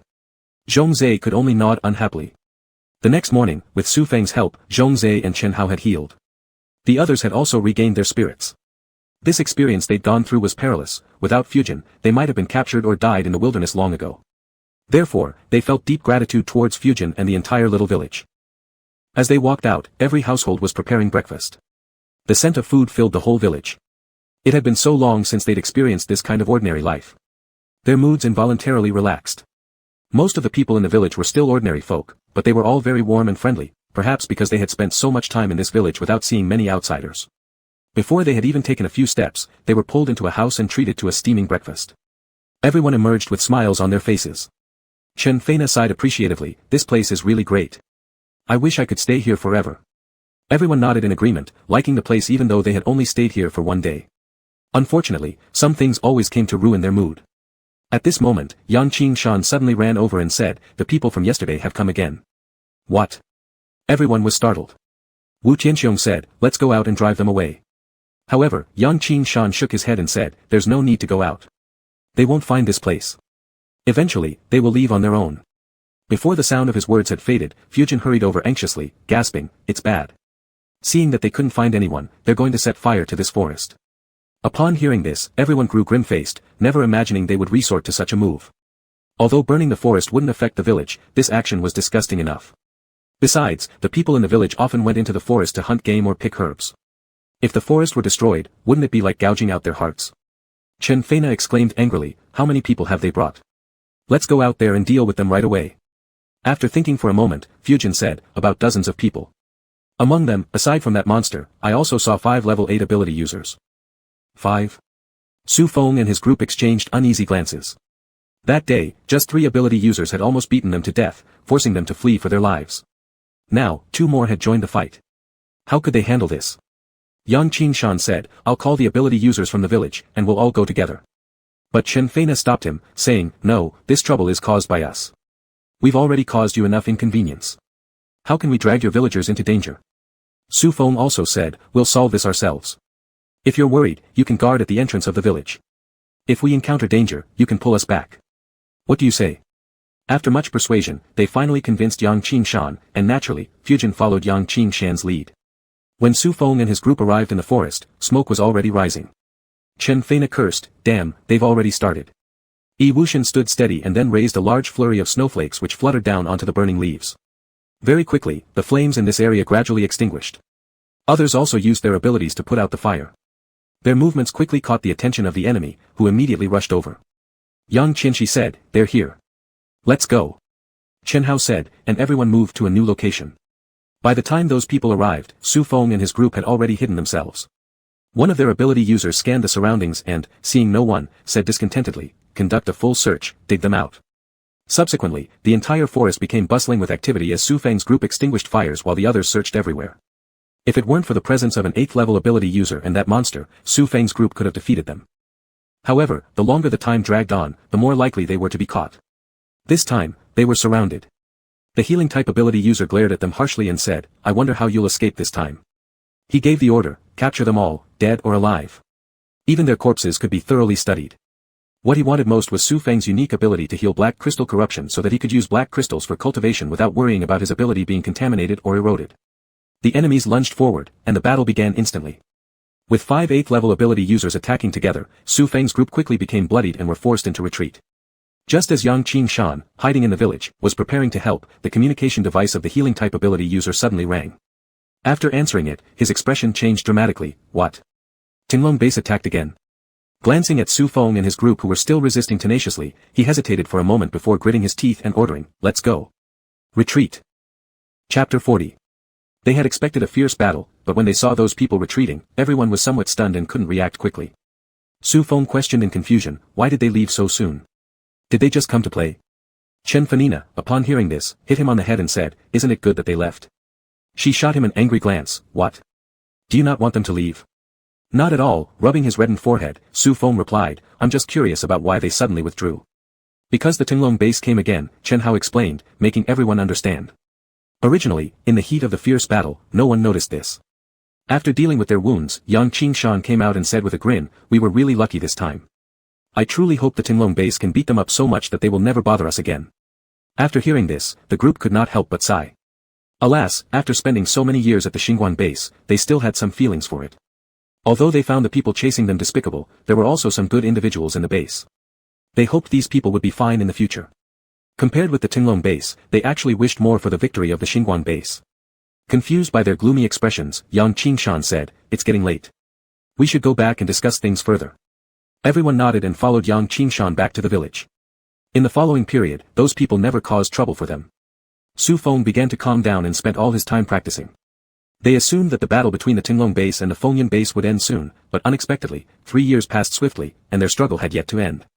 In these 3 years, their strength had grown stronger. Su Feng had reached level 7, Zhongzhe and Yi Wuxian among others had just stepped into the 8th level a few days ago. Under the guidance of the old space energy master at level 9, Chen Hao also showed signs of breaking through to level 9. Everything was developing towards a better direction, which made everyone very delighted. During this time, they often went out secretly to check on the situation over there. Their fight had already entered its most intense stage. The Fengyun base had an army of monsters, but the Tinglong base didn't just have 2 9th-level energy users, they had 5 of them altogether. Although the monster army was formidable, they were practically useless in front of 9th-level energy users. Ultimately, who would win or lose, none could predict. In those 3 years, those people never returned. It seemed they were too preoccupied to spare time. This day, Su Feng stood up from his practice, stretching and walking outside. The weather was bright and sunny outside, truly a fine day. Zhongzhe saw him, and his eyes lit up immediately. He shoved the flowers he was holding into Su Feng's arms, saying, "Here's for you." The fresh fragrance of the flowers spread around Su Feng's nose, and he smiled, "Thank you." This kind of flower was extremely common in the village, growing everywhere. The petals were vividly red, sprinkled sparsely, looking incredibly beautiful. There were clusters of them blooming vibrantly in front of their house. Yang Qingshan walked over, glanced at the two, and teased them, "Oh, what are you two doing? Falling in love?" Su Feng gave him an annoyed look, "Go away." Yang Qingshan was unwilling to go. He poked his head to look into the house, asking, "Where is my wife?" "None of your business." Over these past few years, he had spent plenty of time loitering around Xiaonan. Su Feng wasn't about to let him get what he wanted easily. Still unwilling to give up, Yang Qingshan continued pestering. Seeing this, Zhongzhe gave him a cold stare before dragging Su Feng away. Being a third wheel was truly bothersome. But before they even took a few steps, Su Xianwan and the others returned. As soon as Yang Qingshan saw Su Xianwan, he happily ran over. However, their appearances looked somewhat off. A feeling of unease welled up in Su Feng's heart, and he asked, "What's wrong?" Chen Fanina suppressed her breath and blurted out, "The Fengyun base lost." Shocked, Su Feng responded, "Then isn't the Tinglong base?" Everyone nodded. Su Feng felt a mix of emotions in his heart. A base that cost him 2 loved ones was still intact until now, which made him feel uneasy. Though he didn't particularly like the Fengyun base, it still felt different compared to the Tinglong base. For the persecution by people of the Fengyun base, he felt annoyed, but for the Tinglong base, he harbored hatred. At this moment, Yang Qingshan walked over to his side, patted him on the shoulder, and sighed, "Do you think we don't hate them?" As for him, including Fu Yijin and the others who used to belong to the happiness base in the village, weren't all their relatives killed by the Tinglong base? Su Feng remained silent as Yang Qingshan continued, "Look at the psychics in the village, aren't they all diligently training? We are all doing this for revenge." "Revenge?" Su Feng looked up at him with a determined gaze and said, "Yes, we must take our revenge." Yi Wuxian, who had been standing to the side all along, interjected, "Although they've defeated the Fengyun base, they've already been severely weakened. They've lost more than half of their advanced psychics, and it's rumored that even one of their 9th-level psychics has fallen. If we want to get revenge, now is the best time," he went on, "once they regain their strength, it will be far more difficult to retaliate." "But don't they still have 4 9th-level psychics?" Su Feng hesitated, though he was eager for revenge, he didn't want to drag everyone into unnecessary danger. Turning his head toward Chen Hao, Yi Wuxian asked, "Can you enter the 9th level within the near future?" Chen Hao nodded and replied confidently, "I can." Yang Qingshan then thumped his chest and assured Yi Wuxian that he would definitely persuade Elder Zhao to come help them. Yi Wuxian grinned and said to Su Feng, "See, now we'll have 2 9th-level psychics." A slightly sour feeling rose in Su Feng's heart as he said, "Thank you." Yi Wuxian shook his head and said, "Do we need to say thank you?" Before Su Feng could answer, Yi Wuxian turned to Zhongzhe and asked, "What about you?" Zhongzhe replied firmly, "Me too." "What?" Su Feng exclaimed in shock, "Are you saying, 9th level?" Zhongzhe nodded affirmatively. Perhaps it was because the last danger they faced awakened the energy of the bead inside his body. Since then, his cultivation had soared dramatically. There always seemed to be an endless flow of energy coursing through his entire body from his chest, causing his powers to rapidly increase. Now, he was already at the peak of 8th level. Truly surprised, Su Feng, who saw Zhongzhe every day, couldn't believe that he hadn't noticed Zhongzhe nearing 9th level. Zhongzhe felt somewhat aggrieved since Su Feng had never once asked him about his cultivation. "All right." Yi Wuxian laughed and said, "With 3 9th-level psychics, it looks like we have some chances at victory, doesn't it?" Everyone immediately nodded. He continued, "That's great. Everyone should hurry back to practice, let's not waste any time." Afterwards, the group dispersed, returning to their rooms to continue practicing. A few days later, while Su Feng and Zhongzhe were cultivating, their door was knocked on. When they opened it, it was Fu Yijin, who had been stationed at the village entrance. He addressed Zhongzhe, "There's a girl in the forest looking for you. She says she's surnamed Fu." Both Su Feng and Zhongzhe exchanged glances, "Fooling you?" Upon hearing this, Zhongzhe appeared hesitant, but Su Feng pulled on his hand and said, "Go check it out, ask her why she came looking for you." The two followed Fu Yijin out of the village to that section of the forest. As soon as they arrived, they spotted Fu Lingyu. Her appearance looked somewhat disheveled, and this time she only brought 4 people with her, whereas her ever-present escorts, Jing Lei and Tianlu, were nowhere to be seen. The moment she saw Zhongzhe, her eyes reddened. Holding back her tears, she managed to say, "I've come here to make a deal with you." As she spoke, she revealed a black crystal stone in her hand. A black crystal stone. Su Feng was startled. Wasn't this the same black crystal stone that the Fengyan base took away from the Misty Death City? Zhongzhe glanced at the dark crystal stone and said, "What do you want?" Fu Lingyu coldly smiled, "I want the entire Bai family to pay for my grandfather's death." Zhongzhe involuntarily turned toward Su Feng, who nodded. This was almost identical to their plan for vengeance against the Tinglong base. There was no reason to refuse her offer. Moreover, the black crystal stone could prove useful to him. "Fine, I agree," Zhongzhe quickly agreed when Su Feng nodded. Seeing the intimacy between the two of them, Fu Lingyu's heart filled with bitterness. But now that her grandfather was gone, and the Fu family was in decline, she had neither time to grieve nor inclination to dwell on these emotions. Coldly she declared, "That's good, but during this period, you must ensure my safety." This posed a problem for Su Feng. If they were to promise her protection, they'd have to bring her back to the village. But this wasn't something they could easily decide upon themselves, because the secret to entering and leaving the village was known only by its inhabitants. Seeing their troubled expressions, Fu Lingyu became dissatisfied. "So, you're unwilling?" Su Feng turned to Fu Yijin, who nodded after considering it briefly and told them it would be fine to bring her inside, since no outsiders knew their method of entry. Once Fu Lingyu handed over the black crystal stone to Su Feng, Fu Yijin led them all back to the village. Upon seeing Fu Lingyu walking inside, everyone was astonished. Chen Feina gave Su Feng a glance and whispered, "What's going on? Why did you bring her here?" Su Feng waved the black crystal stone in his hand and said, "Because of this." This was the first time Chen Feina had seen a black crystal stone, so she was a bit confused. Su Feng could only say, "I'll tell you about it later." After arranging for Fu Lingyu, everyone gathered together. Su Feng took out the black crystal stone and placed it on the table, then carefully told them what had happened before in the Misty Death City. Yi Wuxian's eyes were fixed on the black crystal stone as he said, "You mean, you can absorb its energy to cultivate?" Su Feng nodded, "Yes, that's why I agreed to trade with Fu Lingyu." He explained the details of the deal. "Is the fallen 9th level psychic from today her grandfather?" Chen Feina couldn't help but ask. Yi Wuxian nodded and said, "That's right." In any case, regardless of their grievances with the Bai family, they originally planned to go to Tinglong base to seek revenge, which included the Bai family. This would be a win-win situation. A month later, Chen Hao and Zhongzhe both reached the 9th level. What was most surprising was that Su Feng, within just 1 month, soared from 7th level to 8th level peak using the black crystal stone. This was truly astonishing, and the others, under their hard training, had more or less made some improvements. Now they were all prepared and ready to set off immediately. From Fu Lingyu, they learned some current conditions about Tinglong base. In fact, their target was only the leaders of Tinglong base who issued the invasion order. After the fall of Fu Daoqing, the power of the Fu family had been divided among the Bai and Qing families. The Qing family, however, had a calm disposition and didn't participate much. The most active were themed Bai families. Almost all actions were carried out by these two. Among the remaining 4 9th-level psychics, 2 were from Thi family, 1 from the Bai family, and 1 from the Qing family.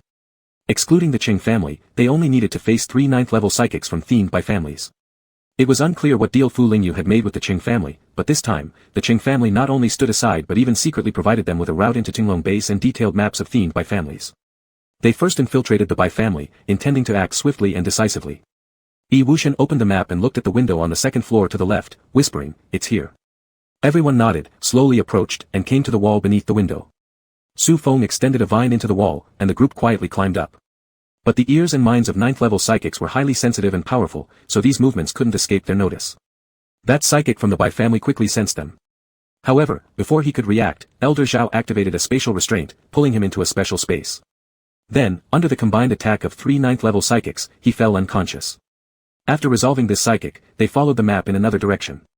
The security of Thi family was extremely tight, so they avoided the guards and infiltrated a 9th-level psychic's room.